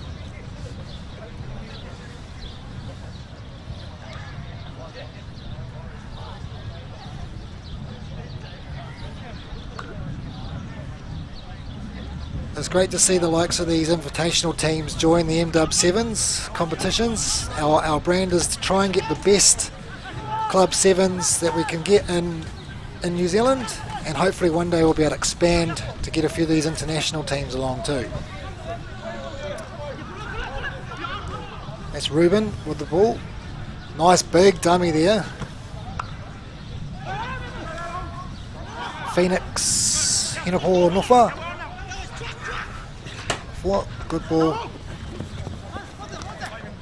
It's for Vinny Lasanga. We're carrying the ball into contact there. Marketi. Kick by Freedom. That's actually not a bad idea, that one. It's a good kick. Whoa. And what a shame that you don't. I doubt we're playing. I don't think you play the 50-22s. New Edition have gone early. That was a perfect 50-22 kick for a 15s match, but unfortunately those rules don't apply in 7s. Here's Bromwich. Spilled it backwards. Greerton with a quick tap.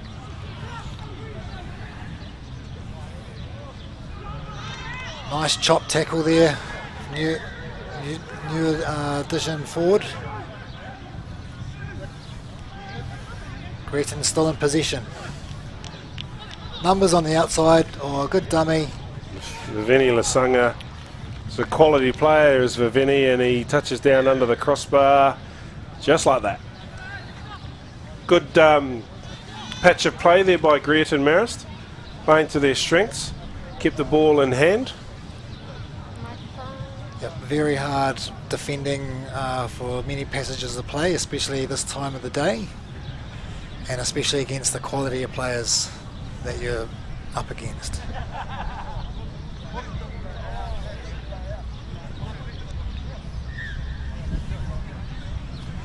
Conversion successful. Greaton 7.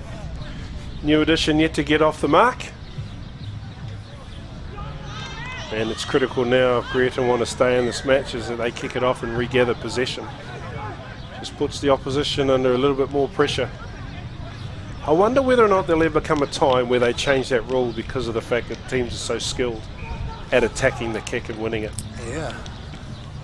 Because they introduced that rule so that to make it more fairer, so that the non-scoring team theoretically gets possession of the ball. And unfortunately now the teams have turned it into an attacking weapon. It's a new attacking weapon, Yeah. exactly. He's gone deep. New addition. Number 6, Phoenix. Shrugs out a 1. Hinapor now 4. Strong carry from Oh. number 9. Pisi Liawea. Turnover. Good defence there from Yeah. Greaton. And then the tackle in the roll. Veni Lasanga. Good carry. Good clean from Greaton. This is trouble. Yep, Isikul Maisavi. Has he got the legs? Looks like it. And he's going to dot down for G-Town's second try of the match. Great try from Isi Komaisavi. Looked like he wanted somebody from the crowd to come give him a drink.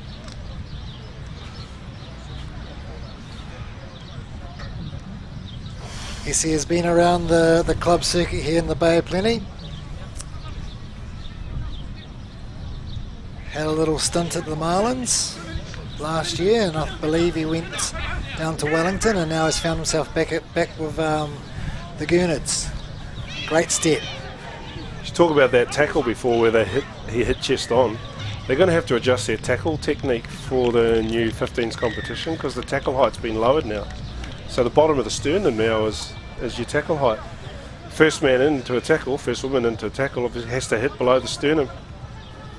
So that'll be something that'll be rolled out across the country when they do their annual Rugby Smarts. We'll have to bring all that in.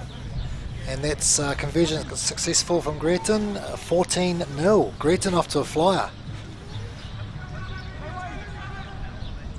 Those deep kickoffs have paid high dividends for Greaton. Freedom Vahakolo, the kick. Whoops. Great take though, great take there from number 6, Phoenix, Hinapor Nofoa. Also good tackle on the touchline there. I think they're having a conversation about each other's parentage.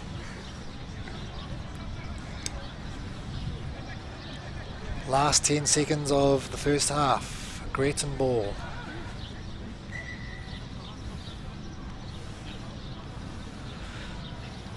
So good to have the MW7s back here in Mount Maunganui.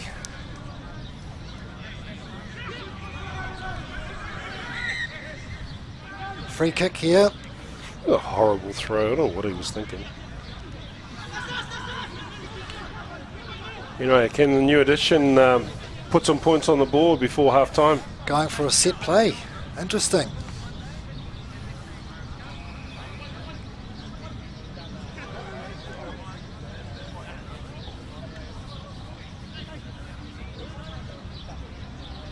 The scrums in 7 is a very interesting position, isn't it? It's can go either way at times. Yep.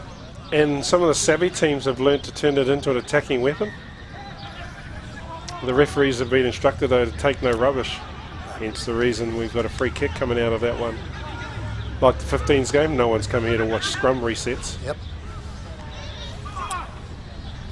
Going to go on the outside. Joshua going, I think it is. 9. Pisi Liwa. Yeah. He's He knew it as soon as the whistle went that he'd sealed off that. Give himself a slap on the thigh. He's cross with himself for that. And he'll kick it into touch, it's looking like. Nobody wants to come and see him. If you weren't awake, then you would have missed him taking the tap penalty, and you'd say you can't kick it out on the full. But he dribbled it into touch anyway. Anyway, half time. Half time. Greaton 14. New Edition 0. Just got the replays coming up on the screen. A few excellent tries here from Greaton.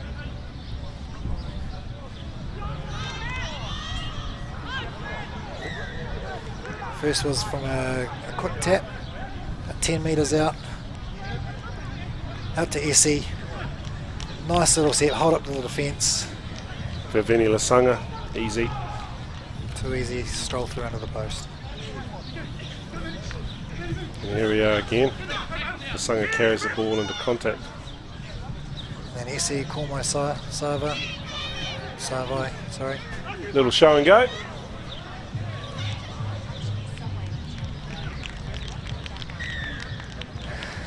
And where's my rest drink? This is another great take, but then another piece of good defence. And then they had a conversation. I saw what that was about now, because the New Edition guy rolled the ball under his subs bench's chairs, stopped him from recovering. So they try and clamp down on that sort of stuff, because we're here to watch some good fast footy. And if teams are throwing the ball away, preventing that sort of stuff, it should be a penalty and a yellow card. Anyway, they've had their halftime pep talks from their coaches, and we're just about to get underway for the second half. Quick shout out to our sponsors: Toyoho Mai, Te Pukenga, Roommate Cabins, Beretta Physio, BHS Hospitality, Social Butterfly Social Media, Mixture of course, who's providing excellent food for our VIP tent, and sponsors. And of course, Legends Sportswear, kitting out the Marlins and the referees. Great kick. Tap back by New Edition. Good start here for New Edition. Greaton's defence is holding.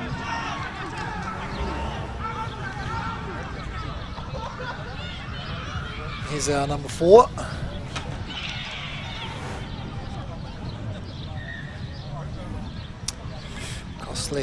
Costly knock on there. New Edition just haven't seemed to find their rhythm in this game. They've been shut down quite well on the defence there by the Greaton team. Getting frustrated, and it looks like they're pushing a few passes, unnecessary passes. But that's all due to the good quality defence from Greaton. Yeah, I was going to mention, and they've got a pretty good coach in Phil Fullamore. He's been there, done that. Definitely. So he knows what he's doing there, and this Greaton side's very well drilled. Yep, scrum win to Greaton, and then a hoof downfield, and this is going to be interesting. No one's chasing from Greaton. As long as they've got a nice steady line, unbroken, then that's the main thing. Josh Gray fields a ball. This could open up. Great defence. Oh, high tackle there.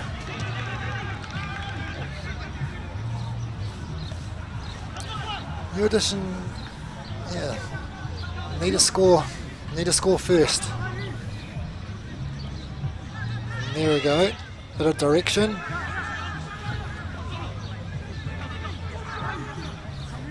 Greaton's defence just steady. And here we go. This is a bit of speed here. Number 9, PC Leiwa. Leiwa back with the ball with the dish. Numbers out here, and that will knock back. Oh, that is... There's a terrible pass. It must have slipped out of his hands because it trickled along the floor. Just unlucky there from New Edition. They looked hot on attack. Just things aren't going their way at the moment. But as we know, with the game of sevens, anything can happen, and all it takes is one try to get back on track.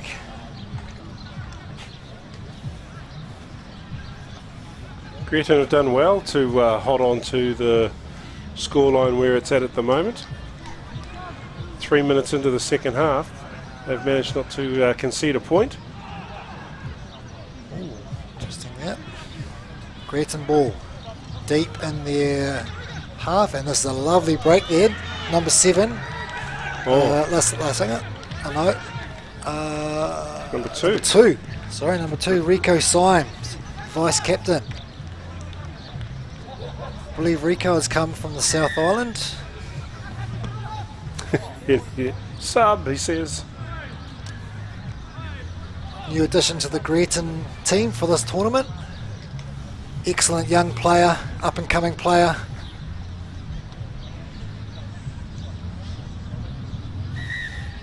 Yes, he puts the extra points on. 21-0 Greaton. New addition really will need to be the next team to score. Lovely break there. Rico Symes. And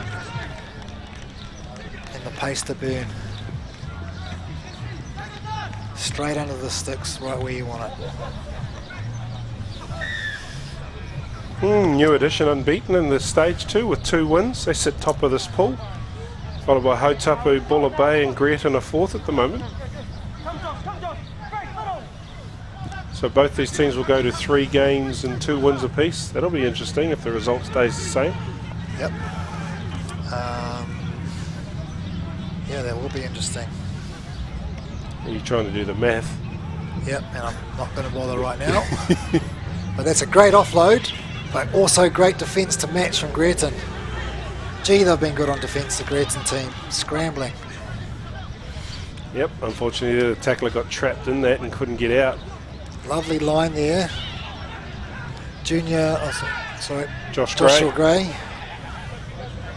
And Greaton back with the ball again. Yeah, 2 players in front of the ball. That's not a good sign.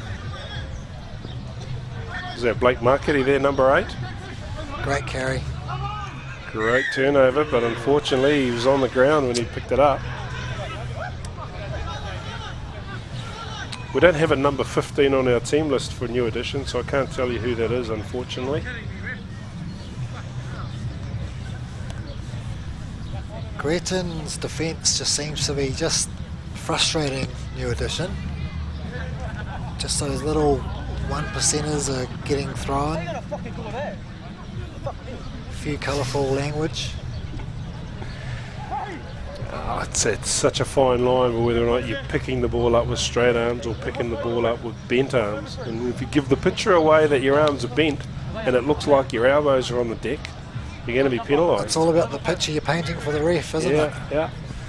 If you give the picture that you're a strong, stable body position and there's no way in hell that your body's on the ground, you'll be rewarded. Oops, quick error there from Greaton. Gives new addition an opportunity. Good strong carry and an advantage to new addition. I think that his hand slipped up over the shoulder there, but bounced back down again. Oh, that's tough. Essie. Like a thief in the night. So here's my question for you. Was advantage over for the high tackle?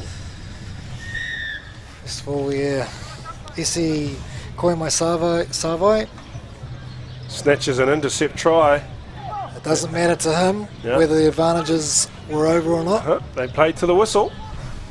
But yep, it's definitely a question new addition could be asking.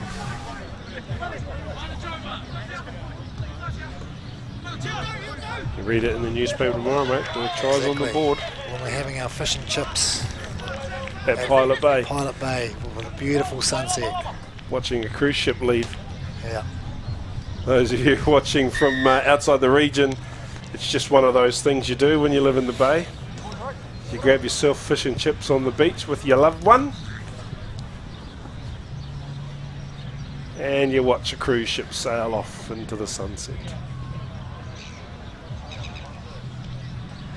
I've been very impressed with this Greaton team in this game. Solid, all around attack and defence. Nothing flash. Nothing flash, and to hold new addition to 0 points. Yep.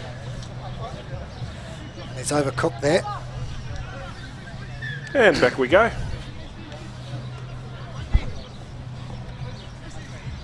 Coming down to the last play.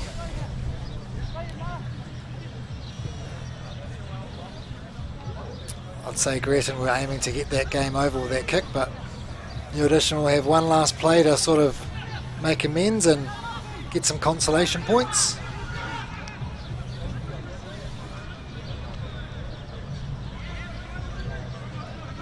And these on the deck. Yep.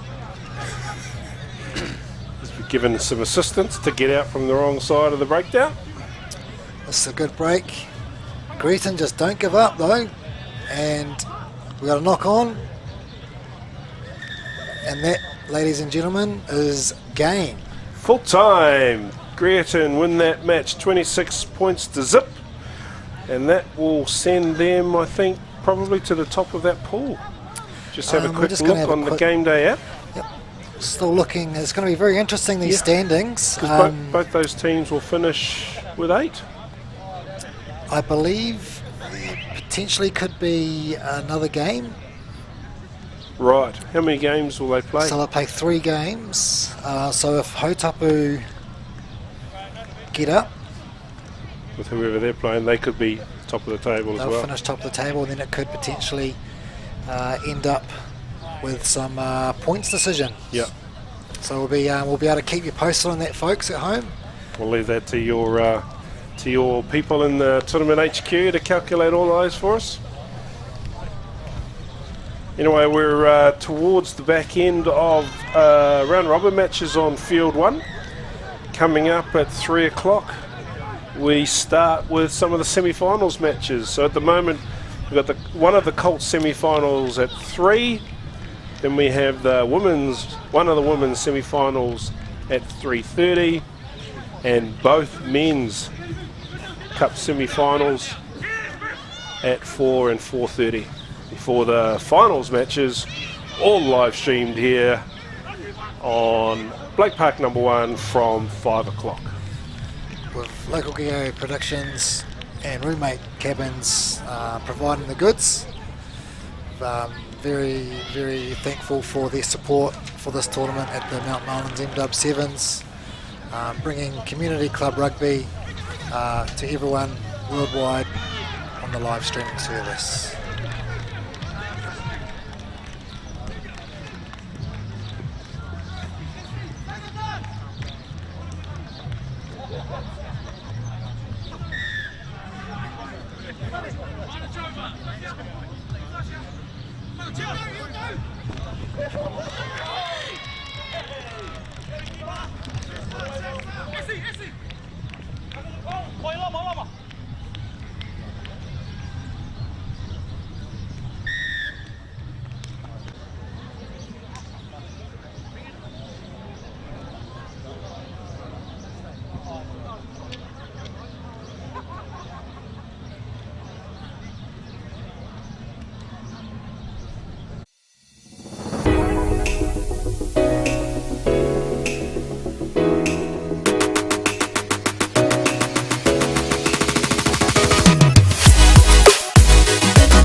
Offload and too much speed.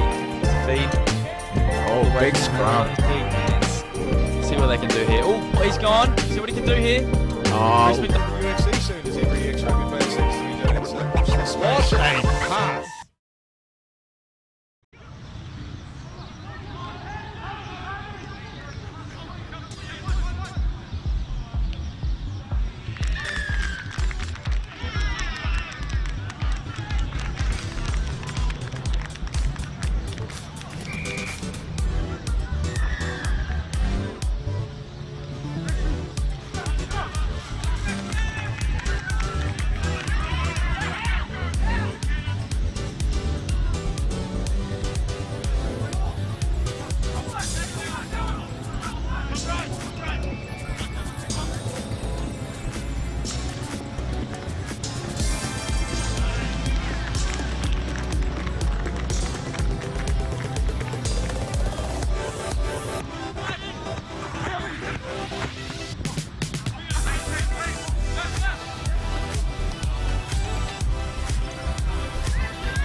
Kia ora whānau, it's Brad Pittman here from Local Gecko Productions, and I'm joined in the commentary booth, very fortunately, by Renee Woodman-Wycliffe here. Renee, kia ora, welcome, thank you for joining us.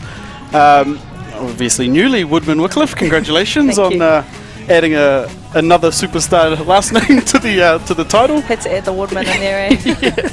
Now here at the MW7s, back after a layoff last year, you guys have gone through a bit of a tough time with the Matakisi girls going down with injury, and though it was supposed to be retirement, you got back out there for one more game. How was that? Yeah, I mean, like, I had to get my boots from under the house. It was fun. Yeah, unfortunately we lost about 4 players, but good spirit. The girls had good spirit in there, and it was a good nudge. And how important is a tournament like this at the club level to bridge that gap, I guess, in the women's game and really push women's sevens? Yeah, I think it's important. I mean, the growth in the women's rugby is extending. So I think having stuff like this and tournaments like this, people get to see what women is capable of, and in terms of bridging the gap, it gives them an opportunity to maybe put a black jersey on. So that's something that we want to see in the future. Yeah, and we talk about the black jersey, obviously the women playing over in Hamilton at the moment, the last tournament in New Zealand, sad to say, but also the success of the Black Ferns on home soil. That was awesome for rugby in general, whether it be men's or women's. What a fantastic spectacle that was, and obviously being part of that, what an environment. Yeah, it was an awesome environment. I mean, just being a part of something we never thought would be huge in Aotearoa. I mean, the build-up was kind of, if I'm speaking honestly on behalf of myself, I never thought we'll jam-pack a stadium, 40,000, which is pretty unreal, but yeah, after that, we just hoped that a lot of young girls and young boys want to play rugby and grow the game.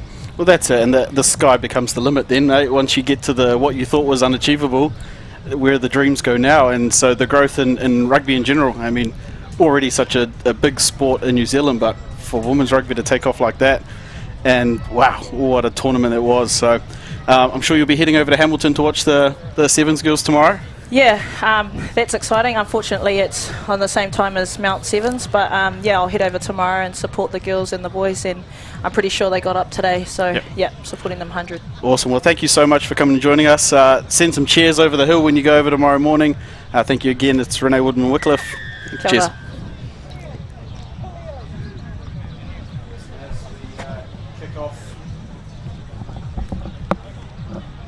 Between Pacific Island Rugby and the Mount.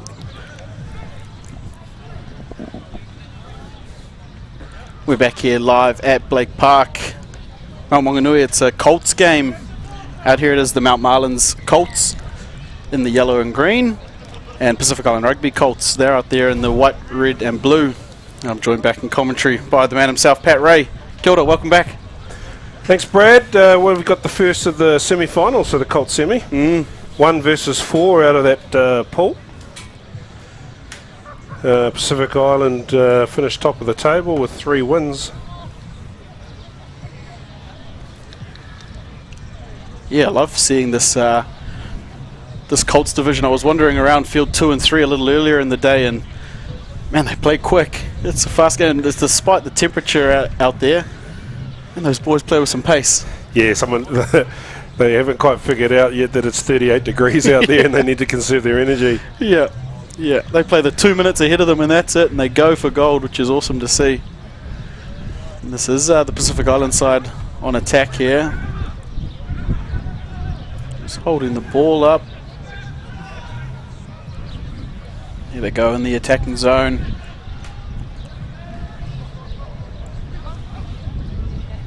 So as Pat mentioned, this Pacific Island team comes through top of that pool. The top qualifiers into these semis, and good defensive tackle there by the Marlins.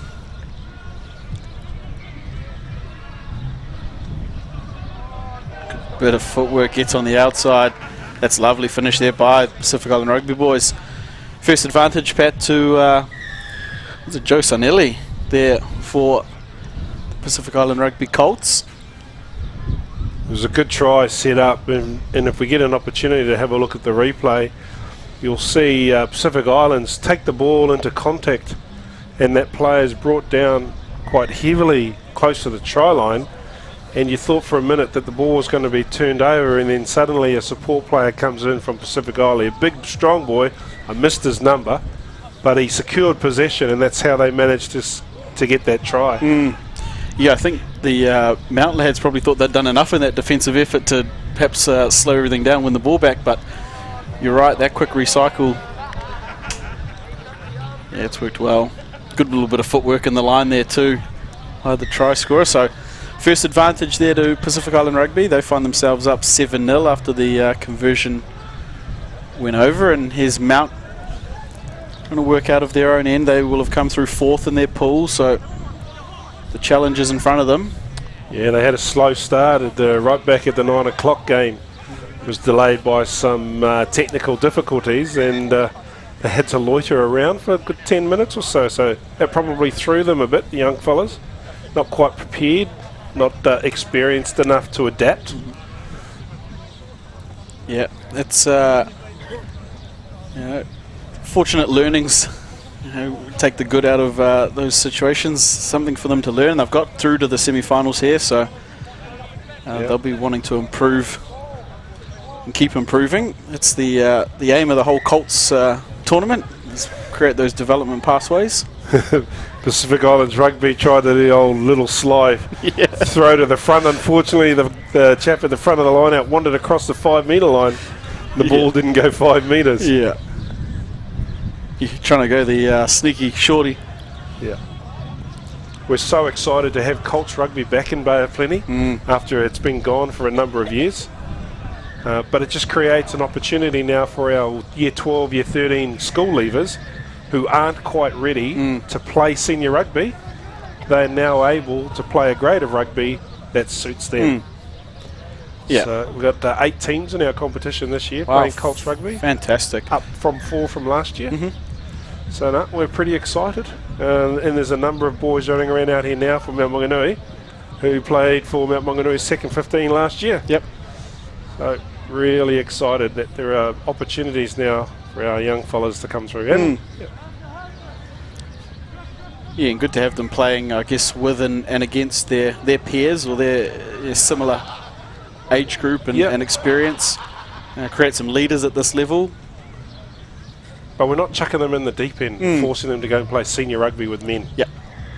You know, there are opportunities and there are players. There's another try there to Pacific Island Rugby. But, you know, there's the odd player who's probably going to roll out of first 15 rugby and roll straight into Premier Rugby. And they're probably players that are coming out of our elite first 15s, the Super 8s and the Auckland 1As and such. But, you know, the bulk of our first 15 rugby players aren't ready for Premier Rugby. Yeah, and that's important for retention, isn't it? If their option is not one that suits them, you perhaps lose them. Yeah, because they're going to find something that does suit them, and it might involve girls and probably a bit of alcohol. The driver's license? Yep. Yeah. Here we go. It's Pacific Island Rugby with a bit tougher of a conversion the second try in. It's a decent crack at it, but it's going to be waved away. 12-0 here to the Pacific Island boys. Strong start from them and probably showing why they came through as the top of the table.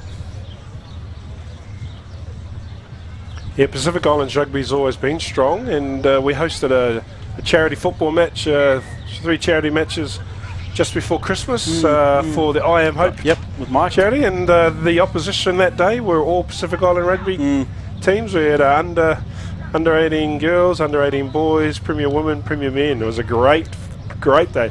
And there's young Moore, he pops through. Oh, unlucky. Lovely offload, just beats the fingertips there. Young Max Miller spilled the ball forward. He's another good rugby player coming out of our local first 15.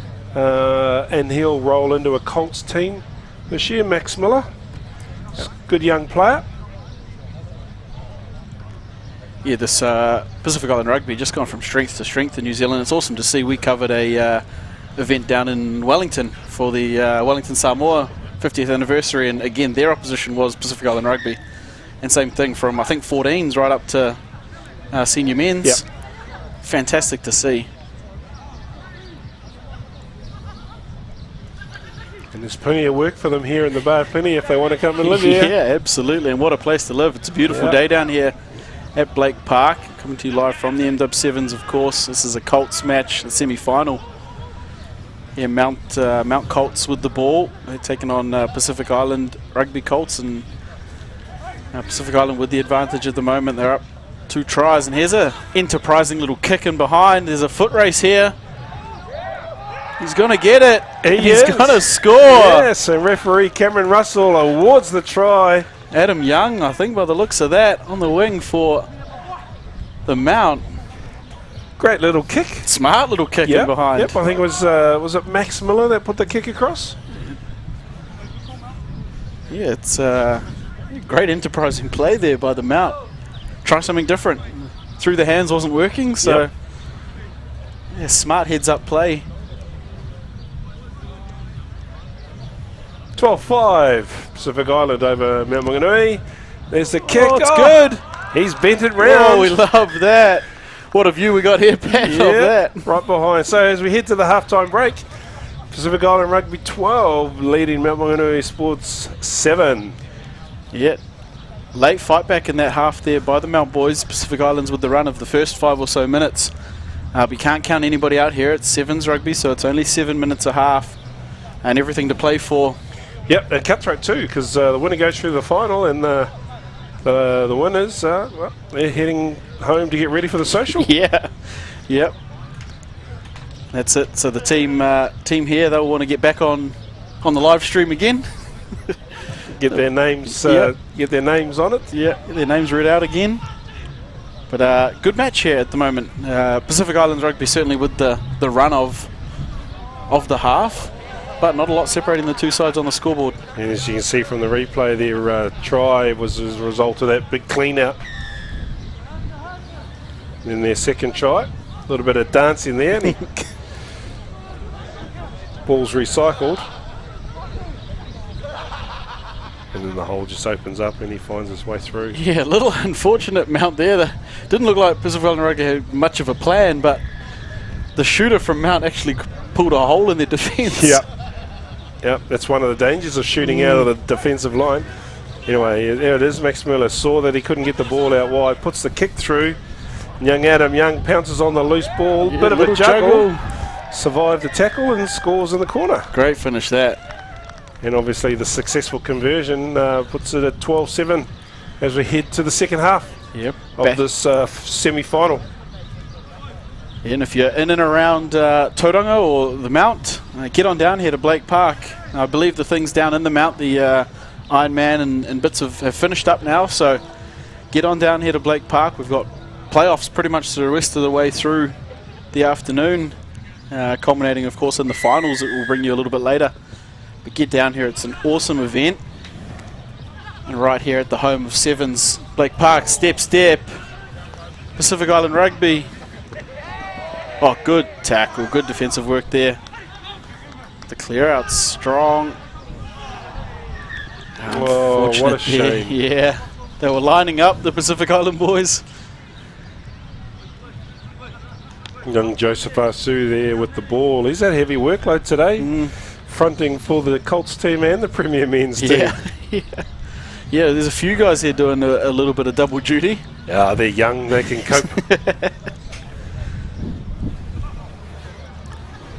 Yeah, it's fortunately there's a bit of a breeze going through today, which is it's kind of fluctuating through the day. Looks like it's a little bit down there at the moment, so keep things a little cooler. Anyway, Mount have won their scrum. Marshu comes away with the ball. He's done well there to get up and go again. Yeah, that tackler had him up around over the shoulder. Seatbelt tackle.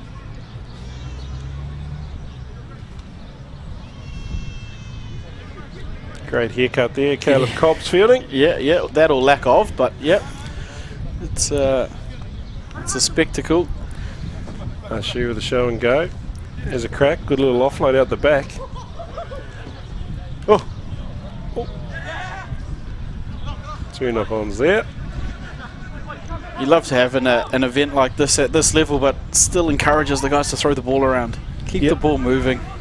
It just reminds me of that little event just before Christmas, the Women's World Cup final. Boy, didn't they play that exciting brand. I think I've banged on about it already today, but oh my gosh. And of course we had the lovely Renee Whitcliffe just in here being interviewed. Did you manage to chat to her about that? Yeah. Oh, that's... He might be... he might be in danger. Yeah, he might be heading to the bench, unfortunately. Just got a little bit away on him. He definitely lifted him up. Yep. Yellow card. Yes, I don't think he went beyond the horizontal though, so he didn't come down dangerously. He just definitely lifted him up off the ground. Yeah, so he'll be off for 2 minutes there. We have a look here at the action replay. So that right leg sort of flicks up beyond the horizontal, but he didn't land on his head or shoulders. So that's probably his saving grace there. Yep. Yeah, fortunate enough to chat with Renee a little earlier, and just how her Matakesi girls have been going. Obviously a few injuries. She had to lace the boots up in the last game, and heading over to support Porsche and the team tomorrow at the Sevens. But yeah, what a absolutely awesome event for women's rugby. That was last year. Did you talk to them about the wedding? Oh, I did mention it. She's not one to talk too much about herself, so no, congratulations, of course. Oh, they both look gorgeous in their wedding photos. Yeah, absolutely. Of course, that's formerly Renee Whitcliffe and Portia Woodman. Had it all together now, and that's a powerhouse.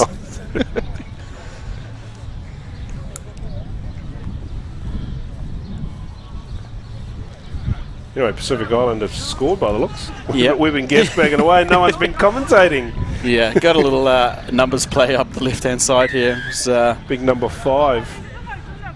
Jerron Bibby, touchdown in the corner. Tough conversion here. We're going to get another good look at it. Again, not bad. Not bad, but it'll be waved away. So no extras there for Pacific Island Rugby, but they did add the try, so that will push them out. 17-7. Yeah, past a single score. So a lot of work to do here for the Mount if they're to get to that big dance. 3 or so minutes to go here. Pacific Island in control. It's not over by any means, but in control. Somehow or other, we've ended up with 2 balls on the field. When a couple of hours ago, they couldn't find one ball for any of the fields. Isn't it funny? Isn't it?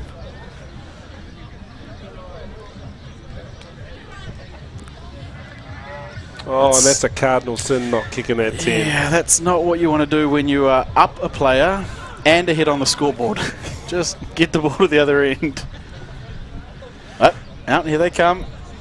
As mentioned, they are short a player, but not short of any heart. Here they go. Trying to get away from the Pacific defenders. They've still got it there, the Mount. Oh, they got numbers on the left somehow. They got it to Joseph Arshu on the left-hand edge. Has he got the wheels? It's going to be close. Oh, yeah. Oh, yeah. Player down. How do you get a numbers up on a player down in 7s? Well worked there by the Mount. They did well there, because they were put under pressure just in that centre half, but they managed to secure possession. That player was a little bit strong and aggressive in the carry. He drew in a couple of Pacific Island rugby players, and the Mount recycled from it quickly, went left.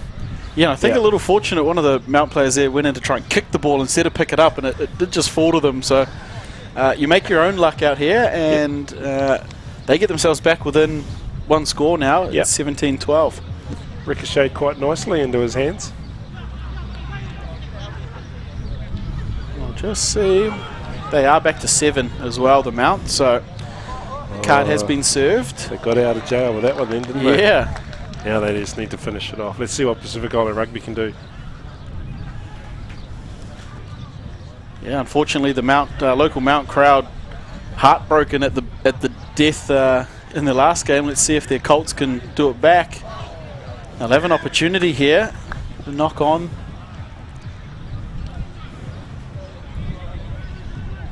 Yeah, how was that game earlier, Pat? The Mount men's and Tapuna game. Oh. Well, Mount got one up over Tapuna in the Premier Men's final last year.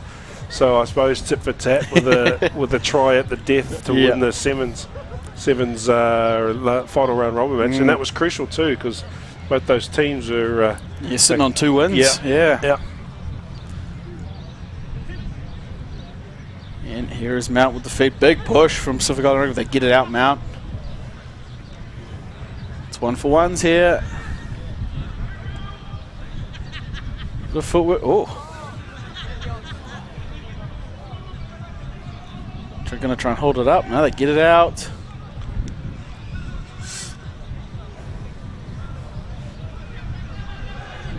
Tries to go the little short side.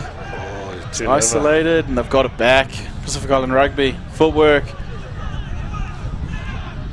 It's probably not where you want to give these boys the ball. Open running footy. Oh, yeah. Oh, yeah. Oh, we love that. We love that.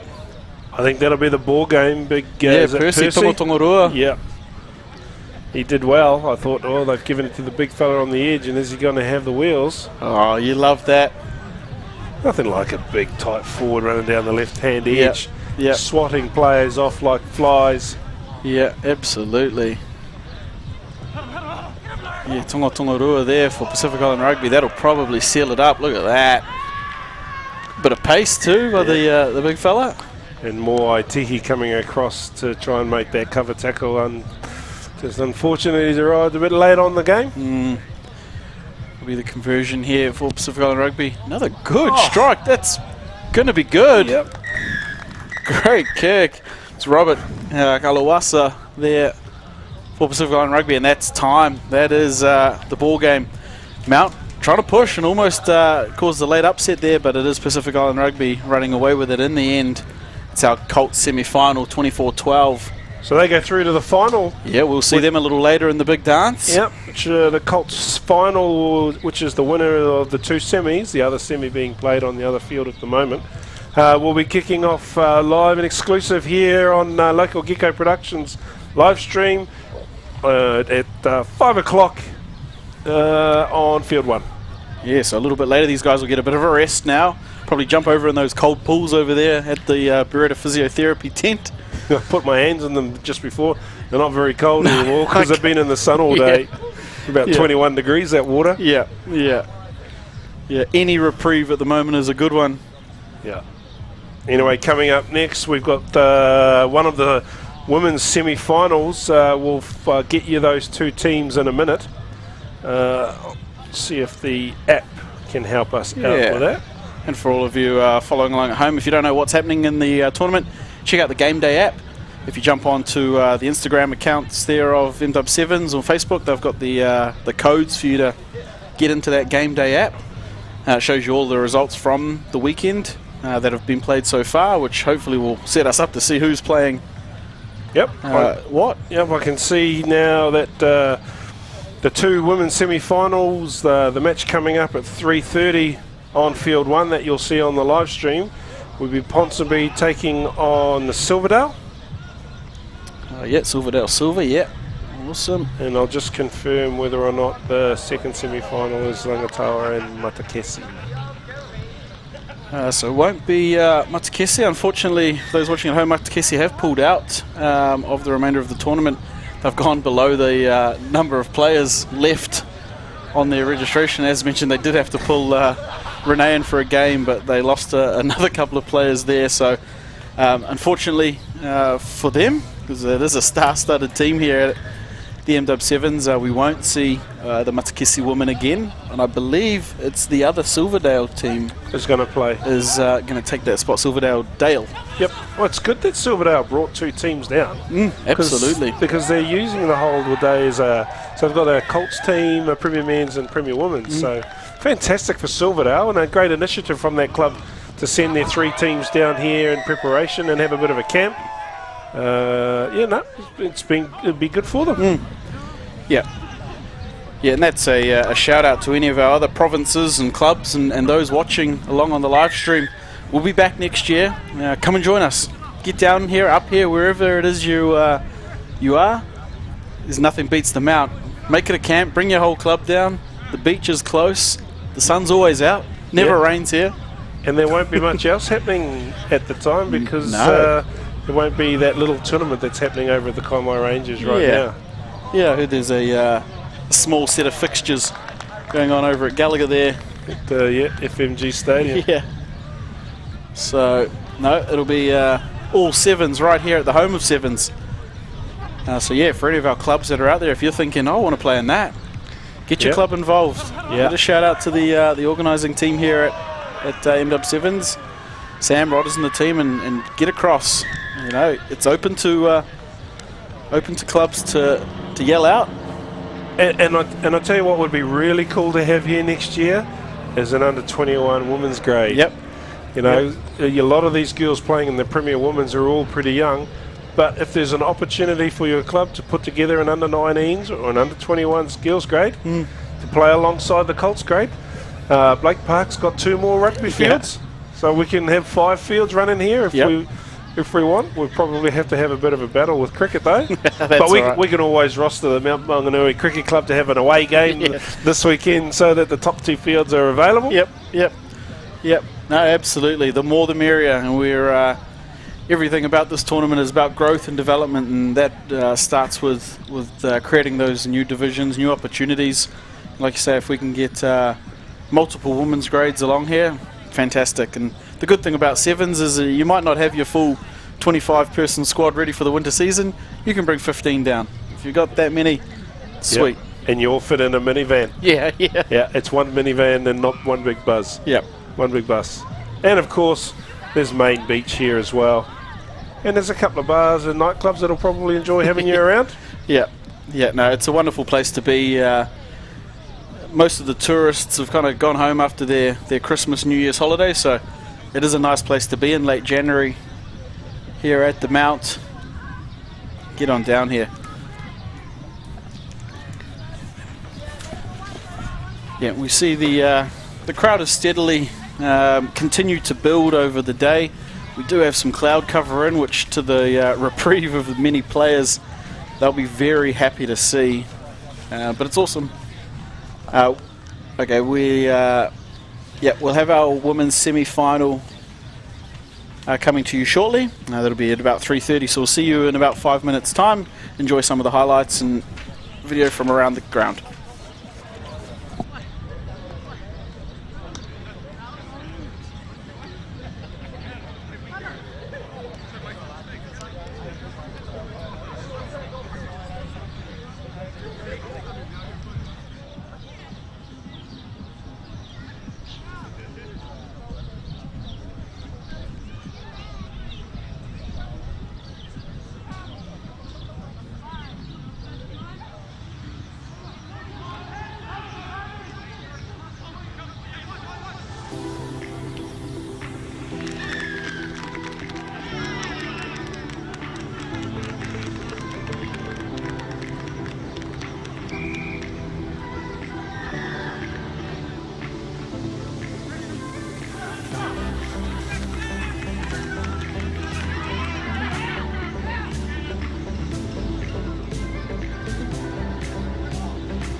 Welcome back to Blake Park, Mount Maunganui for the first of the women's semi-finals. This match is between Ponsonby and the Silverdale United team, the Silverdale team. Silverdale, blessed, they've brought on 2 teams down here today. So, yep, first semi-final, Ponsonby and Silverdale. And the referee for the match is young Mr. Heath Ray. I'll be your commentator for this match. I'll be joined shortly by Brad. My name is Pat Ray from Bay of Plenty Rugby. And the referee blows time on and we're underway.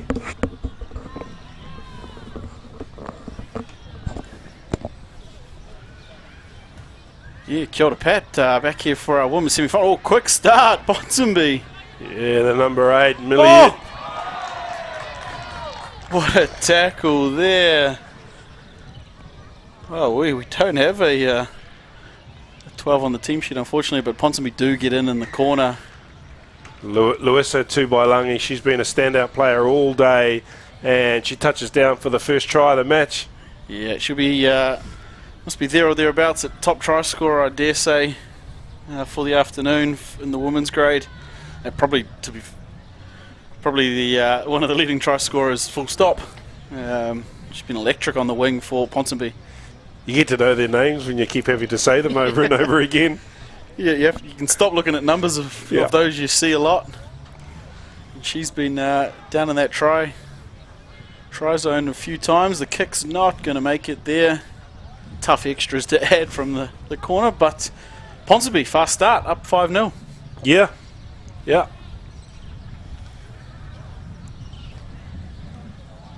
And unfortunately, with the injuries to Matakesi in the women's division, the second Silverdale team, the Dale team, have managed to secure a spot in the next semi-final. So good on them. Anyway, we're back live. Ponsonby with the kickoff.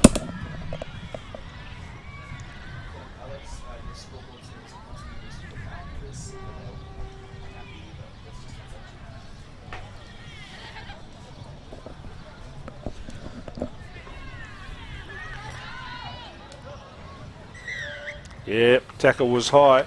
Tell you what, some of these players are going to have to do some quick adjustments between now and the 15 season, because as I've said a number of times, the tackle height has been lowered in all community rugby. Oh, stolen! Stolen by Trinity Glassy. Oh no, 23, it's Abby Lockhart. Yeah, stole it. What a steal there. Hang on a minute, like a thief in the night. Wow. Yeah, that came out of nowhere. Yeah, she literally reached in and took it out of her hands. Yeah, so Ponsonby double their lead now, kick to come. But you're right, Pat, that tackle zone, they're going to have to be careful. It's a real crackdown in New Zealand rugby, which is good. Protecting the athletes, of course. We know what it also does too, is players won't be able to wrap the ball up, ball and all now, so there's an opportunity, if coaches take the positive side of things, there'll be a lot more offloads in the tackle. Yep. Yeah, well, and that's another skill we've seen on display out here. Take some of this offloading from the Sevens game and tighten it up a little bit. It could become a real weapon, as like you said, that ball and all wrap-up tackle won't be as prominent as it has been. So we look forward to seeing some of these skills on both sides of the ball transfer. Yeah. Into 15s, and kickoff's a good one. It's contestable. Right, Silverdale knocked that ball on, so Ponsonby have the ball and an advantage. This Ponsonby team looking hot. They go again. 3 possessions, 3 tries. I'm not sure. Young Tyler Nankerville there, the number 12 jersey on. Touches down. Very, very simple. I'm not sure if anything's going to be able to stop this Ponsonby side. They're looking strong. A little easier kick for them this time. And they'll add the extras as well. We've got a 17-0 fast start. Ponsonby, woman. And we mustn't forget Super Rugby Opiki kicking off in a few weeks. Yeah, very shortly. Yeah, we got the Chiefs Manawa in town this weekend for a camp.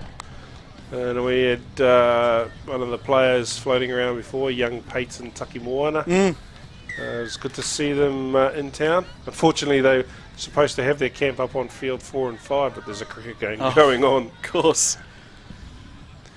We just need to sort out the cricket draw for next year, don't we?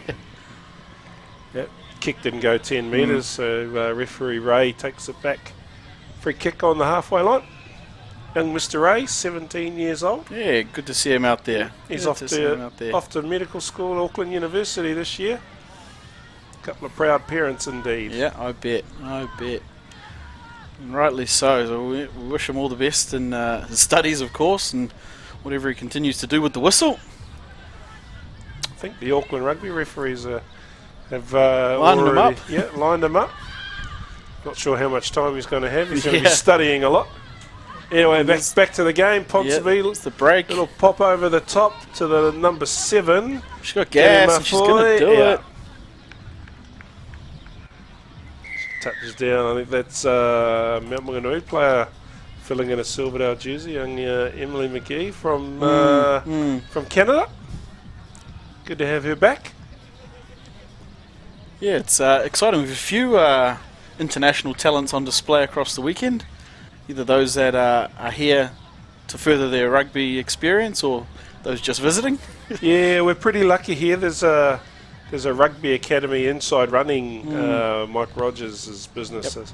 Yep. And there's 120 odd Argentinians here at the moment. Wow. Having a New Zealand or Kiwi rugby experience. And they had a small tournament yesterday. Yes.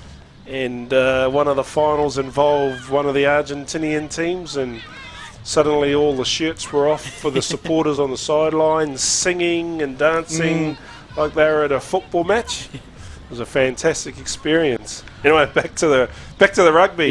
Yep, and it's Silverdale with the ball. They're under some pressure though from Ponsonby. But you're right, it's awesome to have those other cultures come over, because as much as they can learn about our rugby, we can probably learn about their culture around games and supporting and fanfare, so awesome to have them here.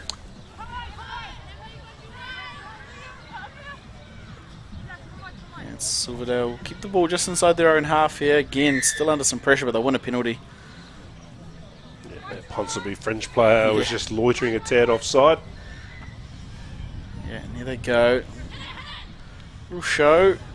Not a real hole, but she'll pump the legs and get through anyway. Good clear out there. They rip again. It's perhaps a target area there for Ponsonby, and that's the whistle there. Draws us to half time. Of course, it's don't be surprised, little tricks like that up the sleeve of a coach like Rocky Khan for the Ponsonby side. Well and truly coaching the strip, isn't it? Yeah. They've gone for it a couple of times there. And it's come off too. Yep. Yeah, big first half there for Ponsonby. They find themselves ahead 22-0. It's a women's semi-final, so they've got 1 foot firmly in this evening's final. Anything can happen though in 7 more minutes of action here in the second half. But Pat, you'd like to think that they're well on their way. I'd say so. They've looked the informed women's team all day, and I'm not seeing anything out here at the moment to change my mind on that. Yeah, it's a good solid semi-final performance. In fact, here's the strip now, the replay strip. Silverdale hot on attack, and the thief in the night, young Abby Lockhart, stole the ball literally out of her hands. Yeah, finish that one well there for Ponsonby. And it is fantastic replay we're able to see here of this first half. Notice Ponsonby really ripping Silverdale to pieces on the edges, drawing them into the middle and then really working them over on the edges. Yeah, Tyler Nankerville touching down for their second try. In their third try, they just shoveled the ball, found a little hole. Yeah. Little pop over the top. Again, committed them up the middle and then had that extra player on the outside, and that's all class there, Ponsonby, as the teams come back out onto the pitch. And we were talking before about clubs using this event as a team building pre-season type camp. There's a whole heap of referees sitting over in the Legends tent from Auckland, Waikato, North Harbour, Counties, Taranaki. So, you know, if there are any referees out there also looking for a gig, bring your wife, bring your partner, bring your husband. Come and have a long weekend at the Bay. Yeah, get down to the Mount. Yeah. Why not? Come and referee some footy. Some good code, because as the teams increase, we're going to need more refs. Yep. Anyway, Ponsonby butchered the kickoff. It didn't go to 10. Yeah, I don't think it went the 1. Yeah. So Silverdale here, they'll have the tap up on halfway.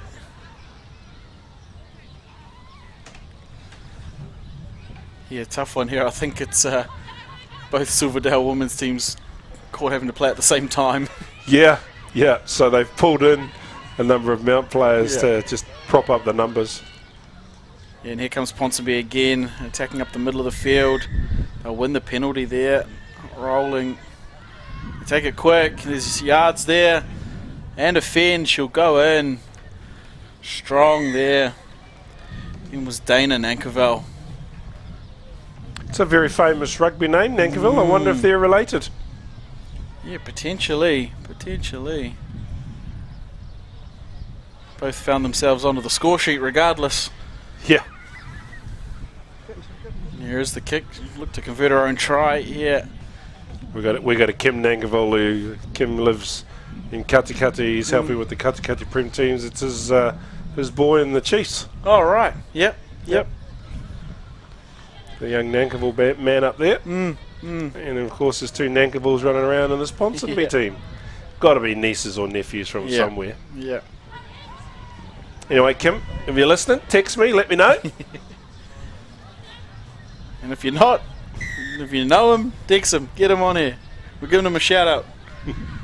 Free publicity up there in Katikati. Yeah, Katikati promoted to Baywide Prems this year. Knocked over Mara St Michael's in the promotion game over on Field 2 last year, just before the Baywide Premier Men's match. Yep. Big game and awesome for Katikati. Yeah.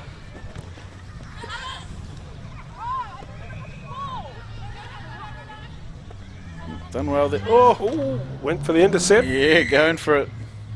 Oh, got your arm the wrong way? The right way. Yeah. There it is. The wrong way. Well done. She was excited too. I think she was ready to take the tap. Right. Anyway, he's corrected himself. Yep. But again, you can see Ponsonby just trying to get up and attack the ball. Get up, go for the intercept, go for the strip. They've won the turnover there. It's a wobbly old pass, but they got some speed on the wing here. Ooh, high tackle. Go back, Emily. Just got caught there. Trying to tackle a shorter player and then wanted to stop her. Number 22, is she over the try line? No, she's popped it up. Oh, that's great defence by Silverdale. Emily, she ripped McGee. She ripped the ball off her. Unfortunately, she carried it back into in goal and grounded it. So Silverdale will have Ponsonby will have a 5-metre scrum. Yeah, they looked sure to go in there a couple of times. Some staunch goal line defence there in the end by Silverdale. Is that a Ponsonby girl now? Yeah, it looks like we do have a injury again. We don't wish injury on anybody. Wish her all the best and hope that it's nothing too serious. And if it is, we'll send our well wishes to the Ponsonby camp. And for any of our athletes today, they haven't pulled up too well. Make sure you go and see the team at Beretta Physiotherapy, one of our major sponsors for the MW7s this year. They join Spates Summit Ultra and Toyoho Mai Te Pukenga as the main sponsors of today's MW7s 2023. The tournament obviously couldn't run without you. We've got a number of other sponsors dotted around who've all chipped in for making today such a success. And long may it continue. And she'll be walked off. The fact that she's walking off there, hopefully a good sign. She's Abby Lockhart there, our earlier thief. She's going to be seen to the sideline there for Ponsonby. We just hope she's all right. She can come back for the social tonight. Yeah, absolutely. And where this game's going, hopefully for the final. But we'll get any updates we can out of that camp. We send our well wishes, of course, to her and the team. But we're back on the field now, and it's Ponsonby with the 5-metre scrum and an opportunity here. A bit of footwork. It's not going to come away. It was Millie Edemaya there on the wing for Ponsonby. They've spread the other side. Ball's still going. They've got the overlap. Oh, beautiful work. And that's lovely finish. Danny Mafoy there for Ponsonby. Gosh, they did that well. They got that ball all the way to this edge. Yep. And then literally got it through their hands quickly and nicely all the way to the other side to touch it down. Sideline to sideline. No errors. Well finished. And they extend their lead there, Ponsonby, to 32-0 now over Silverdale. We'll see the kick here.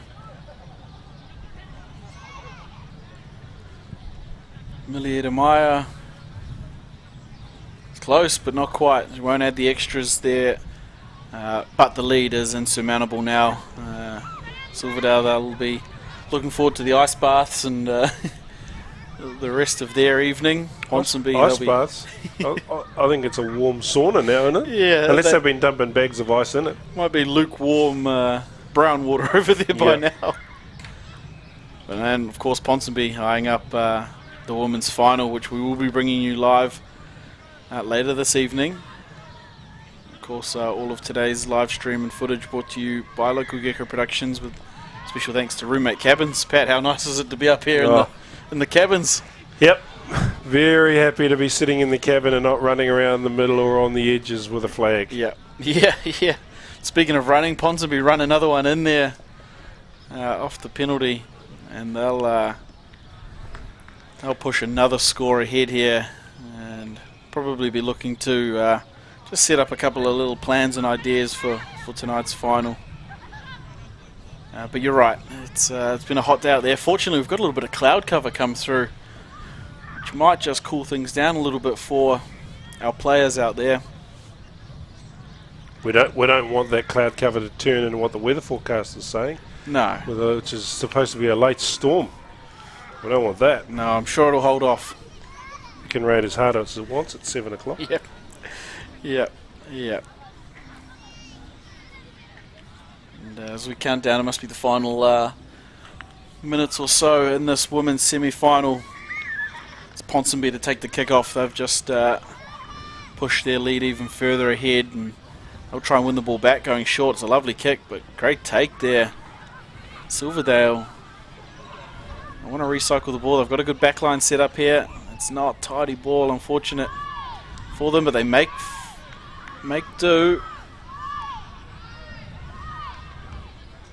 That's a bit of ball. Here they go. There's a gap opened up for Silverdale. Good tackle there. It's probably the best couple of passages or phases we've seen here from the Silverdale side. Moving the ball well. Getting good recycle.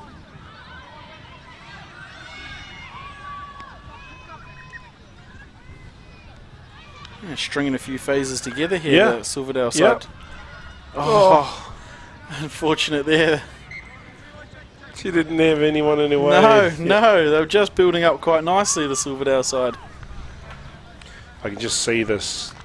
The other semi-final has just finished over on the number 2 field, so I'm just going hunting for a score, see if we can update our Facebook viewers on the other semi-final result to see who our final will be at 5:30. Yeah, we absolutely look forward to that one. It's going to be a cracker. See if anybody can cut down this tree that is Ponsonby. And here they go again. Edemaya on the outside, pins her ears back, going, and she's gone. She'll close in the final 20 under the posts. It was Millie Edemaya there. Too much pace on the outside for Ponsonby. And she'll go and take the conversion. I think she was going to take it from the other side, but she'll come back out to the front. Out to the proper side. Yeah. Oh, what do you mean? Over's over. Yeah, and there she is. She adds the extras. That's 2 more, and that is the end of the game. Referee Ray will by the end of that one, and Pat, dominant performance by Ponsonby. Yes, as the scoreboard shows, 44 points to 0. But I was really impressed with the way in which Ponsonby structured that game and put their tries together. But again, I take my hat off to Silverdale. They've got 2 teams here, both of them in the semis, and they're playing at the same time. So it's not like they could have put all their eggs in one basket or so. They managed to spread their talent across both teams and give their girls an experience for the camp. Yeah, and absolutely, talent is what's been on show here today, and we look forward to seeing Ponsonby again in the final a little later this evening, and who they're playing, we'll update you as soon as we find that one out. Because Rangatawa played the other Silverdale team over on field number 2 for our viewers, and just waiting for the app to update to see what that score was before the next game kicks off. You know, next game it's been about 10 minutes time, I believe, with the Ponsonby men this time. They'll be back out here taking on the Mount Marlins, I believe, in one of the semis. And then the next semi after that is Tupuna and Hautapu in the second of the semis. Yeah, a couple of big games. I think the 2 winners go through to the cup final, and the 2 losers of the 2 teams go through to the plate final. Right. So it's actually like a quarters. Yep. So there'll be 2 semi-finals going on the other field between. So the game we've got coming up is the Pool A Team 1 versus Pool B Team 2. And so the reverse of that will be playing on the other field. And then at 4:30 we've got the Pool B Team 1 versus the Pool A Team 2, and the reverse of that will play on the other field. And you'll get 2 winners and 2 losers, and the losers will play the plate final, and the winners will play the cups. Absolutely. Well, we're looking forward to it as we see a couple of teams start to get through their warm-ups. It's not the teams we'll be seeing, but a couple of teams going through their warm-ups out on the pitch. Looks like Matakesi down one end. They'll be playing their game on another field. And the Gurnards. Yeah, and Gert and Maristad here as well. They'll be heading in another direction soon as well. A couple of teams that perhaps would have fancied themselves being at the point end of the draw, but it's anyone's out here in sevens, and it just shows the quality right across the board. Well, the other thing too you got to remember is some of the players that play in these invitational teams are over representing their countries at the moment. Yeah, that's right. That's right. You know, Sarah Hiddeney's always played for Matakesi. As we see some of the highlights from that women's semi-final. It was an exciting one. Ponsonby well in control right from the start. And continued to pile it on. Just really stretching that Silverdale team out. Tyler Nankable touching down there for her try. And we will join you back in commentary in about 5 minutes' time. It'll be one of the men's semi-finals here coming up on field 1. We will see you then.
sister's name?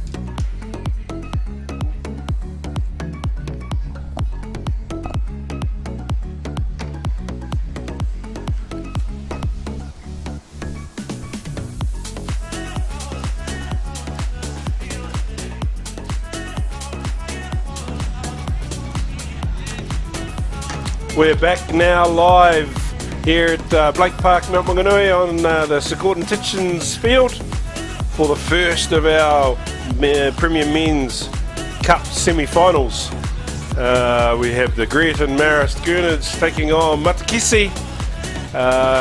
Joining me in commentary, Brad, welcome. Kia ora, welcome whānau. We're getting towards the pointy end of the day here. Men's Cup semi-finals, awesome to be here. Pat, big game coming up. Yeah, semi-finals. It's a different format. There are 4 teams in the semi-finals. The 2 winners will go through to the cup final, and the 2 losers go through to the plate final. Yep. And we'll see both of those games a little bit later out here on Field 1, the Sir Gordon Titchens Field at Blake Park. And it is the first of those semi-finals up now. As we look at the some of the team sheets, I've got Matakesi in front of me as they come out. Matty Lansdowne, Jaden Tane, Levi Rewati, Guy Lansdowne, Josh Coward, the Aussie, Sam Smith, Luther Hiddeney, Frank Bunce, it's not actually Frank Bunce, but Frank Bunce, Jordan Stone, Tapai Cook-Savage, out there, Weeman Kapia, Tana Tunakaraina, Mitch Dance, and Fritz Rayasi. They've been dangerous. And for Greaton, Ryan Stefano, Rico Syme, Kyle Preston, Jermaine Collins, Esi Kumai Savai, Viveni Lasanga, Blake Makiri, Freeman Vaikolo, Andrew Boyd, Junior Matotia, Romu Sinakia, Denny Kakao, Sio Tapili, and Coach Phil Falamoy. And as we see the big Matakesi bench there at the moment, they loaded up, they loved being down here, fill the stadium with pink. And it is Matakesi who will have the first kick-off. Of course, it's Matakesi in their famed pink and yellow kit, and the Gurnards in their black, green and gold. Referee Nico Blank from both ends has been given the big thumbs up, and we're underway. Here we are, it's a good kick, contestable. Tap back by Greaton.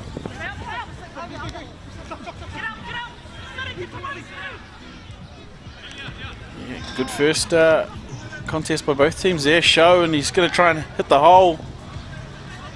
Viveni Lasanga there fighting his way through. Ball's nice and available. They're going to try and hold him up here. He's got to his knees. He didn't get down quick enough. And there it is. Yeah. The Greaton support player made a little mistake. He connected with it, and by doing so, he turned it into a maul before the ball carrier could get his knees on the floor. Yeah, you can see him desperately trying to get his knees down, but you're right, the extra Gurnard in there too early. Yep. So Matakesi will have the scrum feed just inside the 40 there. And it is Josh Coward, who was electric in a game earlier, who will feed the scrum for Matakesi. Might have to talk to the jersey designers, I think. The numbers are a bit hard to read on the pink jerseys. The numbers are tough. That's just so when someone gets yellow carded, anybody can go, I reckon. The Matakesi way. He's trying to find an offload there, but wrapped up.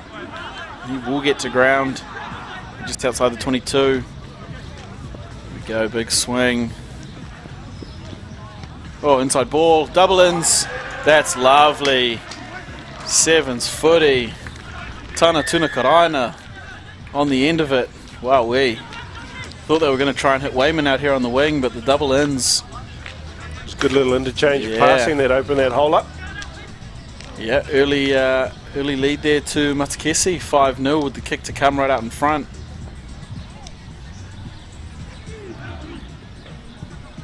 And Josh Coward there does add the extras.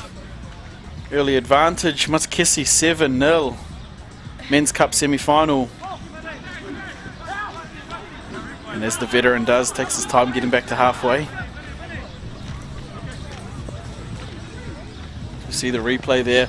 Watch this little inside ball, inside wrap, and the flick pass. Thank you for coming. Lovely, lovely, lovely code. And it's Matakesi again, as they did only a couple of minutes ago. We'll kick off again here.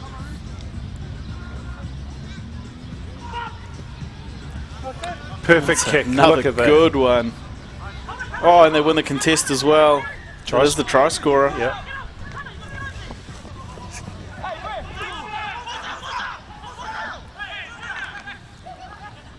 Yeah, done well there just to consolidate that position. Got a little messy in the ruck.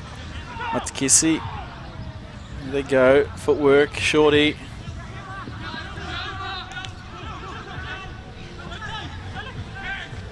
Oof, strong tackle there. Brereton. Yeah, I think he knew it coming from the side there. Just bailed all the way through. There they go on the spread. Down on the other wing now, Wayman. Throws it inside. He's alone. Stolen. Yeah, they've done. Oh, stolen back. And perhaps attempted to go for the try. Gosh, we might have to have a look. Maybe if he goes to the TMO, we can see the. We're going to have a talk about it. I think Matakesi thought they stole it back, grabbed it, and then grounded it. Yep. And yeah, that's the answer. That's exactly what happened. Gretton had done great work to turn it over, but they were driven into in goal and had it stolen off them. So let's see if we get an opportunity to see a replay. Here we go. Yeah, here we go. So have a look at this. They make the half break. It's on here. It's Wayman out on the wing. He gets the offload back in, and this steal here gets isolated. That's a steal there. Then I think he loses it, picks it back up, and that's the try. Yeah. Well done, Mr. Touch Judge, to be in the right space. Yeah, and it's the British pop star, Sam Smith, dots in for the try for Matakesi. Did anyone see if the kick went over? We're all too engulfed in in the replay. Anyway, in the the replay. scoreboard says 12-0. Let's just assume it did. Didn't go over. Didn't go over. Anyway, another good kick.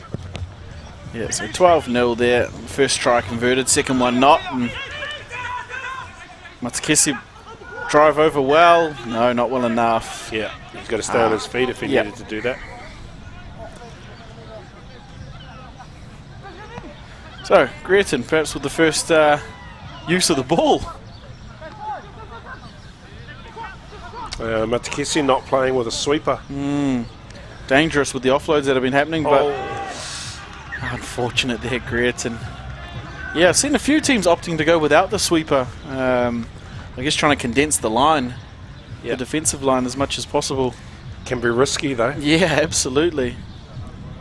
We saw a couple of players earlier in the day with the heads up grub a kick through just to test the waters in the backfield.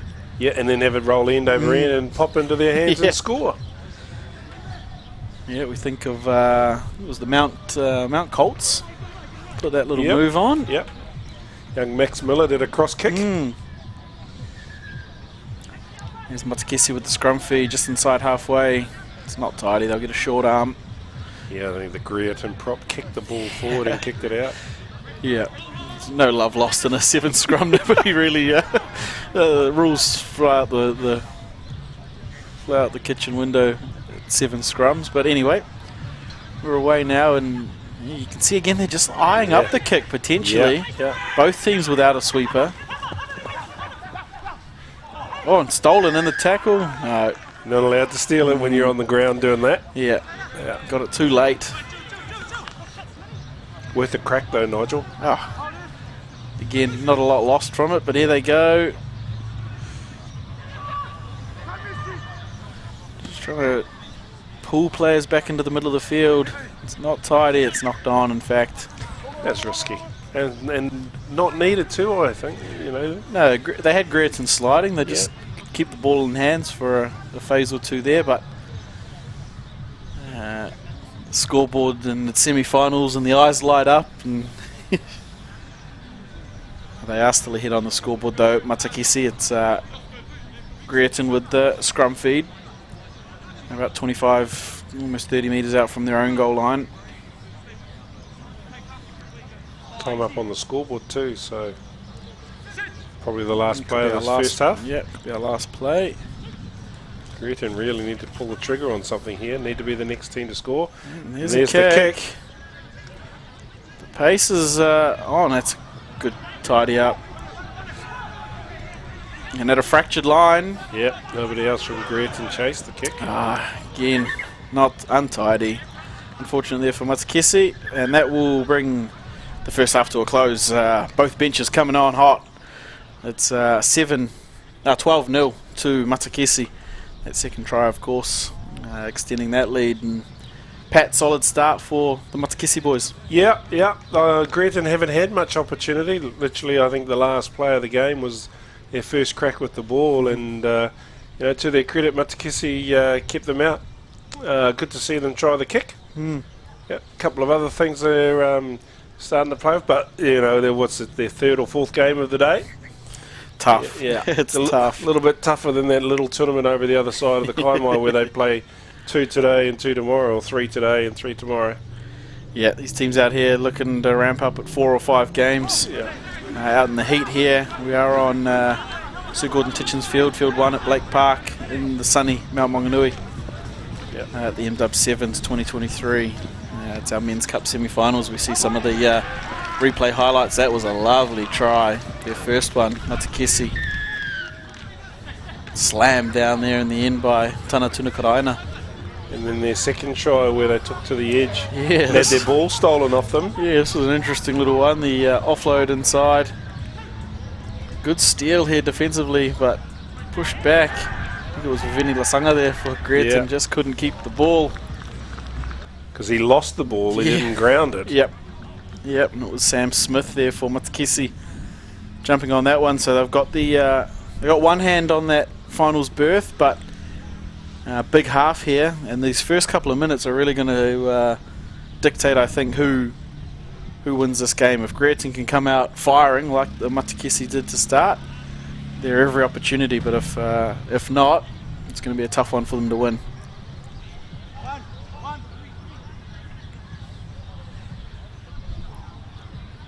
And here we go here, Greaton. It is looks like Freedom Vahakolo up there taking the kickoff for Greaton. Taken down there by Women Cup, yep. Big spread. That's Fritz out there, Ayasi. Damaging winger for Matakesi. We saw him play earlier in the day and took to some speed bumps.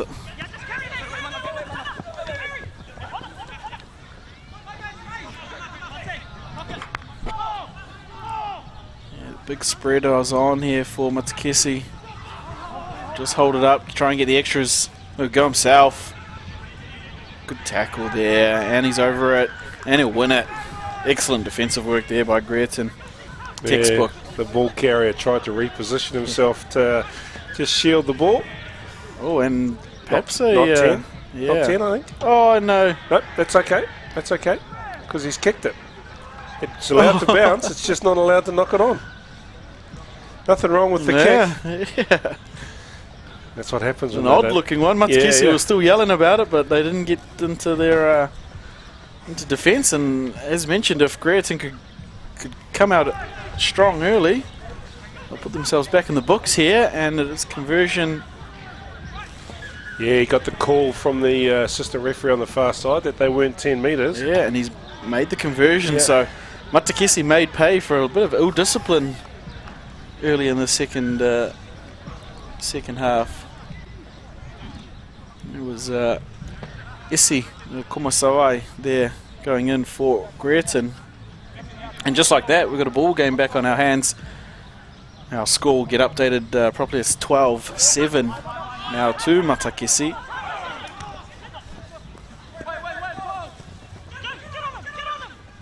And as mentioned, this first 2 minutes really important. Both teams there, just a little bit of a push and shove around the ruck.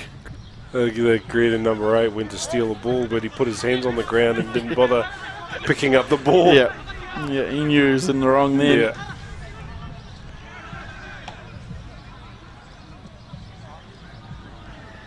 Oh, great inside offload. And another one. Oh, he's gone out. Touch. Tried to hoof it over the shoulder, but in touch first. And it will be Greerton with the ball back. Inside their own half, but with possession. Yeah, and only one try behind. Yeah, this game's absolutely anybody's now that Greerton struck first in this half. Let's see if they can shift the ball to their speedsters on the edge.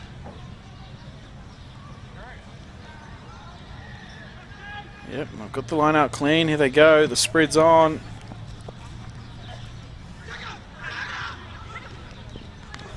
Oh, big fend.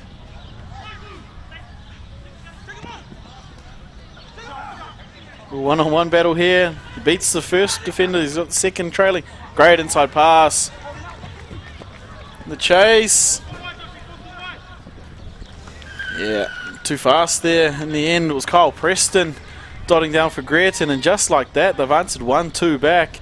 Josh Coward trying to push him as wide as possible to make the conversion any bit more difficult, but look, a real opportunity here for them to go ahead. And our commentary position was perfect place to see that good pass that put him into that hole. Yeah, just opened up the middle of the field. Yeah. You heard the Greerton player telling him to have a go on the outside. He did. He got around his outside man, drew the cover across, and a beautiful inside ball put the try scorer away. Oh, and it's not going to hold. It's waved away out to the right, so teams locked up.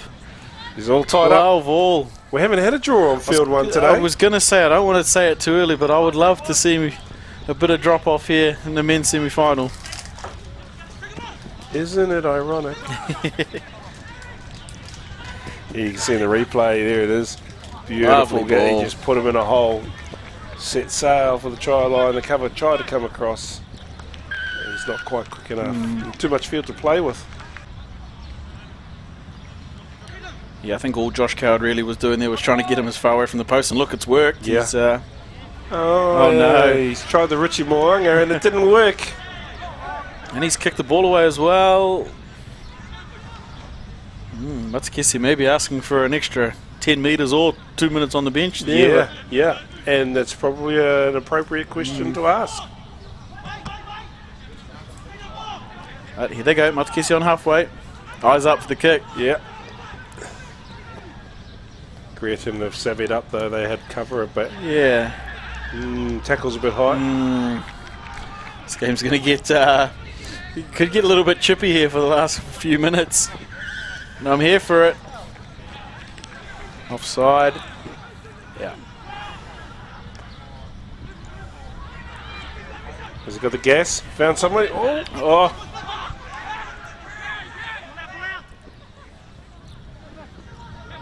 And I tell you what, whatever Greerton had at half time, I want a bit of that because they've come out hot the second half. But Fritz Reyesi links up. And just like that, Matsukesi are in. There's still time on the clock though, there's only 6 minutes gone. So we have to have a restart. Yep. Greerton can still claw this back and force this match into extra time. Yeah, as long as they don't repeat the same drop kick-off that they did last time. Yeah. It's got to get 10. Well, actually, it'll be Matsukesi's kick. There we go. We've got a ball game. Matsukesi 19, Greerton 12. There's 30 seconds left on the clock. And there you can see the big racy boy steaming down the left-hand edge. And he's savvy enough to get the inside pass. Yeah. Fantastic work there, Matsukesi. I'm pretty sure it's, it's Pia Cook Savage out there. One of the New Zealand players, unfortunately not selected for Hamilton, but he's out here. Allowed to have a run around. Yeah. It's young girl Kelsey in the Warriors team, same Kelsey thing. Tenety. Yeah. Good to see her here as well. Obviously made her Black Ferns 15s debut last year. Yep. And then followed that up with her 7s debut. Here we go. Here they go. They need 7. 5's not going to be good enough. Trying to drag him towards the sideline. They've got it back here, Greerton, and they've got a back line on. Here they are. Footwork. Inside. Under the posts. Yes, sir. This could be us. We need the goal, of course, the conversion to go, but I dare say we got to drop off extra we time. might have our first lot of drop-offs here in the Men's Cup semi-final. Are you savvy with what it means? I think we start with. Do we start with 6 on 6? Yeah, I did have a quick chat to Rodders about it earlier today. I do believe it starts at 6s. Yeah. And then drops to 5s. After 2 minutes, and whether it lasts that long or not, I highly doubt it. But let's see how we go. Yeah, taken, of course, well, not taken, but mirrored from similar things they do in touch rugby. Yeah. Good way to finish a game. Make sure that there's no draws and we don't get down to weird little things in the ends of pools and semi-finals and things. So they get a 2-minute break now. It'll be a short one here. They'll come out and do the coin toss. Managers will come out, and captains will come out and do the toss. And from also what I believe, after talking to Rodders, is the 7 guys that were on there, they can't be subbed. So that it has to be 6 out of those 7 guys that were out there. Yeah. So teams potentially were, if they were looking at it, maybe going to drop-offs, maybe getting some subs on right before that was the win. I don't know if I didn't notice if they'd managed to do that in either of these sides here, but we will go to a drop-off. Exciting stuff. Tell you what, as much as I might think I'd love to be running around out there, not at 5 on 5. Not at that much field at 5 on 5. Well, look, paper, scissors, rock. Yeah. Step or be stepped. There's a lot of space out there. Of course, the touch modules where we see it, the field's a fair bit smaller. Half the size, because there's touch fields out here. You can see those extra lines. Yeah, this is going to be exciting. You certainly want to win the toss and gain the advantage, I think. You want to kick off or you want to receive? I think you want the ball. Yeah. I think you want the ball. I mean, that doesn't necessarily mean you get it. Yeah. But, yeah.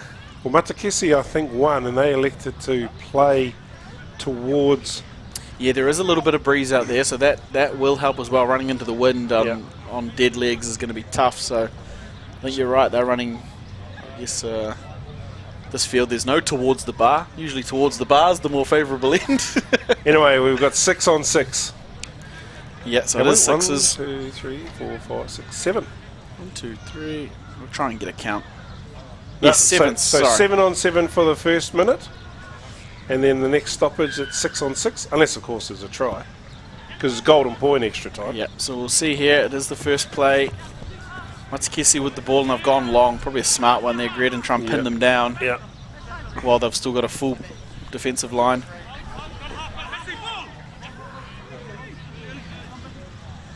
And here they go, Matakesi with the spread. Fritz Rayasi trying to get on the outside. Great tackle, and they've got him out too. Big play by Greerton. Oh, and they go quick. No, they'll have to come back. Massive defensive play there by Greerton. A little lapse in judgment there by Matakesi, trying to burn on the outside on the first play. I would have liked to try and condense some of that defense in the middle of the field before going wide like that, but yeah. All they can do to make up for it now is defend. They've gone over. Oh no! After all the hard work, Greerton, they give it back. They went for the overthrow and almost looked like it was on purpose. Okay, so there's the first minute of play, no score. So one player leaves the field. Yep, there they go. And we're down to 6 on 6. Yep, so it's a minute done. And we'll play on. Yeah. And looks like the bigger boys go off first. So we might be left with a fullback and 2 wings on either side. Here we are. So yeah, 6 on 6. So it means now there's only 2 players out in the back line for each team. And Basically 3 in the scrum and a scrum half. Yeah. Right, let's see what we can conjure up now. There's lots of space. Oh, footwork. Offload. Oh, good cover tackle. Pop. Oh, and that's nice hands. That's, gosh, gone behind the back line. All the way back to where they've just come from. Yeah, Gretton need to stay in a straight line here and not get caught fractured, because the offload could kill them. It's extra space. And they need to connect. Yeah, the middles have to work. Oh no, here they go, Matakisi. Still have the ball. Here they go, the double spread could really hurt Gretton here. That's 2 minutes down. Next stoppage, if there's no score, we're down to 5. Oh, and that will be the stoppage right there. Oh, Matakisi. No, I don't know if it's the legs that are tired or the brains that are tired, but this is tough work out here. 5 aside. Yeah, we'll send one more from each team and off go the big boys. Again, some of the big boys. Oh, exciting stuff here. It's Gordon Titchen's field at Blake Park. So it's going to be even more fun to look at. It is going to be on a scrum again, so we'll have one lone player not attached to the scrum, obviously, besides the feeder, but one lone player covering about 40 metres. Oh, and some. Oh, this is tough work. The touch judge down here looks like he's not even in this game. He's so far away. Oh, there's a bit of space between the back line and the touchy. Yeah. Here they go. Here we go. Have a go around the and outside. the scrum's collapsed as well. Have a go, man. Pin the ears back. The Gurnards. And they're off. They're in the corner. Oh, they're going to ask a question. It didn't look like the prettiest put down. Ref. We've got 3 officials in that corner. Likes it, loves it. Try time. Gurnards, that's a nail-biting finish and big finish in the end for Gretton. Wow, Matakisi looked to have it all under wraps in that first half, and whatever the conversation was at halftime for the Gretton bench, oh my, what a finish. Yeah, Phil Fullermore certainly gave him a bit of a tune-up at halftime, I'd say, and it did the damage because they tied it up by full time and had enough nous in the tank to score the winning try in extra time. Yeah, and how awesome is that? For those of you not familiar with some of these innovations at MW7s, that is the new drop-offs to rule out a draw at the end of the game, and got down to 5-on-5 there. Just too much space. One pass and pin the ears back. That's a massive men's semi-final win there for Gretton. We will see both of these sides back a little later. Now Matakisi playing they'll play the plate final. They'll play the loser of the other semi-final, and the plate final coming up at 6 o'clock. And Gretton will take on the winner of this match for a spot in the men's cup final at 6:30.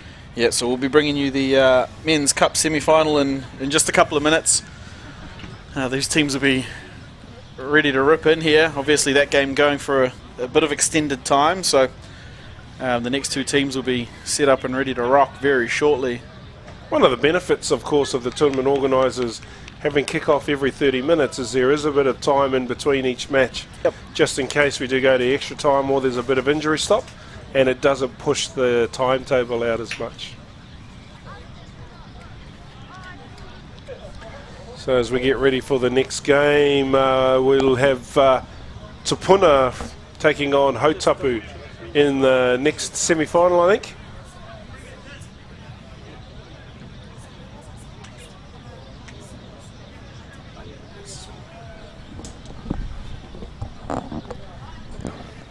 Yeah, second semi-final coming up here is going to be a big one. We've seen these 2 sides put on some big performances. We saw Tupuna take down the Marlins a little earlier in a pool game. Oh yeah, revenge to last year's Premier Men's Final. And Hautapu, they looked really strong in their game earlier against Ponsonby. We saw Hautapu put on a good performance there. So both teams coming into this semi-final hot, of course. Looking to take on take on Greaton in the big final coming up later tonight, 6:30. We'll be back here with that men's final, but coming up very shortly.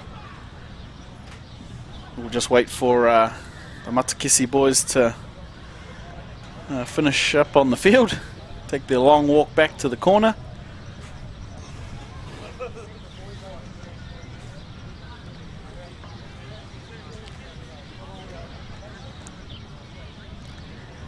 And here come our next two men's semi-final teams.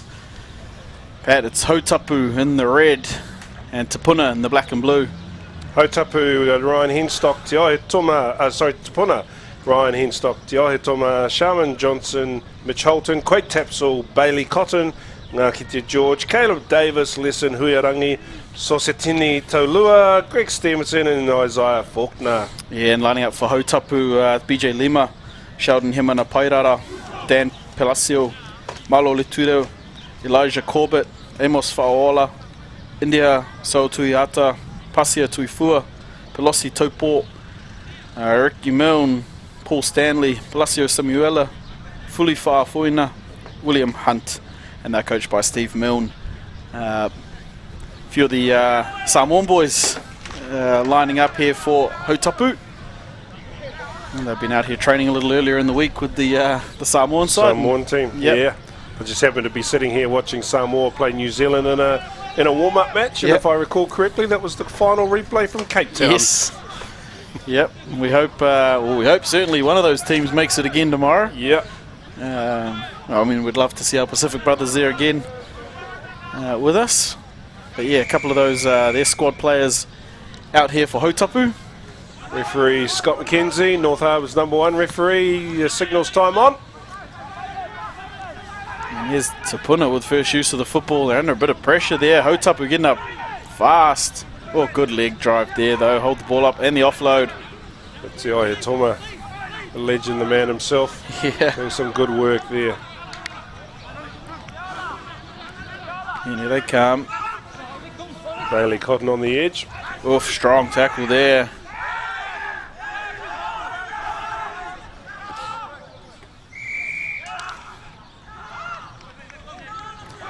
And they'll do enough to earn the penalty there.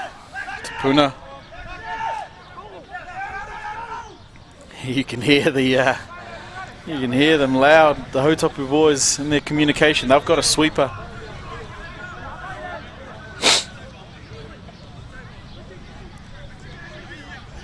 Oh, it's physical out there, isn't it? Yeah. Yep, if the speed wasn't tough enough, these boys hit hard too. And that one's going to go to ground, but it'll play on. It's behind him, and it's Cotton going up the sideline. Great offload. And good hands too. Great pickup. Tough one to take, but they've got the spread here. The numbers are good for Te Puna.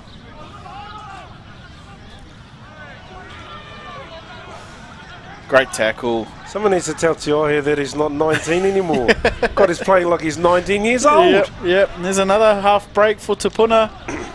Hautapu being asked to tackle. Yeah. Yep. If he didn't do that, it was going to be stolen. Yep. Hautapu was sealed right over there and looking to grab it, and just on the ground tries to wheel it back to his own team.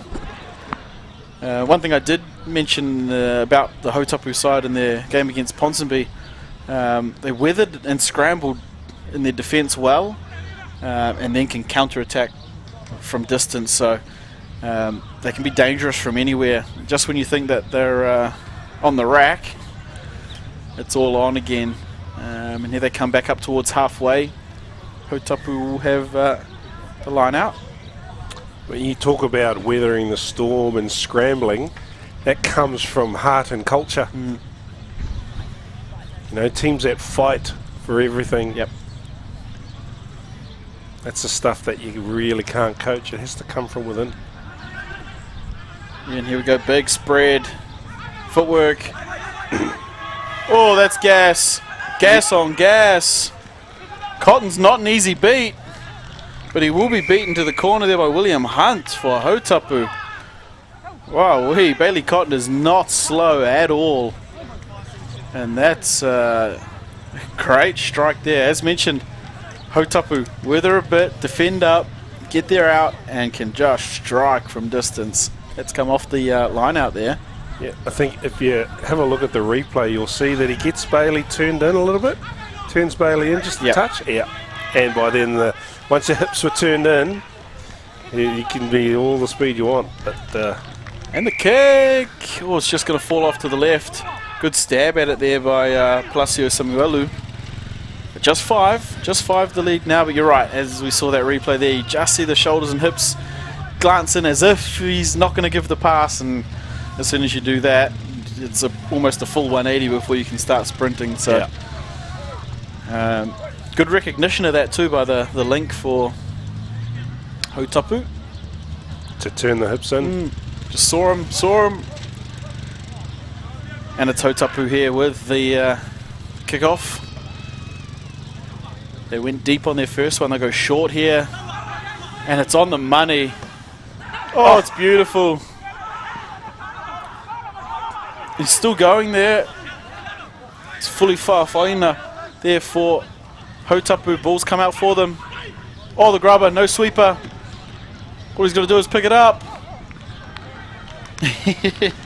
And a little dance on it. It was Marlo Lutero there for Hautapu.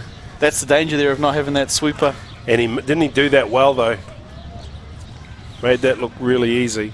It's like a tradesman, they make the job look really easy, but you don't realise they've got 15, 20 years experience, and that's why it looks so easy. Yeah, absolutely. To get that at full pace, we see that replay. Nice little grubber through. The bounce made it tough for him, but yeah, tidied up well enough. He had too much space in the end. And just like that, Hautapu go bang, bang, 1-2, first half.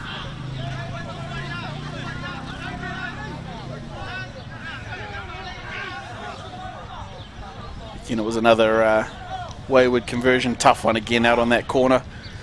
So they'll just go up 10-0, but again, it's enough to extend it out past one score. A little bit of time being wasted here with getting these balls back. Yeah, it's... we had ball boys for the early part of the game. I think they got to tuck it out in the heat. Yeah, understandably so. They're probably having a Mr. Whippy ice cream about now. Yeah, and here's Hautapu. That one's just gone a little too long. Last one was on the money. That one brought down by Tipuna. Good leg drive there.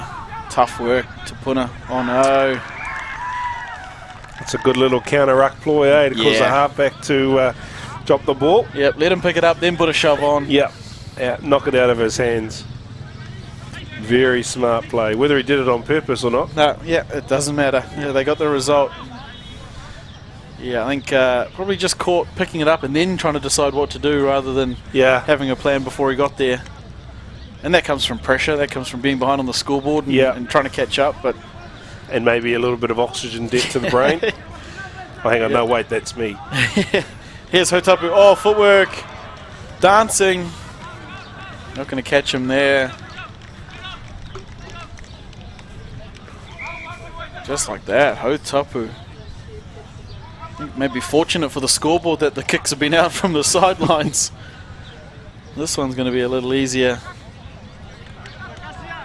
Again, making it look easy. It's Palacio Samuelu who's going to come up for the conversion. He'll add those two. Yeah, that's a little better. The ball's at halfway. Somebody up in Tournament HQ is listening to the commentary. Yep. Send a message down to the ball kids. Get the ball out there faster. And here we go. It's Hautapu again with the kickoff. Last couple of possessions just starved Tipuna of a real opportunity. Yeah, because they're doing so well at regathering their kickoffs. Yep, that's money again. Oh, it's the same guy. It's Dan Palacio again, the leaper. Number 3 out on the wing here, and they spread the other side. Big backline set here if they can get it out. Palacio's right out on the sideline. And they opt against the hands. Oh! Hard luck. Well, I don't know how he got that through there. Half time. It'll be half time there. perhaps a sigh of relief for Te Puna. I know they just got the ball back, but they weren't in a great spot for it. It's half-time in the second Men's Cup semi-final between Hautapu and Te Puna. Hautapu up strong, solid, 17-0.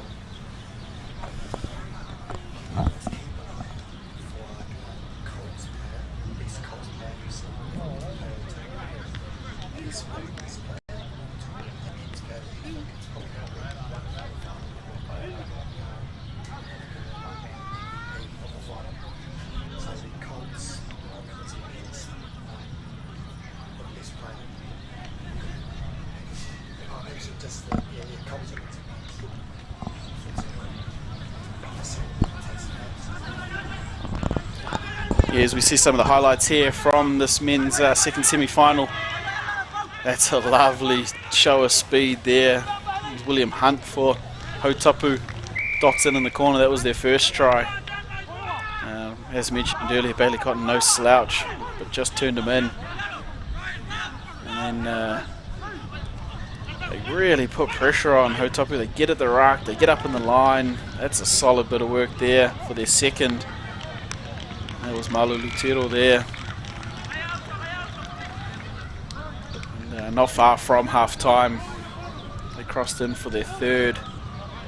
And it's been, at this point, all one-way traffic. At Hautapu putting on a big first half.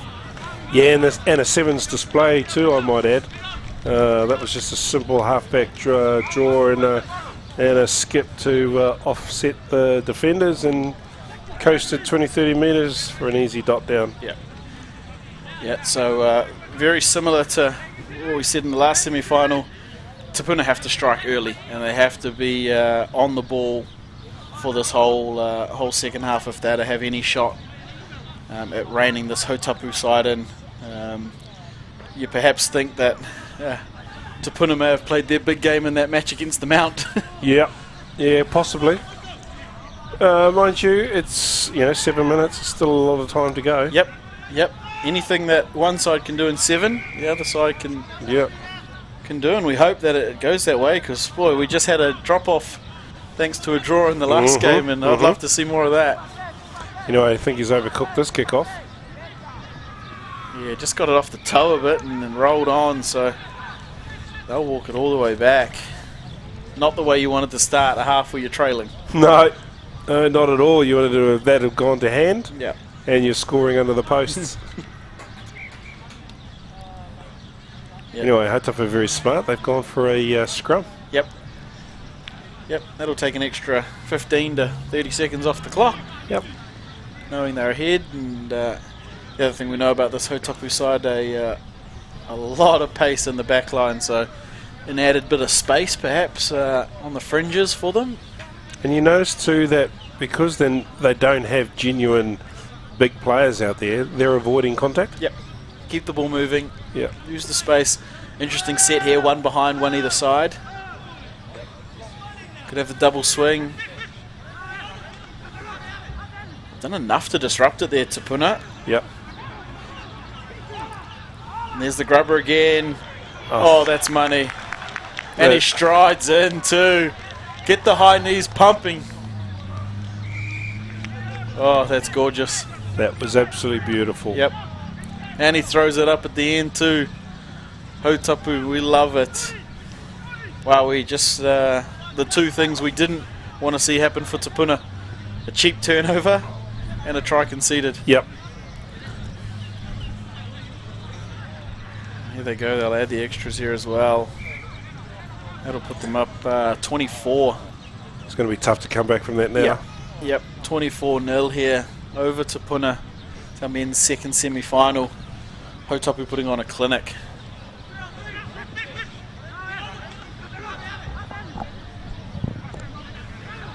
And here's the replay here, little dance, little kick, and of course end on end means it's going to pop up at some stage. Yep, right into that bread basket. And he's high knees. Yeah. We're back live now. Yeah, and they'll get the original knock on. Yeah, so Te Puna will get the scrum feed, but yeah, see how quickly he went from showing the ball in two hands on a bit of a footwork to on the boot, and it's through. So quick. expecting these Tupuna, again, a much bigger side physically than Hautapu, to turn around and chase. Good luck. Good luck is all I have to say out there. And here is Tupuna. And he probably learnt that skill when he was 2. Yeah. Oof. What's 19-year-old Tiai Tuma got? Yeah, Benjamin Button. Tupuna's Benjamin Button winding back the clock. There they go, skip on the outside. There's an extra player here. Here he is, Bailey Cotton. He recovered well there, Hautapu again. Big fend. This is the way Tupuna have to play. They have to play big and they have to play physical up the middle. Try and wreck this Hautapu side a little bit, because I don't think footwork and gassing them is gonna work. They just tried to get it to their sprinter and he got run down. Yeah. Here we go. Even the cover defense there. Man, they get across. There's numbers in the picture for Hautapu. It's like you're playing a terrier dog that just won't let go. Yeah. Where there's one, there's often another. Oh, he skipped out. Houdini. Yep, and they win. Again, really impressed by this Hautapu side's ability to scramble, get back in defence, do what they need to win the ball back. And here they go. That scrambling was what caused that error. Oh! Now he's just showing off. No. He'll kick it anyway. Oh, and he might get there. The bounce is going to work. The second kick's end over. He's going to be first to it. Oh, he's lost it. Has he knocked it on the ball? Yeah, he has. He's lost it. Oh. He knocked it on the base. Oh, how's a bit of this razzle-dazzle getting put on now by Hautapu? Folks, if you're still watching this at home and you're a good 15-20 minute drive to the ground, you need to get on down here, because there's some talent on display today. Yep. Yeah, if you are anywhere around Papamoa, Makatu, Paengaroa, heck, if you're halfway to Rotorua, get in the car and get back across here, because you're going to want to watch this Hautapu side play their final a little bit later.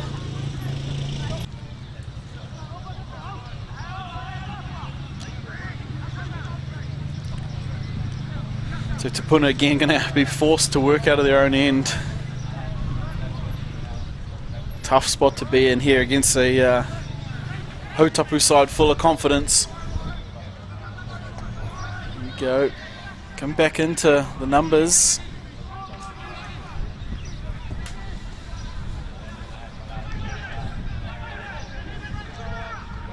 Ooh, it's scrappy there. Oh, it's been picked up.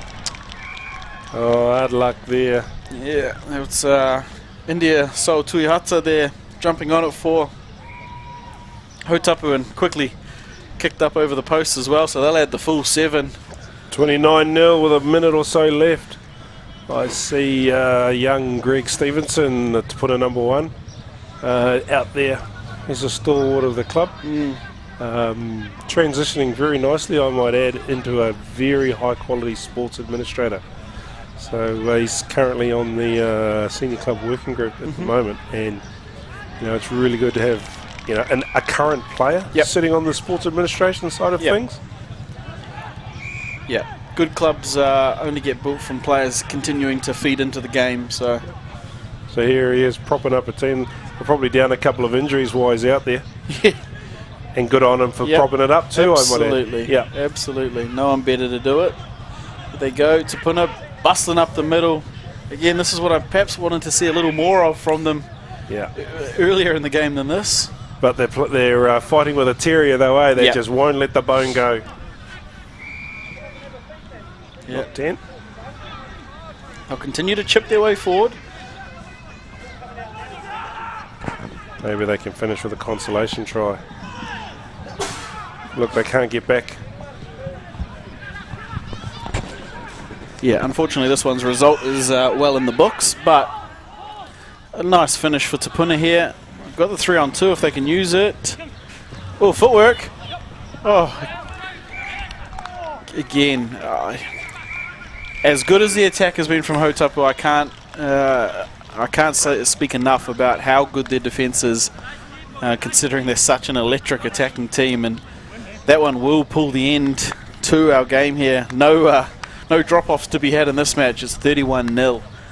Hautapu get the chocolates against Te Puna, and they will go up against Greerton, the Gurnards, a little later in tonight's men's cup final, which we'll be bringing you at 6:30. And we will see Te Puna again. They will take on Matakesi in the plate final. Yep, which we will be bringing you all of those games as they happen here from Sir Gordon Titchen's field number 1 here at Blake Park, Mount Maunganui, MW7s 2023. The best weekend of sevens in the country. Coming up in 10 minutes, we've got the first of our finals. It's the Colts Cup final. We'll take a short break. Yep. So we can get ourselves organised and come back with the first of our finals tonight, the Colts Cup final, live here on Local Gecko Productions live stream at 5 o'clock. Check out some from earlier in the day, and we'll see you then.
Matakesi players. too much speed. Feed. Oh, big scrum. See what they can do here. Oh, he's gone. See what he can do here. Oh, UFC soon as every ex-rugby player seems to be doing. So watch this what space. a pass.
And we're back live here at Sir Gordon Titchen's Field, Blake Park, Mount Maunganui, for the Colts final between Pacific Island Rugby and Silverdale Colts. Yeah, what a game we've got here. It's Brad Pittman, Pat Ray in commentary. We've got the best seat in the house. And if you're not here, you got about 2 minutes to get down here. Silverdale, out they come first. Our first Colts finalists, of course, it's our under-21 men's side as we have a look at their lineup. Akama Tikisoa, Logan Jones, Flynn Robbins, Jacob Curran, Richie Allen, Joseph Hennings, Chris Finau, Riley Richardson Mould, Tony Donnelly, Connor Fair, and with no number, Jack Sykes is the side for Silverdale. Pacific Islands Rugby, Joe Sanel, Gina Bibi, Lisi V, Kelly Lasanga, Waga, Bless Peresi Elliot, Waisaki Salambayu, Philippe Bukasela Ulua, Kitaya Zinowera, Satulu Vuivaka, Alex Whittle, Peter Jr., Maloney Kunawave, and Percy Roto Gorua to round out the 14 in the team list. Yeah, and this is our Colts final. Of course, Pacific Island Rugby got here by taking down the Mount Colts that we saw from field one a little earlier. Silverdale getting up over the Rangatawa Papaka Colts side. So they're out here in today's final. And it's 14 minutes, 2 7-minute halves of action here. Sir Gordon Titchen's Field, it's the MW7s 2023. This is what it's all come down to. Colts are back, and it's our under-21, say boys, under-21 men's teams out here. Big game. Referee for today's match, young 18-year-old Sean Curra from here in Mount Maunganui. Only lives a couple of streets away.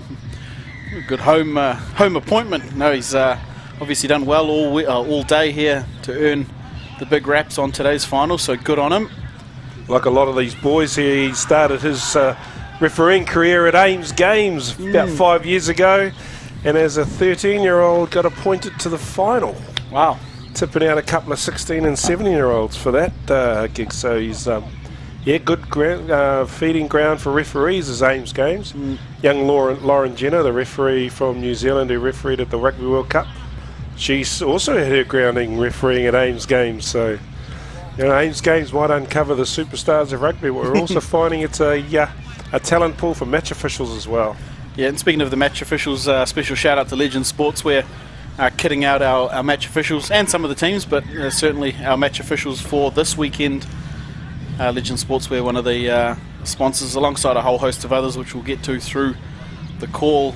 But as we have here, it's Pacific Island Rugby and Silverdale. They got a scrum on the 22 line. Silverdale with the feed in their own end. Actually, if you do the math, half of these players probably played at the Ames Games.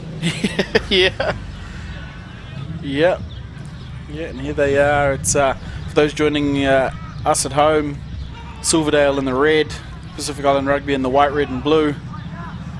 And it's our Colts final here for MW7s. Of course, Pat, we've also all day been keeping our eyes out for the players of the tournament, which we'll continue to look for in today's final. It's a team game, of course, but I'm sure there'll be people that are sticking their hand up for those acknowledgements come the end of the day. Stolen. Yeah, back and forth little arm wrestle at the first couple of minutes here. Good to see. It's what you want from a final. And here's one of my favourites. Oh yeah, puts it on a dinner plate too. Oh yeah. Trying the embo was Jara and Bibi, but it was the work there of Percy Tongatongarua for Pacific Island Rugby. They put them ahead 5-0 on the scoreboard. It's our final game. It's not the first time Percy's done a bit of work like that, eh? Yeah, we'd love to see it. He danced down the sideline in an earlier game. Yeah, got given the ball on the edge. Yeah, fleet-footed. Looks like probably plays a tight forward in the 15s game. Oh, it's just another winger trapped in a hooker's body. Yeah. And the conversion attempt here. Nope, that one's going to push away to the right. So just the 5 on the board for Pacific Island Rugby, but it is first blood in the final. An advantage now to the Pacific team. Yeah, just touching base on Ames Games once again. The venue here, Blake Park, is the home of Ames Games Rugby and MW7s. For those of you who don't know, Ames Games is for year 7-8 intermediate school kids. And we've just seen Richie Moanga replay done. Oh, that one's gone over the shoulders there. Yeah, Richie Moanga, who had Pacific Island Rugby been around at his younger age. You may have seen him line up for the side. Yeah. A sneaky little kickoff that just trickled over the 10 metre line and regathered. Yeah, had to wait for it to get there, beat the ball to the line, but got it back, and Silverdale win their line out here. They've got a spread. It's a tough side to crack, this Pacific Island side. Little grubber. Oh, and there's some pace on the wing. Oh, he's got it back. Oh, strong counter ruck there. Forced the knock on. Hard luck there. The Silverdale player had done a good job to secure position at the breakdown, but as it was raked back, his support player coming up behind him just knocked it on in the pickup. Yeah, good physical play in the ruck there. I think it was Sotu Uwakawa just driving and driving to force the error, and it will be Pacific Island Rugby with the scrum feed just inside their attacking half, a metre or so. Let's see what they've got off the scrum base. Left side set. It's a little scrappy, but they'll get away with it. And here they go. Burners on, inside cut.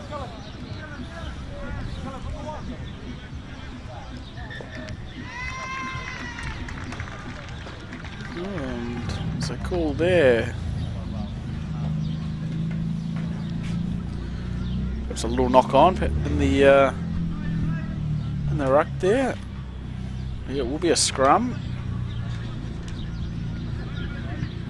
Yeah, Percy again gets called in for the dirty work. He just wanted to stay out here on the wing.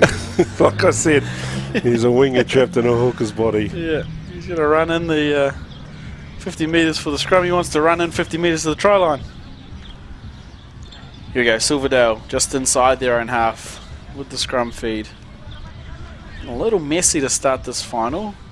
Look for a team just to tighten things up a little bit, but look, don't underestimate how tired and fatigued some of these boys are going to be.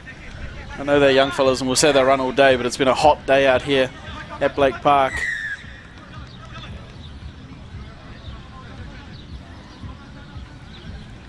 Pacific Island team, they'll win possession back through a penalty there. It's just smart though, eh? They're slowing this game down. Yep. Yeah, they'll play at their tempo. Not sure why you'd want to... Oh, he's probably thinking it's nearly half time. Ooh, the grubber. It's proved dangerous, I guess, especially a lot of these teams opting to play without a sweeper. And they force him out, so... Half time now. Yeah, not able to do it quick enough there, Pacific Island Rugby, but they are ahead on the scoreboard. 5 points to 0, I think. Just the one try. Yep, just the one. But it's enough to put a bit of pressure on. Yep. It's a final, and we've got 7 more minutes coming up after the break here. For those watching at home, I know we're 7 minutes away, but if we do have a draw at the end, the excitement of a drop-off, which we were fortunate enough to see in one of the men's semi-finals, we dropped right down to, it was 5-on-5 when the final try was scored, which is a lot of space and not a lot of men. Yeah, and they set a scrum. There's 3 in the scrum, a halfback and a back. And up back. What's your back line? Me. Easy job for the touchies. Hey, you're onside or you're not onside? Who was offside? That guy. The only guy. The only guy. No, but as we saw, yeah, there was that little bit of skill which set away the try. Lovely finish there in the end by the Pacific boys. It'll be an interesting second half here, Pat. Neither team really stamped their mark on that first half. Pacific were the stronger, but just the one try. Yeah, if I was a gambling man, which I'm not, I'd be hedging my money on Pacific Island Rugby. They just seem to have a little bit more control to the way they played whether they had the ball or were defending. They just seemed like they knew what they were doing. Yeah, and if you, I guess, liken it to a boxing match, they didn't have a knockout blow, but they had centre ring control for most of it. Yep. The game played in the end of Silverdale. When Silverdale did have the ball, it was in their own defensive zone and trying to work it out. So certainly the advantage, and it shows on the scoreboard. But look, as we've seen today, 5 points is anybody's in 7 minutes of Sevens footy. Yeah. Anyway, we're back for the second half of this Colts final of the Toiomai Te Pukenga MW7s. Here at Sir Gordon Titchen's field at Blake Park in what was sunny but now cloudy and overcast. And I think the players will be worshipping the fact that it is cloudy. Absolutely. And I think, I must say it, but probably the brand of football worshipping the clouds as well. It can often fizzle out to be a pretty rough looking final if it stays hot the whole day. Yeah. So I'm sure we'll be treated to some of their absolute best with a bit of cloud cover. Well, Silverdale kicked off and they've kicked it to the back row of the grandstand. Yeah. So I think they were trying to spot out some of their fans in the stands there. Anyway, we're back live. PIR, here's my boy. He got the ball away before going out. Big spin. Just hold it up, try and get some of his players in behind him. He's done well there. So good though, eh? Nothing on, so Yep. he just did the hard money, carried into contact. Yep, and what do they got for it? Try time. Pin your ears back, young fella.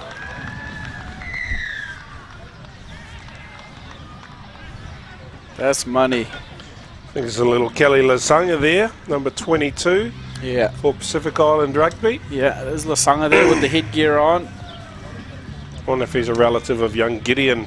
Gideon Lasanga is a product of Tauranga Boys College. Yeah. There's Vivini out there playing as well, I think, for Greerton.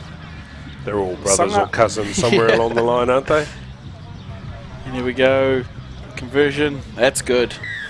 That one's put over there by Robert Kalawasa. There. Sporting the party business.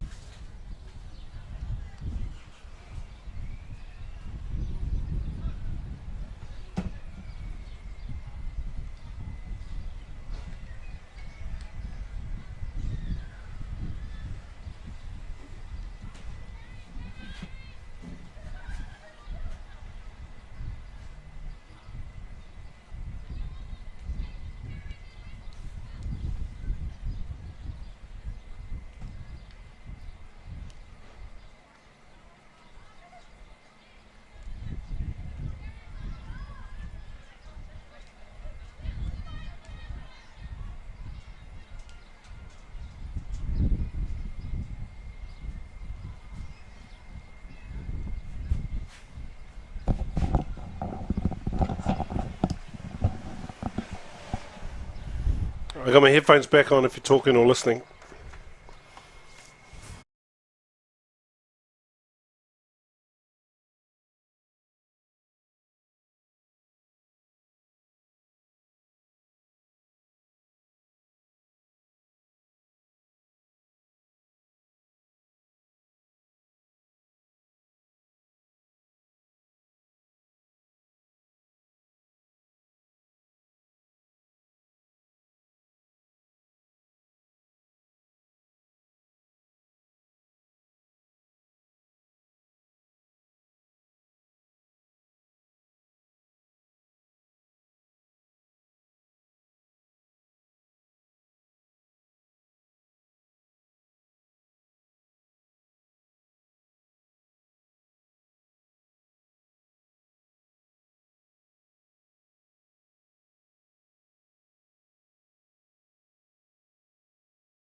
Kia ora whānau, we are back here at the MW7s.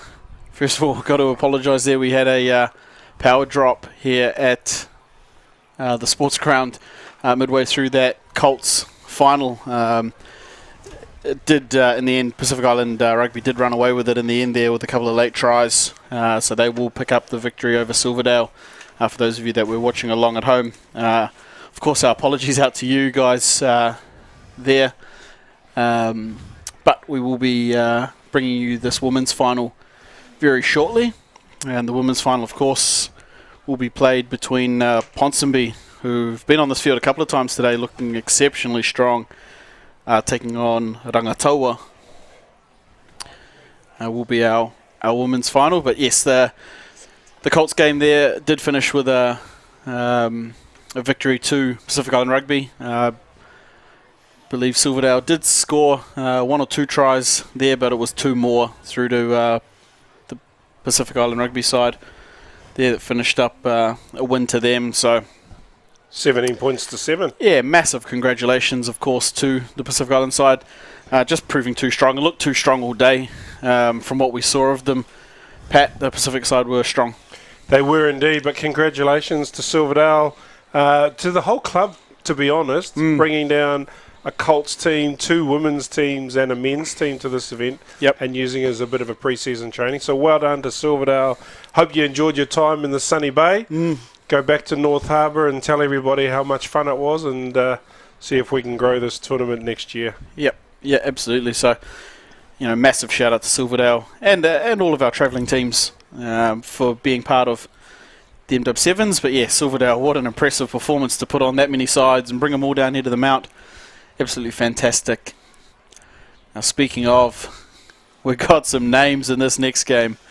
As mentioned, we've seen Ponsonby a couple of times, and they've been clearly the best women's side that have graced pitch 1 so far. But boy, this Rangataua side, we're yet to see them out here, but they look an absolute lineup.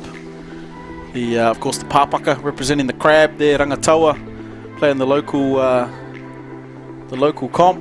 One of the Rangataua are current Baywide Premier Women's Champions after knocking over Waikite last year at Waikite. So yeah, Rangataua are the premiership holders at the moment, and they seem to have assembled quite a good crew here for this game in particular. I'll read out the team list while we're getting set up for the teams to come on. But we got Tio Wera Rameka Keremete, Tyra Wetere is a young girl out of Mount Maunganui College, Sam Spence, who played her FPC for Canterbury last year, Patricia Maliapour, Caitlin Vinacolo, Fuiuilo, Autumn Rain Stevens, everybody will recognise that name from the Kiwi Ferns, Tania Rose Raharuhi, Kataraina Rauwhero, Royal Duplessis, Kimona Newpalo, and Jeva Flexman, coached by Popo, who's a Rangataua coach. So been doing a bit of professional coaching in Japan the last few years. Yeah, and also Caitlin Vahakolo there, part of that Kiwi Ferns, Kiwi Rugby League side from the World Cup as well. So some talent for the Pāpaka out here today. Awesome to see. And for Ponsonby, we've seen them a couple of times, but Dejan Brown, Jenny Hesketh, Dana Nankervel, Trinity Glassy, Zania Papali'i, Tyler Nankervel, Alia McCarthy, Milieta Maya, Luisa Tubailangi, Danny Mafui, Sylvia Brunt, and Abby Lockhart. And they're coached by one of New Zealand Sevens maestros, Rocky Khan, out there sporting what looks like a Ponsonby Ponies jersey from the 1920s. Surprised it's still intact, but Rocky Khan, an absolute legend of this game, and this Ponsonby women's side well coached and well put together. As we see in the tunnel here, it looks like Rangataua are ready to go. Here come Ponsonby. This one's going to be a tough one for the eyes. Ponsonby in their black and dark blue hoops Rangatawa in the black as well. Hopefully with a little bit of red on the shoulders to tell the difference. Yeah, spot the crab perhaps will be the way to tell the teams apart. And there you see them there, lined up in the middle of the park. If that jersey's from the 1920s, that means it's got a collar, it's got a laced V-neck, it's made of cotton, and the sleeves are cut off. I tell you what, yep, the number's been worn down to nothing, and they match the Crocs he's wearing. We've got teams just waiting to be called on out here. And we've got one of the big organisers here with us, or just in front of the commentary booth. Rodders has done some fantastic work here putting on this tournament as we see the two teams come out here. On your screen it's Rangatawa on the right, Ponsonby on the left. We just missed it. Was Rocky at the back there in the red hat, and I tell you what, if it's not 20s, it's the 30s. That jersey he's sporting. Big open collar. Referee for today's women's final, Peter Morgan, Bay Plenty referee, current he's the co-matua of our premier squad. So well done. He's here. There's been 3 or 4 referee coaches over in that tent doing the selections. It's very difficult to pick the finals referees because everyone puts their hand up. Everybody wants the big dance, but you get down to the pointy end and we actually want the best referee from performance on the day. So, and it's Rangatawa with the first kick. Ponsonby will pull it down here. And here it is. Ponsonby with the spread. Yeah, good defence there by Rangatawa. That was Caitlin Vahakolo there with the tackle initially, but they'll concede the penalty here, and Ponsonby work out of their own end. Ponsonby have been the form team all day here, certainly on field 1, but driven back. Yeah, she spilled that ball in the and then the attempt to get it across. Yeah, so Rangatawa will have the scrum feed inside the 22 metre line. Good attacking opportunity here. Looks like Autumn Rain Stevens was set up at first receiver. Young Tyra Wetere to feed the scrum.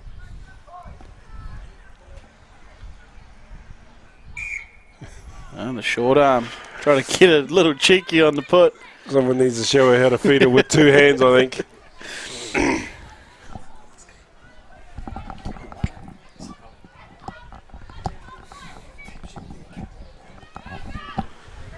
Anyway, Ponsonby have spilled the ball. Wetere has popped it up off the floor. And that's Papaka.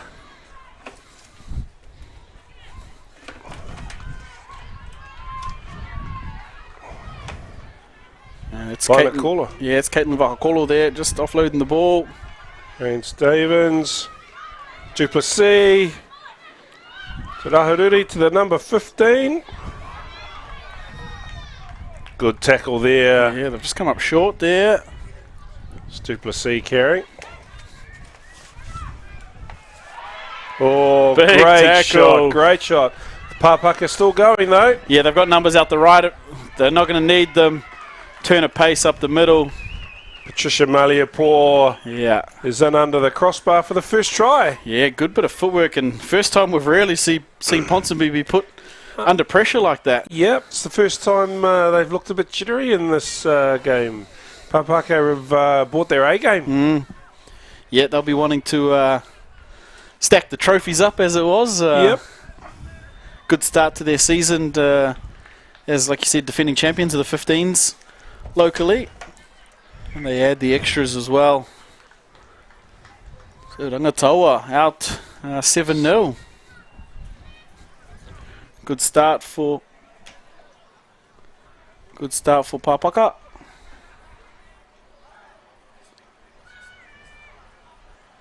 Maybe we'll have the kick off there as well. So Ponsonby look, they like to spread the ball, especially out to I think on the left wing there. is Luisa Tubailangi. She's got a ton of pace, but it's not going to get there. Yeah, Ponsonby just under some pressure here. This Papaka side turning the pressure on. And this is a women's final. This is what it comes down to.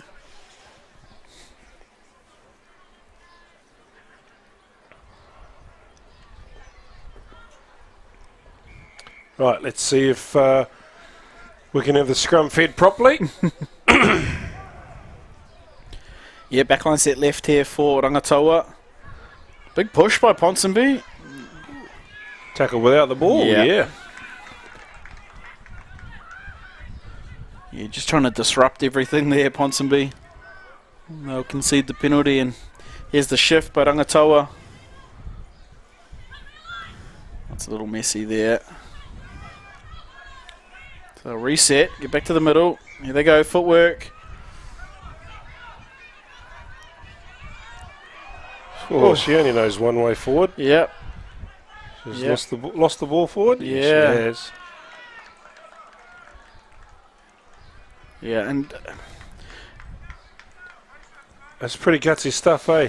That's tough work out there. Like I said, these girls have probably played 4 games already. This is game number 5. It's not as hot as it was earlier today, but they'll be playing under fatigue for sure. And to just keep running the ball solid like that, it's tough mahi out there. And here we go, Ponsonby. Let's see if we can get a look here. Here we go. See out to our speedster on the wing. We've been calling her name all day. Yeah. Good defence there by Wahakolo.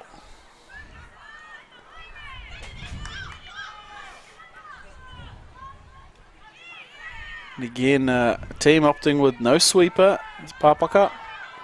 And the shift's on. I've gone the other wing this time. There it is. Is that young Danny Mafoy? Put $40 on pump 1. That's all gas money. Me, oh my. Showing a good bit of toe down the left sideline there. Ponsonby strike back. We were looking for it to come out this wing actually for Tubailangi, but they've gone the other side, and good bit of pace, Danny Mafoy. And with the kick to come here, we could be back on level terms. That one's waved away, so 7-5. Rangatawa lead the Ponsonby Ponies. Yeah, somehow or other there, Rangatawa found themselves all bunched to the left-hand side when they spread the ball to the left, and suddenly there was an overlap out on the left-hand edge.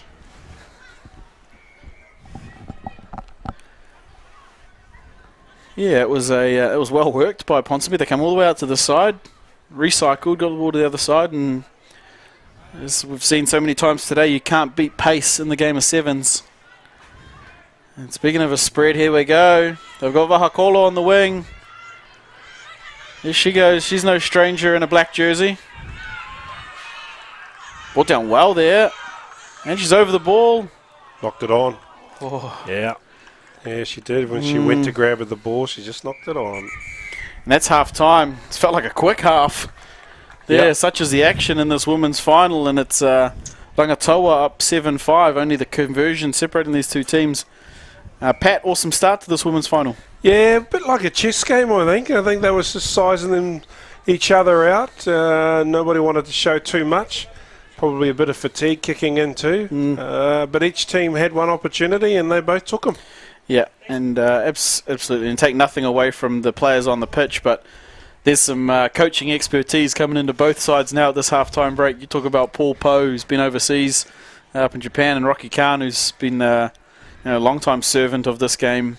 Yeah, they'll be getting some pretty good messaging out there at the moment. Yeah, and it'll probably come down to who can understand and then execute the best. Yeah, and such as a final, these teams are the best of the best here at MW7s. It's why they're here. So you're right, it's going to come down to the little things, the 1%ers, who can execute, who can all be on the same page, especially in the attacking zone. So at only 7-5, it's all on.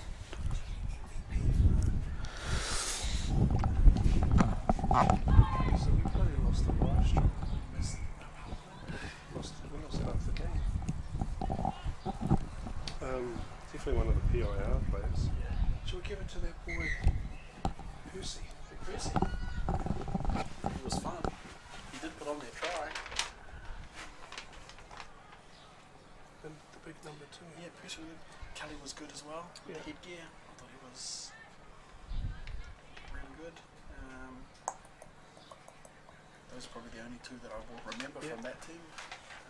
Silverdale, I don't know at all, but either Percy or Kelly. Yeah, we're back live here at Sir Gordon Titchen's field. 7 points to 5. Let's see how the coaches' chat at half-time has come through. Referee Peter Morgan blows time on for the second half.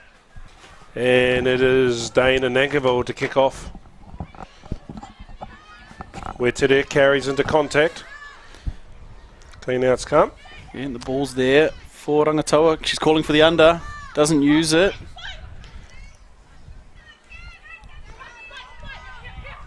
Frees the ball up. Yep. Need to get it back though. Yeah, Ponsonby just opting there not to get into the ruck, keep their defensive line intact. And that's solid effort there. Vahakolo breaks the first one, gets the offload. Duplessis, I think, is it? We go down the sideline. Oh, and she's going to be run in. Tubailangi with the try saver. Still there for Rangatawa. Yeah, it was Duplessis down the sideline for Papaka.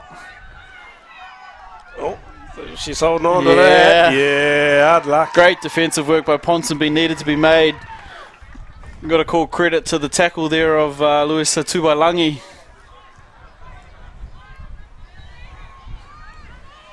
Yeah, it was Vahakolo who had put Duplessis away down that left side, but run down.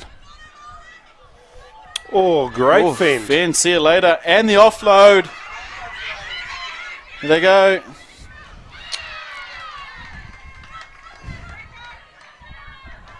Unfortunate there for Ponsonby.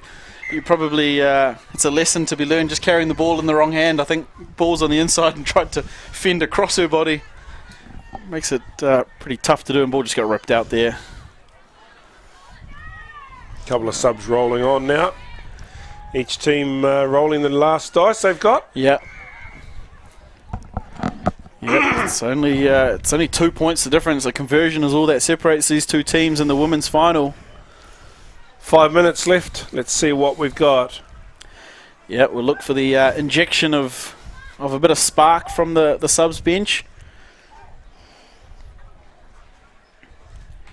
Here we go. It's Rangatawa. Going crossfield, trying to get past. There was a shooter come up from Ponsonby. Was Tubailangi. Oh. Ponsonby trying to put some pressure on here. Not a lot doing at the moment for Rangatawa. They're getting stuck here. But the leg drive keeps the legs pumping. Here we go, they got good clean ball. 2-on-2 down the right. Footwork, flick pass. Yeah, Ponsonby doing well here.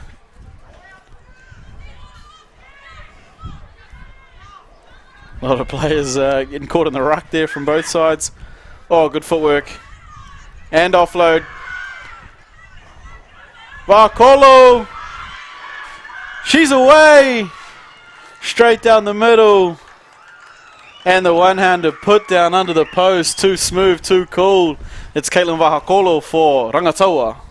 Gosh, it really came from nothing. Rangatawa were just shoveling the ball sideways, not really having much on. And once the ball got onto the edge, Vahakolo's pace and speed was the difference to get that try. Yeah, and that's one of our premier wingers in the rugby league women's tournament. She was fantastic for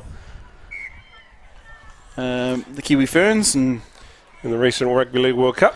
And I tell you what, if it doesn't look doesn't look like she's got all that explosive pace until you realise that was Millie Edamaya and Luisa Tubailangi that she gassed up the middle of the field. You see this little inside play. That's Edamaya and Tubailangi can't even get close. They're not closing the gap. Vahakolo's got real pace there. It's amazing, though, how much energy the ball has, eh? Yeah. Yep. You see the goalposts light up in front of you. Yep. Anyway, 14 points to 5. Yeah, that's massive too. Still a lot of time to go, at least 2.5 minutes on the clock. Yeah, now how important those conversions become, because it's 2 scores that Ponsonby are going to need. And here is Edamaya. She shrugs the first one. And here is the spin. They've got Tubailangi out on the right. They're trying to link up with her. Here she goes. Luisa Tubailangi. This is a foot race. No, it's going to come back. It's called forward. Oh, that's a shame because I wanted to see that sprint race. That was teeing up to be a big one. Tubailangi there on the outside. You can hear the whole Rangatoa team just yelling, slow it down. Slow it down. We're up. We don't need to rush this one. We're nearly there. Try score of Vahakolo, so she'll sub off.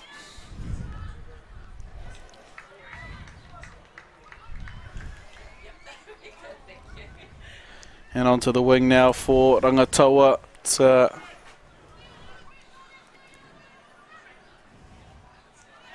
Duplessis out here. Just trying to steal the ball. A little short on numbers out this side. They'll just want to hold on to it here for as long in this clock as they can. Rangatoa get players in behind the ball. Set down a ruck that they can perhaps contest. Don't lose it. Yeah. Ooh, fell the wrong way. Yeah, just got rolled there. And one for descent, but also... yeah, she threw the ball away. Yeah. Anyway, 40 seconds left. Yeah, here's Edamaya. She's got Tubailangi. Breaks. Offloads. Jumps. Hurdles. Hands on the ground. Yep. Or tackle. They've got to go again. Entry. They've got to go again. It's all going to be too little too late in the end of it now for Ponsonby. They want to strike one back, but it's... Yep, I think Rangatoa have done it. Yeah. Converted try is not going to be enough. Especially when you get turnovers like that. Yeah, if I was Rangatoa, I'd be running towards the sideline and kicking it out. Getting down to that corner.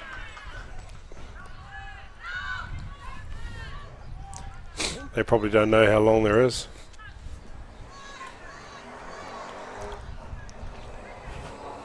Oh, the flick's still flowing. They need to be asking the question, don't they? I think they know it now. Has asked the question. Has the kick gone out, though? I think they know it. It hasn't gone out. It hasn't gone out. Now it's out. And that, ladies and gentlemen, is our women's grand final. It's congratulations to Papaka Rangatoa women. Commiserations, of course, to Ponsonby. Valiant finalists. But in the end, Pat, too good, too strong is Rangatoa. Yeah, it was like a game of chess. Both teams really held their cards close to their chest in that game, I felt. But maybe the length of the tournament, in fact, they're probably into their 5th game today, is what paid the price.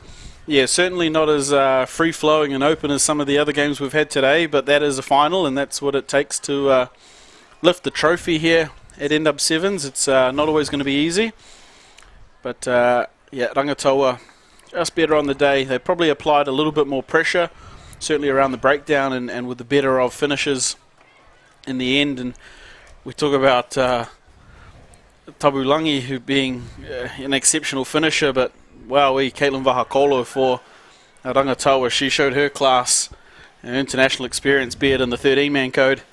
Absolutely phenomenal. Yeah, and hats off to both teams here. Probably not a lot of preparation. No.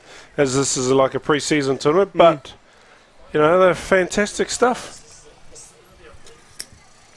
Yeah, and a lot of these players probably coming together for the first time, some of these players. It's exciting to see, get them exposed to MW7s, and as we see, that was Caitlin Vahakolo putting the icing on the cake there for Rangataua.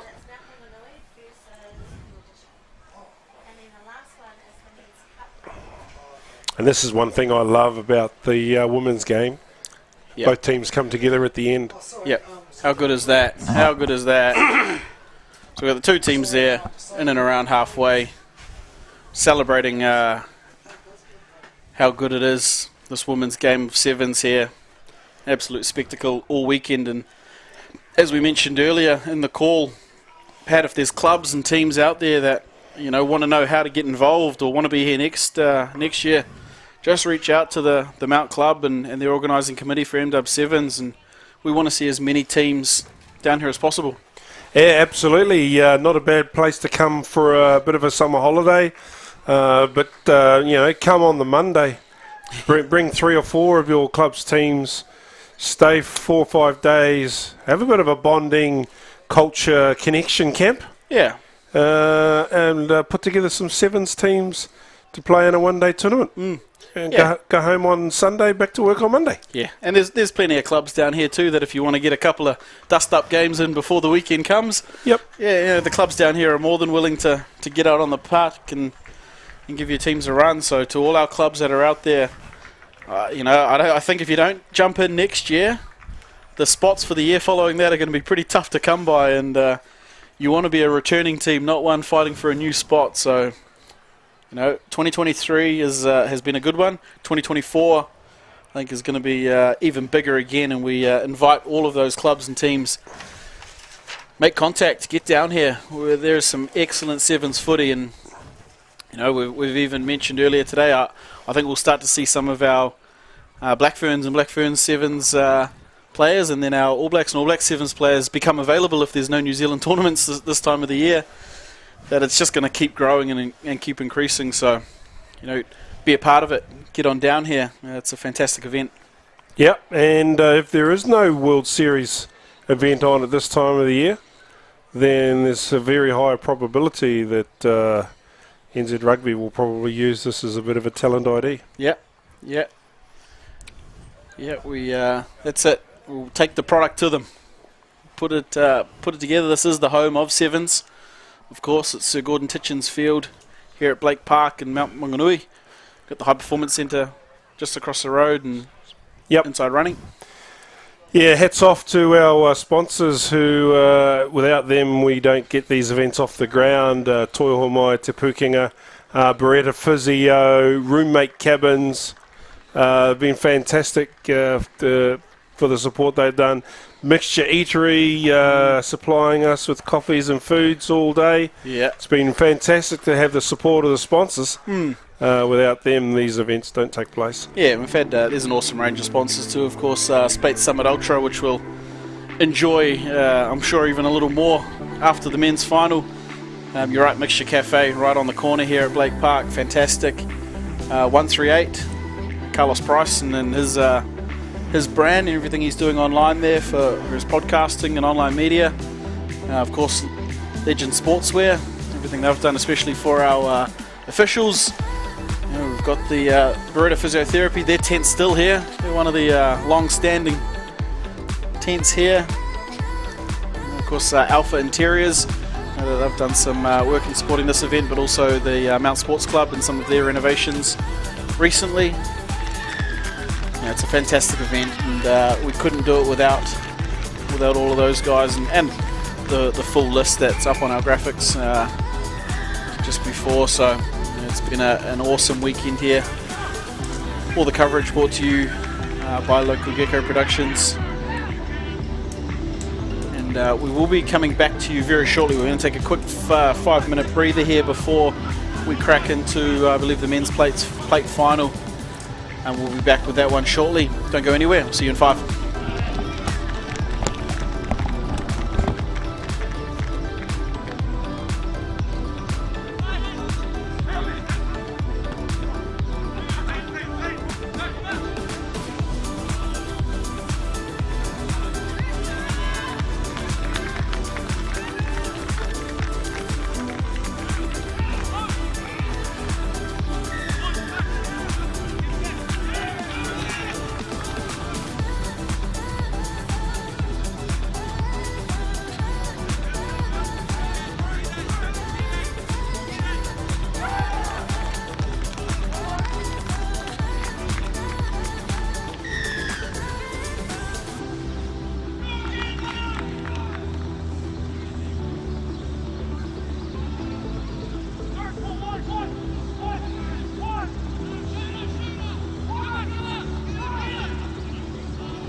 Welcome back, whānau, to Blake Park, Sir Gordon Titchen's field.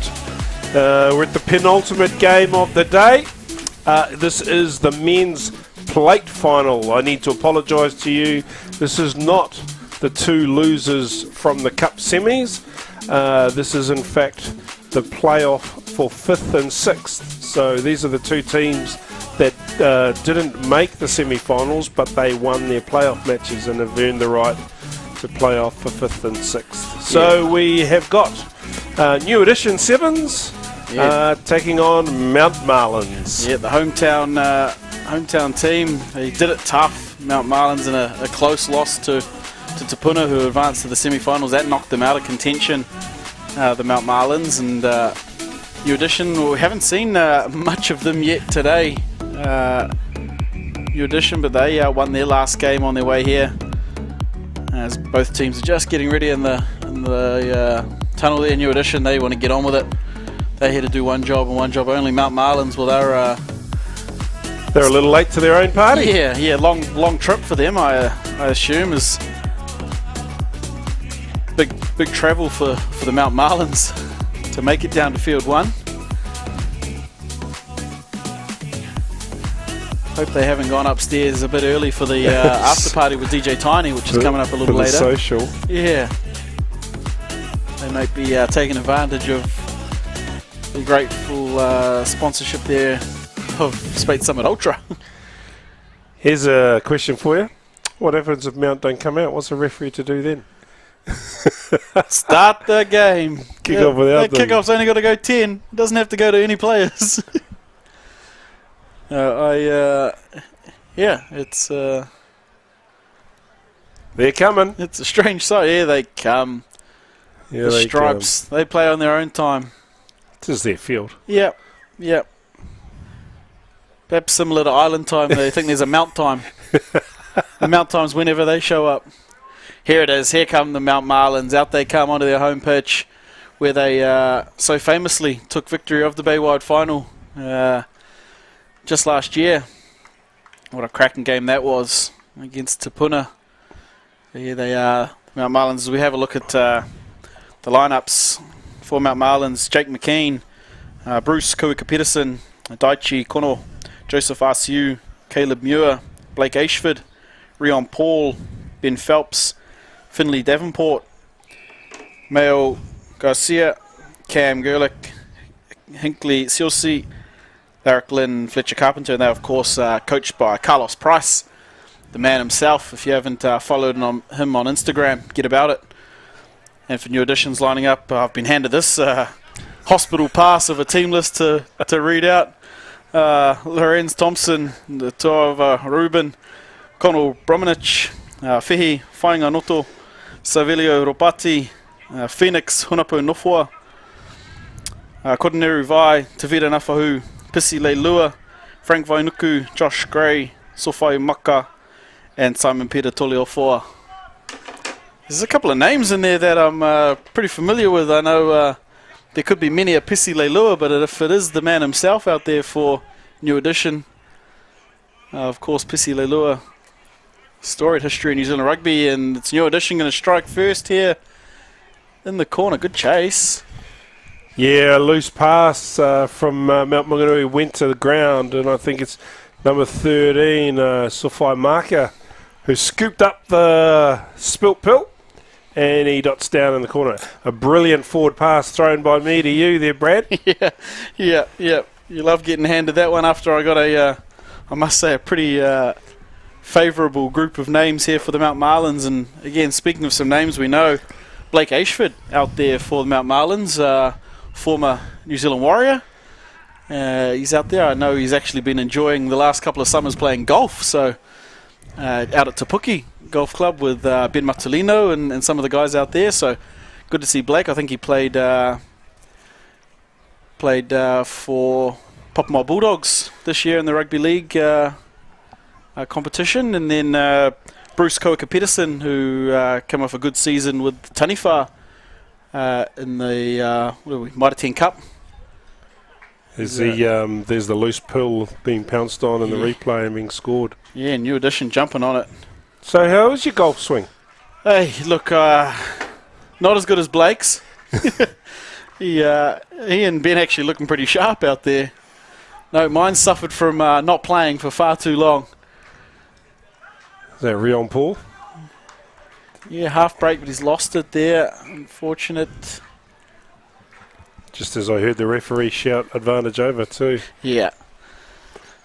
Yeah, so it is a new addition with another opportunity to attack here.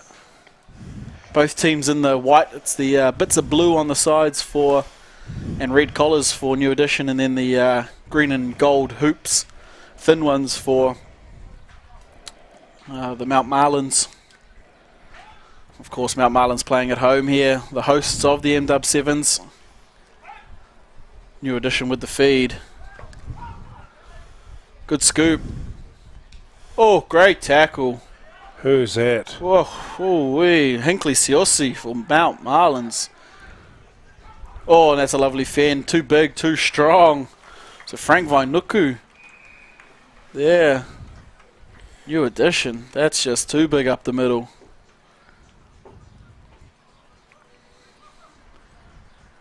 And the conversion right out in front is going to make things a little easier. Add the extras for New Edition. It was a good covering tackle by number 12, Hinkley Siosi. I thought it was enough to snuff it out. Yeah, they recycled well their New Edition and just got rolling straight after that that big hit. And Mount Marlins find themselves behind a couple early in this men's plate final. Of course, if you're watching along at home, make sure you stick around because we've got the men's cup final coming up straight after this one. The 6:30 game. And we can't wait. Here's a little short drop. And they'll get it back. Heads up play there by New Edition.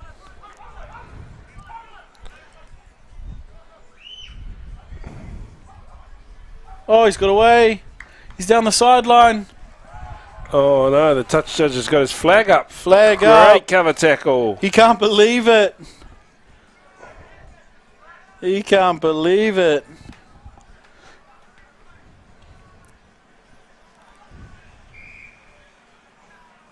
No? We'll go penalty back for a maybe a seatbelt or something high. Maybe that cover tackle was a bit high. Unfortunate there for Mount. I thought they'd got out of jail. They'll have to defend again here. New Edition sweeping to the left. Bit of footwork. Big ball movement. Good tackle there by Koika Pedersen. The ball's already off. And that one's lost forward there. Unfortunate there for New Edition. They couldn't extend their lead again.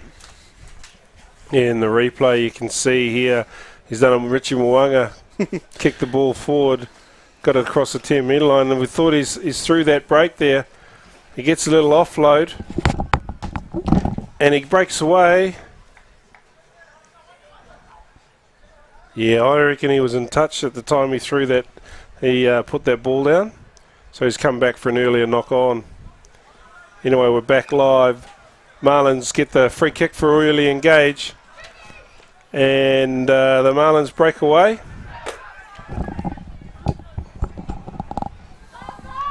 Here's Blake Ashford with the ball. Good inside pass.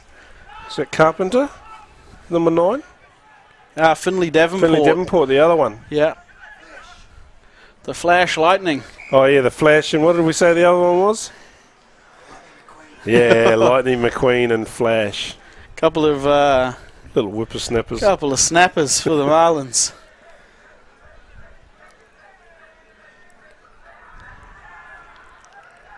Sounds like the partying's already started out there, Brad. It's the Hotapu boys getting ready for their final.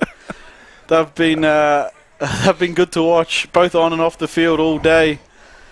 The Hotapu boys look like they're taking a bit of influence from their Samoan imports, we'll call them. All the Argentinian influence that's been around the bay in the last few weeks. Yeah, it's the Marlins there with scrum feed. It's a little messy at the back. Oof, it's throwing around a little bit there. Yep. Yeah, they win the penalty there. Mount Marlins.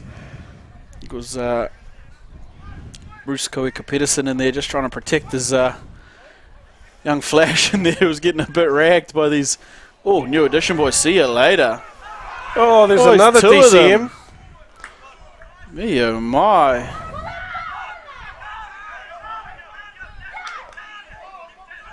He's just sat two big boys on the seat. Blake Ashford. Oh, lovely offload. He needs one more. One more pass. There he is. Oh, it's good scramble defence. Yeah, they've done well. Doesn't take on the corner. Here they go. Koika-Pedersen. Look at that big spin. We've got numbers there, though. New addition. Inside step. They've scrambled well again. They've got rights to that. Yeah. It's good work on the ground there by New Addition. They'll win the penalty. Gosh, I wonder why you wouldn't have played away from that, because that guy already had the ball in his hands. Yep. Take here by Blake Ashford. He's going to turn around.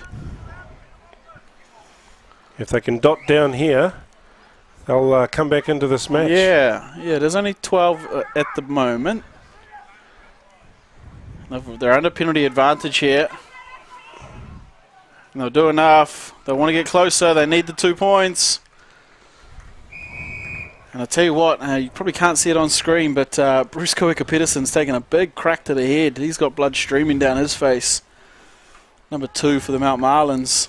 He'll receive a bit of attention at the break, I'm sure. Oh, he's a tanifa, isn't he? He'll probably just wipe it off and come back. Absolutely. Absolutely. That's just Hinu where we're from. No, but it's New Addition will go into the half, up 12, currently 5. Kick to come here. It's Cam.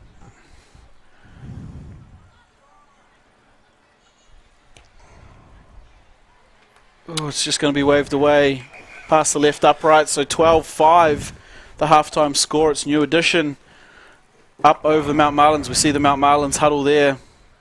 Carlos Price in the middle in his yellow Marlins singlet. He'll pleased with that last passage of play. They looked good in that last couple of minutes. Probably sparked by that little run off halfway there that set a couple of the big boys down. Yeah, big round Paul deciding to take matters into his own hands and carrying straight up the middle and giving a couple of New Addition players an introduction to the palm of his hand. Yeah, I tell you what, probably not the route I would suggest about a team out of South Auckland, but hey, made it work. Yep. Made it work. What do you think the two coaches will be telling the teams now? Oh, try and give anything left in the tank. Yep. I don't think there's going to be a huge amount left. It's been a big day. These teams probably on to game 5 or so of the day. It's going to be empty the tank out. Whoever can stay standing for the next 7 minutes is going to do it here. And look, could be even more if things are all levelled up. We'll pull out some good coaching one-liners, don't we? Yeah. So stay connected in defence. Yep. Just carry hard into contact. Yeah. Make sure your cleaning out is safe and narrow. Yeah. All the classic cliches. Everything a player just doesn't want to hear on the 5th game. I don't want to hear that same stuff you've been saying all day. Yeah. All I want my coach to say at halftime is, if we win, we got a slab of beers. That's what we're after.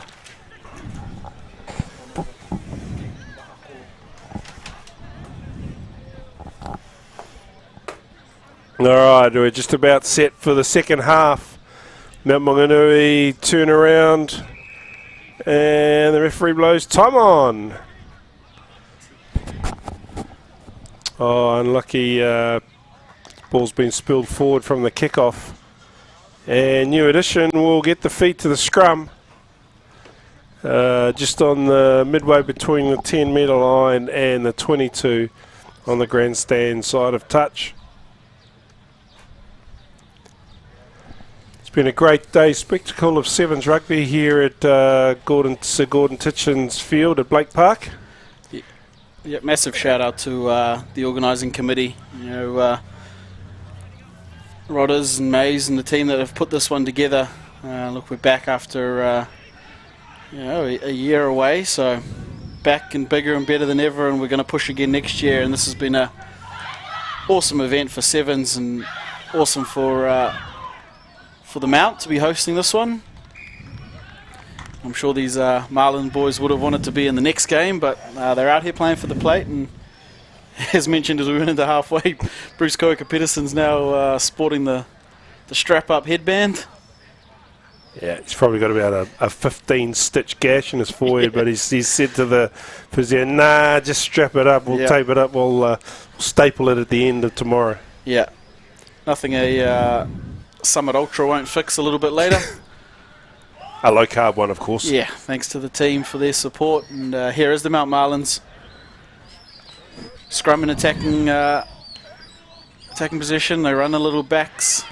Come back again. This is Koika-Pedersen. He's backpedaling. Oh, look at that. That's just what you want from a coach. He's just carried. Oh, he's been rewarded. I'll tell you what, for a guy that's just had a gash in his head, first thing he does, put his head down and run straight at someone. Yeah. He's from the Taniwha, though. Yeah. You wouldn't expect anything less, would you? No. And, George Cornier did a fantastic job with the Taniwha last year too. He's heading home back to the Bay. Yep. I had the honour of being in the Hawke's Bay side with George many, many years ago in another life. He was a good player, but I was pretty lucky back in those days. We had an outstanding back line that used to score tries from anywhere. Yeah, the second Bay. Yeah, the other Bay. Now that I work here, it's always the other Bay. The other Bay. Ironically, the only time they won was the Shield Challenge. In my time here in the last 8 years, and we got diddled by the ref. There you go. I'm going to blame the ref for that one. Anyway, New Edition, they've made a break down the right-hand touchline. I'll get you the number in a minute, but they're in under the posts. And it takes the score out to 17 points to 5. 3 minutes gone in the second half. Yeah, and the Marlins really needed to be first on the board there. I think that's going to push it out. Kick to come here could make it 2 converted tries. Mr. No Number. Yeah, as the day goes on, the jerseys swap around. Who knows? I think it looked like Phoenix Hunapo Nofo out there, just putting the 2 points over for New Edition. So they'll get up 19-5, and as mentioned, that's 2 converted tries just to get back level. Mount Marlins with some mahi to do. But they don't call them Mahi Marlins for nothing, especially at home.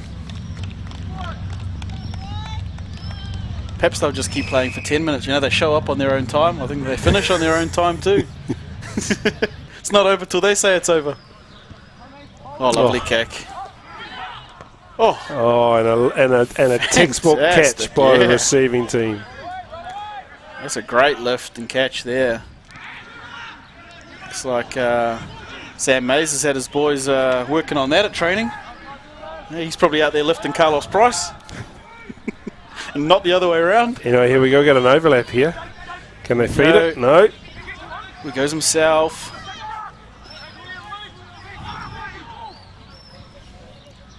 Here they go. Now Marlins break into the attacking half. Big swing. Koika-Pedersen links up. Oh, left foot step. Couple of them. Ooh, nice offload too. Really physical in their defensive work, this New Edition side. And they've won the ball back. That one there has a blue badge on the front. And racing in the at Bathurst. That's a forward. We go back to the first infringement though, shall we? Lost forward in the tackle. Yeah, they'll keep the ball under a bit of advantage there. Yeah, that one was almost good for Super Bowl, that. Tom Brady could deflate that ball a little bit, I would say. But it will be New Edition keep the ball there in their own half, and Mount Marlin's going to have to put a big scrum on here.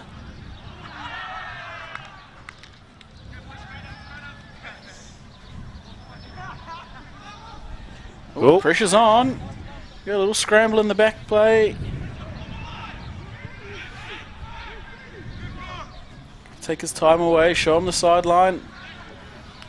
He showed them some footwork and an offload.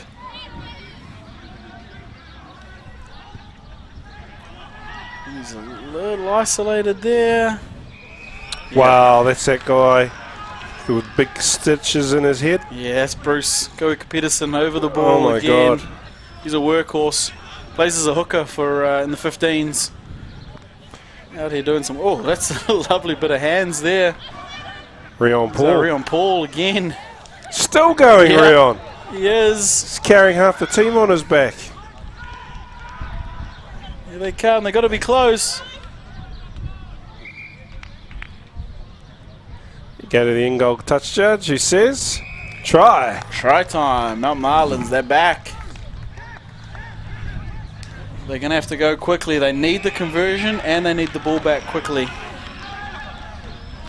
It's probably only half a minute or so to go and he's hooked the conversion. So that will probably about wrap things up. Unfortunately there for Mount Marlins, he did need to go quick to get the kickoff, but he also needed to make it. And then we're seeing the replay, Rion Paul carrying 50, 60 players on his back. Yeah, was he what? Anyway, we're back live. Yep. So New Edition with the ball. They took the Mount Marlins had to take it quickly, and they might have been cut open here, but good foot race down the right-hand side. And first one there, of course, it's Phoenix Hunapo Nofua for New Edition. That'll be the ball game too. That will be it. I think the misconversion was it also, but that one there will do things. We'll wait on this conversion and then probably wait on the ref to blow his whistle.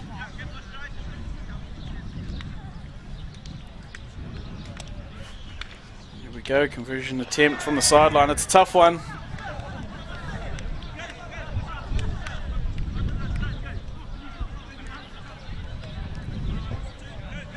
It's actually got some merit and just going to be waved away.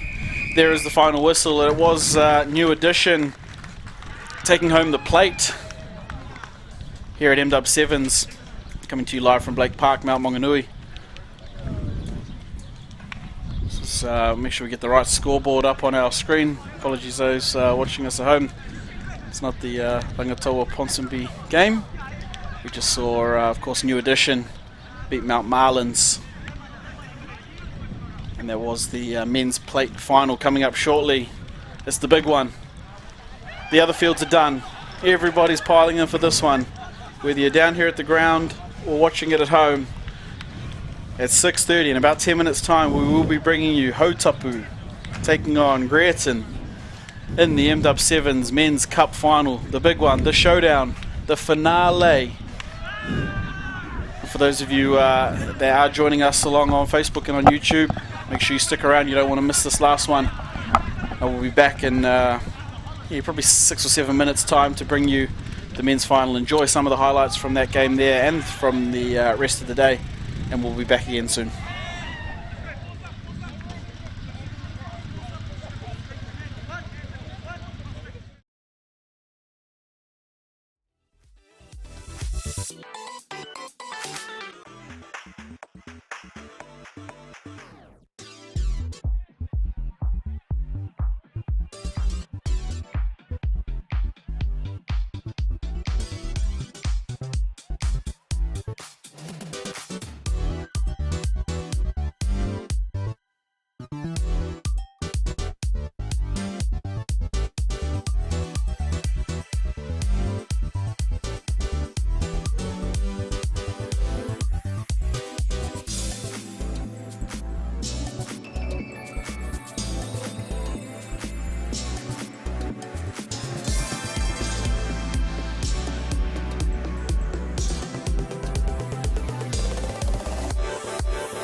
Matakisi players.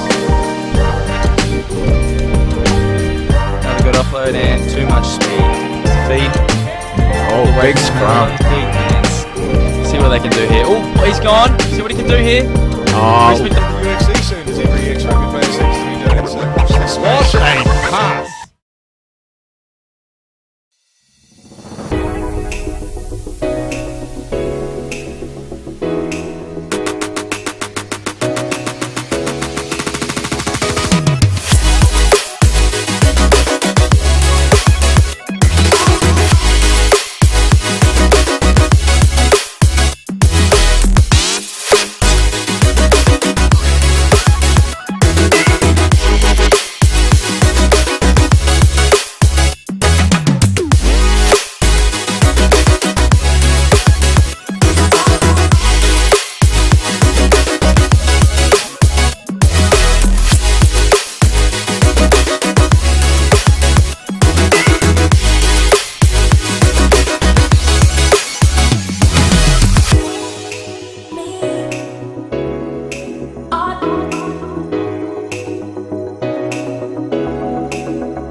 Kia ora te whānau, welcome back for the big one. This is the moment we've been waiting for, the men's premier final between Greaton Marist Gunnards and Hautapu from over in the Waikato. As you can see, the two teams line up on your screen. Greaton in their traditional green, black and gold strip on the left-hand side, with Hautapu in their red and white strip on the right. As the two teams get the heads up from the producers to run onto the field, let's welcome in Greaton Maris, Ryan Setefano, Rico Syme, Kyle Preston, Jermaine Collins, Ese Kaisavawai, Viveni Lasanga, Blake Makari, Freedom Vanakolo, Andrew Boyd, Juna Matautia, Romasikina, Denny Kava, and Sio Tapili, Coach Phil Falamoy. For Hautapu, BJ Lima, Shalon Hima Pairama, Dan Palesio, Malo Lutero, Elijah Corbett, Amos Faola, India Sautuihata, Pasea Tuifa, Pelosi Taupo, Rike Milne, Paul Stanley, Palaso Samiulia, Fuli Favoina, and William Hunt, coached by Steve Milne. Two very experienced people coaching out here today. Steve Milne, former Steamers coach, has been coaching all around the world in Japan, and Phil Falamoy, Nāwha coach from a couple of years ago, Greater Mara stalwart, and he can throw a magnificent cutout pass when he wants to. Yeah, it's two fantastic coaches, and I must say, two excellent people up in the commentary booth too. I'm Brad Pittman, privileged to be joining Pat Ray here in our men's cup final. It's the Gurnards with first use of the ball here against Hautapu. Pat, big game here. Yeah, and good to see Rob Harmon, Auckland Rugby referees, appointed to the final. Done many of Auckland Rugby final. A very, very well-respected premier referee out of Auckland. Oh, and that's messy there. Gurnards out of their own end. They won't get the exit. Hautapu. They'll have the ball there. Here we go. The dance.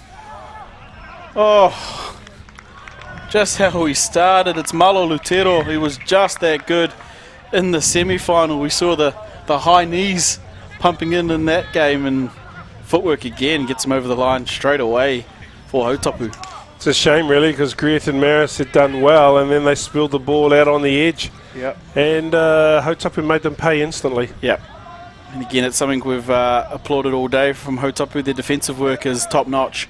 Yes, they've got all the skill and flair going forward, but that's just come from good pressure down in their attacking end. It's a lot easier to win position up on your attacking 22 and score from there than doing it at the other end. Yeah, and the conversion's been successful at 7-0, Hautapu. Big shout out to my Kazi bros from Hautapu, Dino and Philip Hiruini. I see Dino sitting in the grandstands at FMG. He's now secured himself a job at Waikato. Awesome. Couple of tipena old boys. And that's another feature of their game. Hautapu, their restarts are fantastic. They're not able to swing that one, and it's usually Dan Palesio trying to get up for Hautapu, number 3 on the wing there. Viveni Lasanga, look at him fighting away. Yep. I think he took the tap before the penalty was actually blown. He saw the arm up for advantage and thought he had it.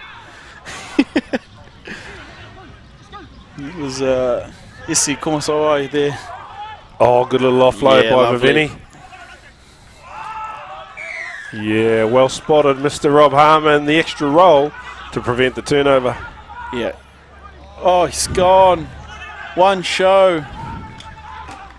And Hautapu strike again. Fully far forward. Ina. Oh, wee.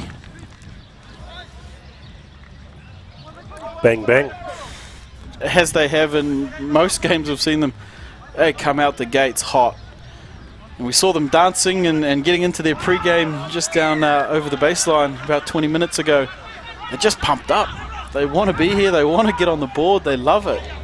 That's what MW7s is all about. Absolutely. And those of you looking to get your team entries in for next year, just heard a little rumour. You heard it here first. I believe the first inquiry's already been made. Yep. There's, I'm sure, teams on the hotline already. 14-0. Couple of minutes gone. Yep, just like that. Hautapu putting the first stamp in their first hand on the men's cup final. Greerton really unable to show us any attack yet, but they were going to have an opportunity here. It's short and it's out on the full. He's been aiming for us.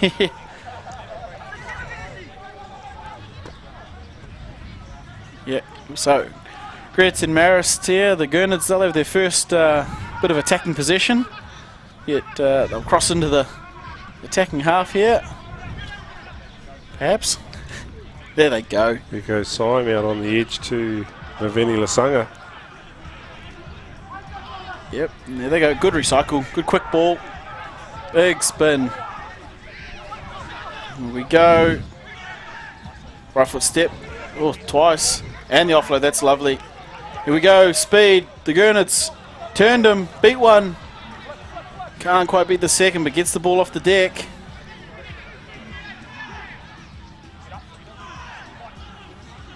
And I can't say it enough, they scramble Hotapu, but there's no scrambling for that. Esi Komai there for Greerton Marist, the Gurnards. They're in with their first try of the men's final. It's under the post, so when you're chasing, you want to do it in sevens, not in fives. And they'll have the easier of conversion here in the shade of the Blake Park trees. Oh, lovely finish there. 14-7, they strike back. The first hit back that they needed there, the Gurnards. it's good they took their first opportunity. They came to them. Yep. Yeah, as we mentioned, that was their first foray into the attacking half, so a 1-for-1 completion will please the coaching staff, but they want to make sure they get down there more often. Yeah. 3 big kick. Well taken there. Hotapu getting everyone in behind. Oh, there he is again. He's going to get it. He's going to get there too. Oh, and he's goosied himself. Goosied the ref. Ref's going to get him. Ref might run him down. And that's try time. Marlo Lutero, as he's done in the semi-final, just so sharp in his ability to hold the ball in two hands, take the line on, and as soon as they commit, drop it onto the boot, break through, and he's got gas. So he's so good at it. He's been doing it since he was 2 years old. Yeah. He learned to kick, then he learned to walk and run. Yeah, that is fantastic skill there to be able to do that at pace. So we see that replay, and he picks it up one hand. And you love to see this. Look at the burners on the ref. He puts the goosey on. He's pulled up early because the ref's going to chase him down. Whoa. There he comes. Across the tape. Good work. Rung Rob Harmon to get there. Oh, it's going to make it there. Kick. It's beautiful again. Oh, and they're going to... Gurnard's breaking up the middle, breaking tackles. And the offload. Pin the ears back, go for the corner. Oh, out the back door, behind the back. Yeah, kept it in, but not to his player. That would have been something special for the Gurnards. Well, they've won it back, though. Yep, they've won it back there, Greerton Marist down in the corner. Quick tap here. And they're in. They're in. Not as close to the post as they would have wanted, but they cut the deficit again.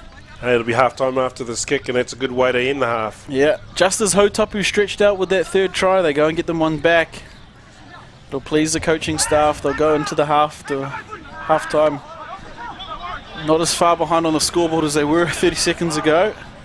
And here on the replay, you can see all the good work that was done. You know, a miracle that he got this far. He looks like he's heading into touch. Oh. Out the back door. Oh, yeah, so... There, he wasn't able to pick it up because it had come off the deflection of the other player. So that was the penalty there for, I guess, accidental offside. So we head to the half-time break. Was anyone paying attention as to whether the kick went over? Yeah, I'm sure the kicker was.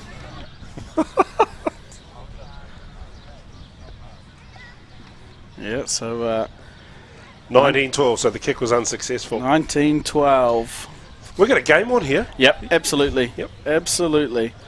Hotapu, for the games we have seen them, have kind of been able to break away by half-time, so they've got this, the linger on the back, that is Greerton Maris, just in the rear-view mirror, fighting for everything. Well, if we remember that semi-final, didn't they fight back to a draw? Yeah, Greerton Maris, it looked like they were dead and gone. Greerton Maris actually got here thanks to the overtime. The drop-off overtime, down to 5 aside. Yeah, so they've got some gas in the tank there. They might be hiding it for a late ambush. They did in the semis. They were, I won't say dead in the water because they're here, but they certainly look like they'd run their race and kick the second gear. And we talked about coaching and what may have been said at half-time. Tell you what, full Falawai there, he'll be barking. He'll be wanting to get his boys back on. They got 7 minutes. 7 more minutes to win the prestigious MW7s for 2023. And equally, Hotapu, they've looked so good all day. 7 minutes for them to seal it up as well. So I just watched the Hotapu huddle. Neither coach was in the huddle, so the whole thing was player-led. Awesome stuff. That's what we like to see. At this level, the players were doing all the talking. We've got to make mention too of this Hotapu side. They've come across with a couple of Samoan international players who were over here with the Samoan squad and not selected in the 14 to play over in Hamilton, so they'll make a day of it and spend the day in the Mount. At that other tournament. Yeah. That other little tournament that's going on. Yeah, the 2-day knockaround that they've got going over there. HSBC or something. Something like that. ABCD. I'm not sure what it was, but the only letters you need to know is MW7s. We're here. Rob Harmon blows time on. Second half is underway. That's going to get close as well. That's on the money. Knocked on there. So, here we go. The chins are up. Greerton Marist. So 2 knock-ons there. Double knock-on called. Greerton got a little fingertip to it, and then the Hotapu player knocked it forward. Lucky we got you in here, Pat Ray. My glasses don't see that far. I'm staring at this big screen beside me. I'm not looking out the window. I'm just too excited for free-flowing footy. Swallow the whistle. Let's go. All right, here we go.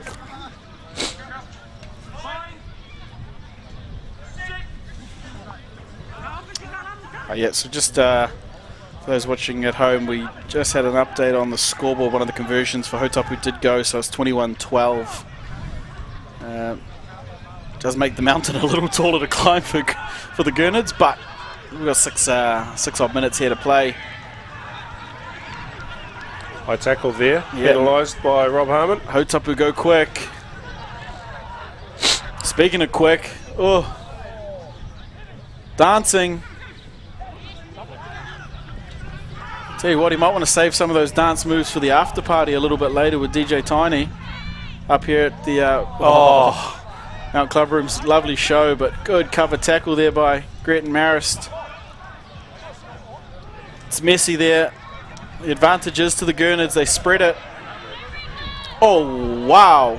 Foot race. No, he was caught. Good tackle. Great tackle. Dragged down behind. Oh, it was again. Our man, Marlo Lutero. He's got the knee strapping on. Maybe just for the looks, because he's put an absolute gas clinic on today, with and without the ball. So you just hear in the replay, you see, looks like he's got the gas get on, and then what happens? Yeah. Lutero pulls him down. Yeah, nice and low too. Just gets away from the potential fend. Gets in around the legs, wraps him up, but they win it back here, the Gurnards, in attacking position. They were 2 for 2 in their attacking entries in the first half. Here they go, feet work. Has he got the money? He is going to get there. It's Junior Matautia. Yeah, fantastic bit of footwork, off the left again. And he'll dot in. 21-17, we've still got a ball game Pat, here. This is going to lock things up very tight shortly. Kick will go 21-19. And there's heaps of time to go in this match. Yep. This is what we want out of a men's cup final. Yep, kick is good. Add the 2. 21-19. Hotapu up. Over the Gurnards, but the Gurnards fighting. As we see the replay here, it built up from halfway, and I mentioned every time they do get the attacking position, they've actually dotted down. This is 3 for 3 here. Left foot, turn the gas on.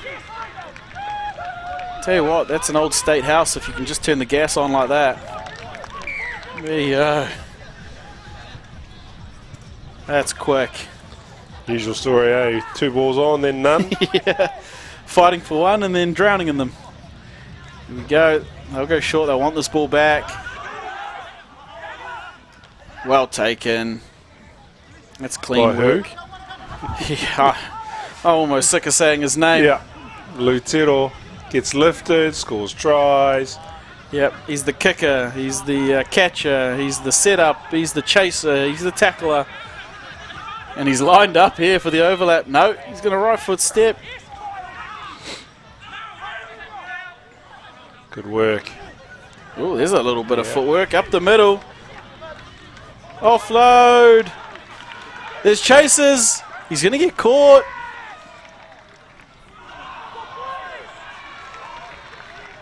Oh, it's fantastic defensive work there. That's the sort of stuff that can win you championships. What a second effort by the Gurnards on defence. Wow. Brilliant stuff. We thought the try was all but banked, but somebody forgot to tell the Gurnards. Yeah, that's... and he chased them down from behind. Bit of an injury break, I think. Yeah, I think some guys out there need to take a breath. Yeah. Somebody's run some oxygen bottles on. Take the masks out, take the bottles out. Yep. That's a big chase there by the Gurnards. Look, and the Gurnards trying to get the game going. And we got 3 balls on the field. So the Gurnards will have a scrum feed only 5 or so metres out from their own line. So they've only got to go 95 metres to score. That's it. Just 95. Oh, it almost got stuck in there. Here they go from their own posts. Fens on. The brake's on. The wing's got it. Oh, half an ankle tap. Oh, what a step! The in and away. He's still got 20 to go. And he's going to Oh my there. God! Oh my God! What a step! Boom, boom, shake the room. Very well could be. Holy moly. Wowee. Let's get that replay up on the screen. Esi That was como outstanding the way he stood that player up. 100 metres, they're in their own Yeah. goal. This is a nice little in and away. Fend gets the ball out. Had a lot of work to do. Half tap. Yeah. Stays his balance. In and away again. Puts him on the ground in this. The last 35. Esi como sawai. What a try. The Grets and Gurnards. The kick's no good, but they have found themselves edged ahead on the scoreboard, and what a final this is. Men's Cup final, MW7s, it doesn't get better than that. 24-21, Greerton with their noses ahead with about 30 seconds to play here, and they're going to have to kick it off. This Hotapu side. First time we've really seen them with their backs against the wall. And here we go. The last minute of magic. Who's going to do it? Shapes up the kick. Goosey. Goosey. Here we go. Who's got the legs? Who's got anything left? Cleaned up at the back there. The call for 10 seconds rings out. The Gurnards happy to get to the corner. They might do one better than that. It's going to go out. They're going to want to take it quickly here, Hotapu. They have. It's in and it's good. Here they go, broken line. Beats one. Gets his men behind him. He needs somebody. There's somebody. Oh, this is scramble. This is last play stuff. Back Yep. to the man himself. If it's going to happen, it's going to come off here. You could throw a towel over them at the moment. Still pumping the legs. Offload's good. Oh, listen to the crowd. Here we go. Oh, they've disconnected. Oh, yeah, there's some numbers here. There's some pace here. Fend. That might be enough. That is enough. The Gurnards. Greerton Marist pull it off. What a final. Oh, we talked about all the work they were going to have to do in this second half. And again, they've shown the team with the biggest ticker. They're going to come back and fight. That's Greerton Marist, the Gurnards. They'll put it away. That's the MW7s men's final. The congratulations, of course. Greerton Marist, commiserations to Hautapu. They've been so good all day. Pat Ray, how do you sum that thing up? Wow, wow, wow. How good was that last try by Greerton? That step that turned me and half the crowd inside out. Yep, there's ballerinas on the field for seconds there. And then the helter-skelter finish at the end. What a game. What an absolute game. What a match. What a final. Fitting of such a great day of Sevens football out here. Of course, it is the MW7s, brought to you by the Mount Maunganui Club, Mount Marlins, and their organising committee. If you were here at the Mount, you've been treated to an absolute spectacle. That's what a final looks like, and that's how you win an MW7s. Wow. Wow, wow, wow. So that is our last game. What a way to finish. What a way to end today's tournament. Of course, for those watching at home, we will be staying on the live. We'll be back very shortly for the prize giving. We will go through the division winners, as well as some finals MVPs from this evening's finals and some other awards and thank yous and presentations that will come out very shortly. So I'm going to leave you in the very capable hands of Pat Ray for a little minute while we get ready for that prize giving. Thank you for those of you who joined us at home and continue to. Wow. Wow. That's all we got to say. Wow. I'm speechless. Speechless. What a great day. It's been a marvellous day. I'm trying to say marvellous and fantastic at the same time. But it has been an outstanding day of footy. A huge thanks to our sponsors, Toi Oho Mai, Te Pukenga, Buretta Physio, Roommate Cabins, and of course Local Gecko Productions for putting on the live stream for our live stream audience. It's been a fabulous day here. My name is Pat Ray. I'm going to take a short break and sign off with you, and then we'll be right back with the prize giving presentations. Till next time, I see you around the sporting tracks. Take care, and Brad will be with you for the presentation.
Test 1 2 1 2.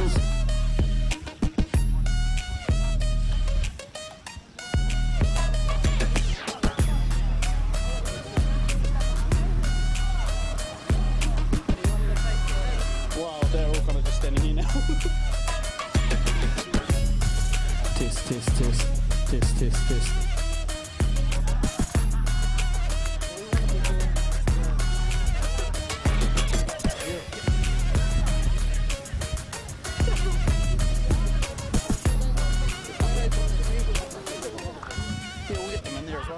You got the camera?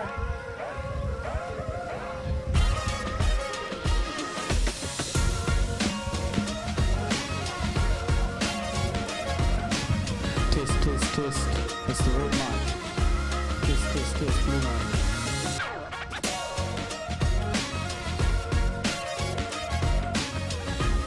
test, so people are laughing at me. Test, and they're still laughing at me.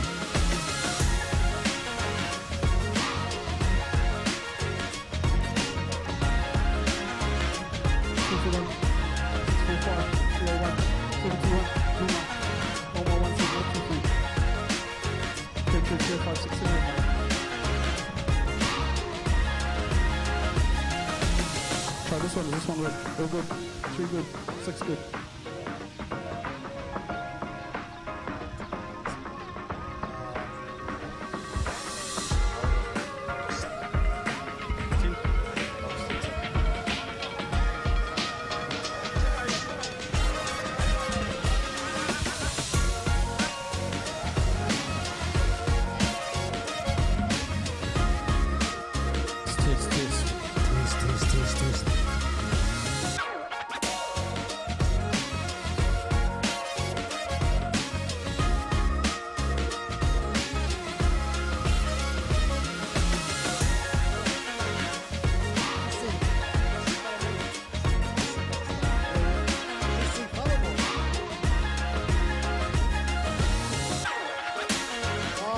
Because I know him.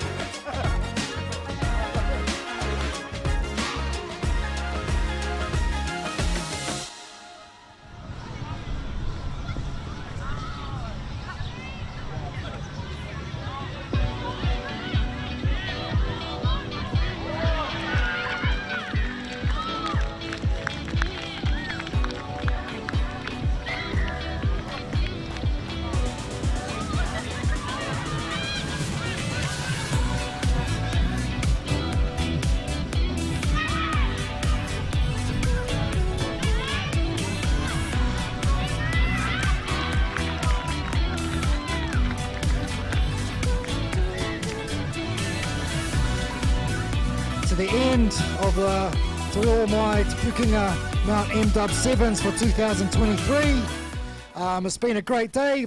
I've had a few ups and downs, a few grass burns, and a few of us Caucasians have definitely got a few bit burnt today. So, but it wouldn't be set without any of that stuff.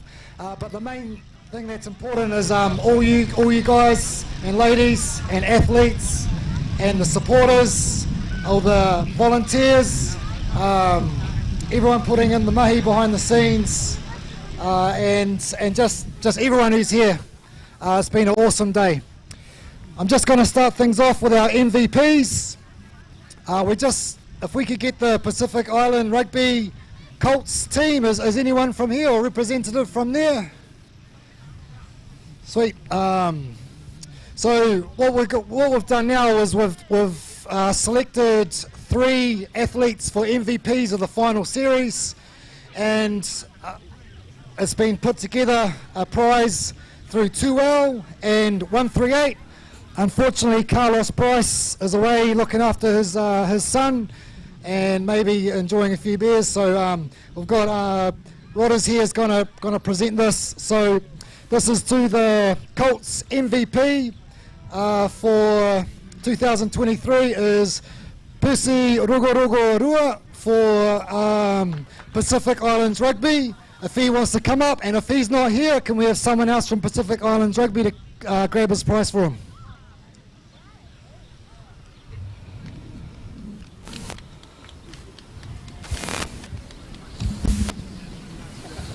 So what we've got here is a $100 gift voucher from 138. Get yourself some mean kit. We tried to push Carlos for more, but I don't know, eh? It's a bit tough being a real estate agent plus a entrepreneur.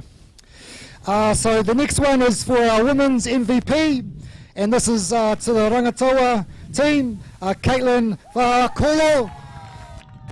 Outstanding game in the finals. So please come up, collect your prize. We have 2L and 138 voucher. So congratulations, give Caitlin a round of applause.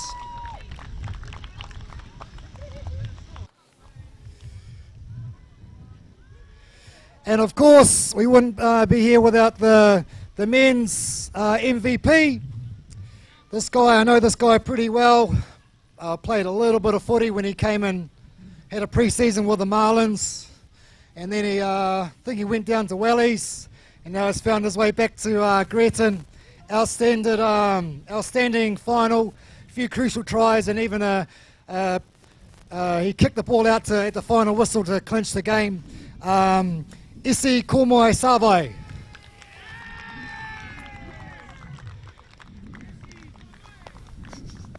AKA Isi Falamoi.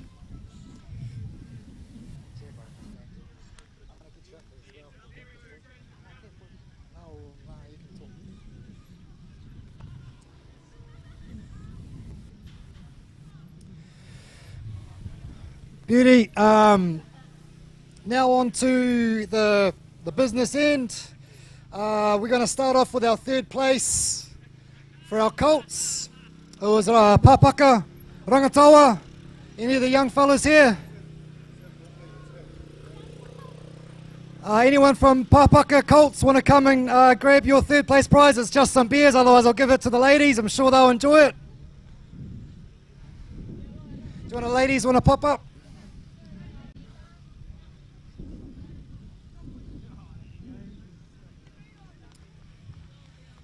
Give Papaka a round of applause.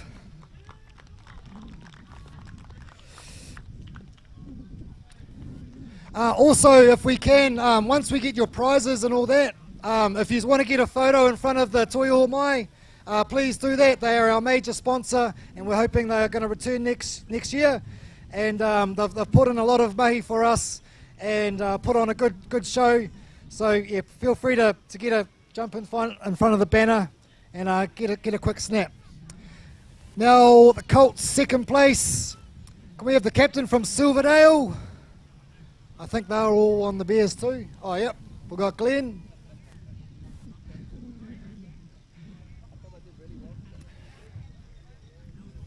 Thank you, Silverdale. Silverdale have come down 4 teams up from the North Shore, a bit of their pre-season, and I'm sure they'll be up at the Mount Sports Club for DJ Tiny on the decks from 6 till 6. No, joking, just 6 till midnight. Now for our first place, can we please have the captain again for Pacific Islands Rugby? They took out our first Colts Tane division. Please give them a round of applause.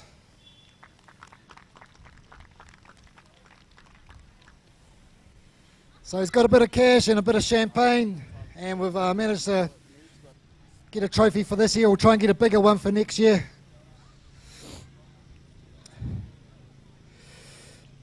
Now on to the Wahine, main tournament here. Had a bit of a rough start, a few injuries. It's a hot day, but we got there in the end and we got a winner. It was an excellent final. So I'd just like to call up the plate winners as Silverdale again. Beautiful Wahine here, Glenn.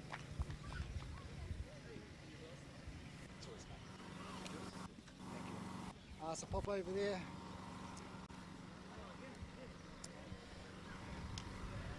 Is Ponsonby ladies here? Is the skipper here for Ponsonby? I'd just like to call up the skipper here from Ponsonby, please. So Ponsonby were our champions from last year, and they've come down to back it up, and but had a really exciting and rough game with Rangatawa. Unfortunately, Rangatawa went away with the chocolates, but I'd just like you, if it's okay, can please just have a quick chat about the final and your experience here, if that's okay. Yeah, that's all good. I think that the final was a good test to our young girls, because we had heaps of young girls come through this year, and yeah, it was really good versing you. It was a good push, and yeah, hopefully we see you next year. Thank you. Thank you. Oh, so just pop up here. So we got you some beers and something.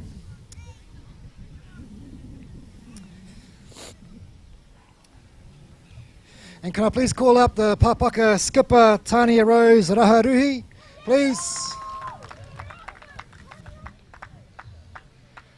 Hey, I see you.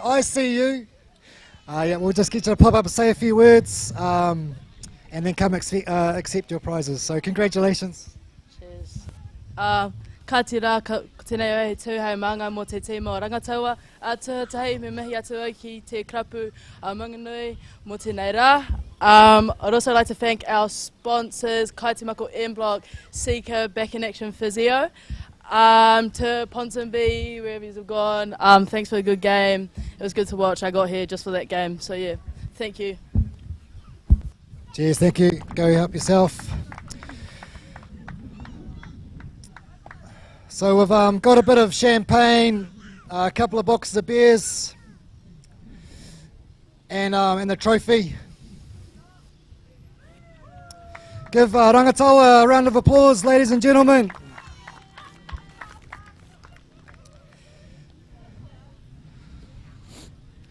Now there's New Edition here, someone from New Edition. Yep. So just like to just say congratulations to everyone. We ended up having a plate final with New Edition and the Marlins, and it was just say congratulations for New Edition for come away with the win. Come and collect up your prize, and we just welcome here. I wish you guys a safe travel home, and hopefully we'll see you guys next year.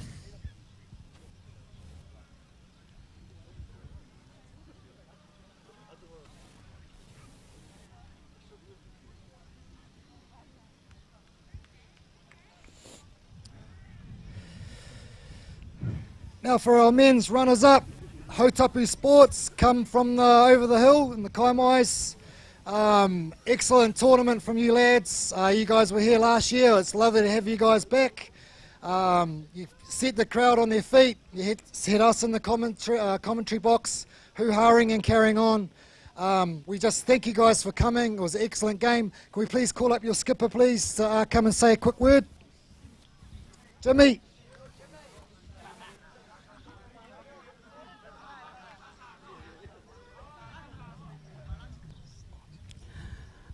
Mo fa foi vinga de tua. Ina pui nga ya te tatou. Me sio ka ko timu malava. Ya tu mbau le tua vinga. Le wai ur tournament. Ne se sio fa le ton.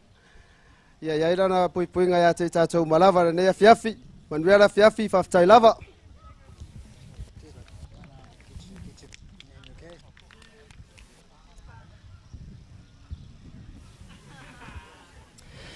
Now, our men's champions for 2023, Greaton. It's been an interesting day for Greaton. Had a few interesting conversations at the beginning, but I think the day planned out exactly how it should be. Greaton came through. They had a tough draw to start off with, managed to scrape through with a good win in the semi-finals.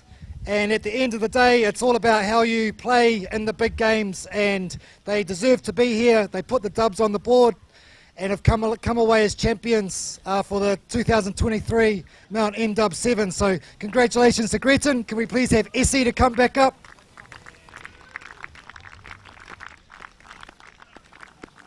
Oh, Rico, sorry, yeah, Rico. Sorry, Rico. Come on, Rico. Rico, have you come from the South Island, or yeah? Come and have a chat about the final, mate. Firstly, I'd just like to thank the supporters for coming down, and my family from Christchurch. So it's a bit of a way to get up here. To you boys, you guys are unreal. You really brought it to us, and yeah, fought out till the end. It was a bloody tough game, a few knocks, and yeah, pretty keen to call it a day. To our boys, good shit. We only obviously just come together, but yeah, look forward to playing with you boys in the future. So, cheers.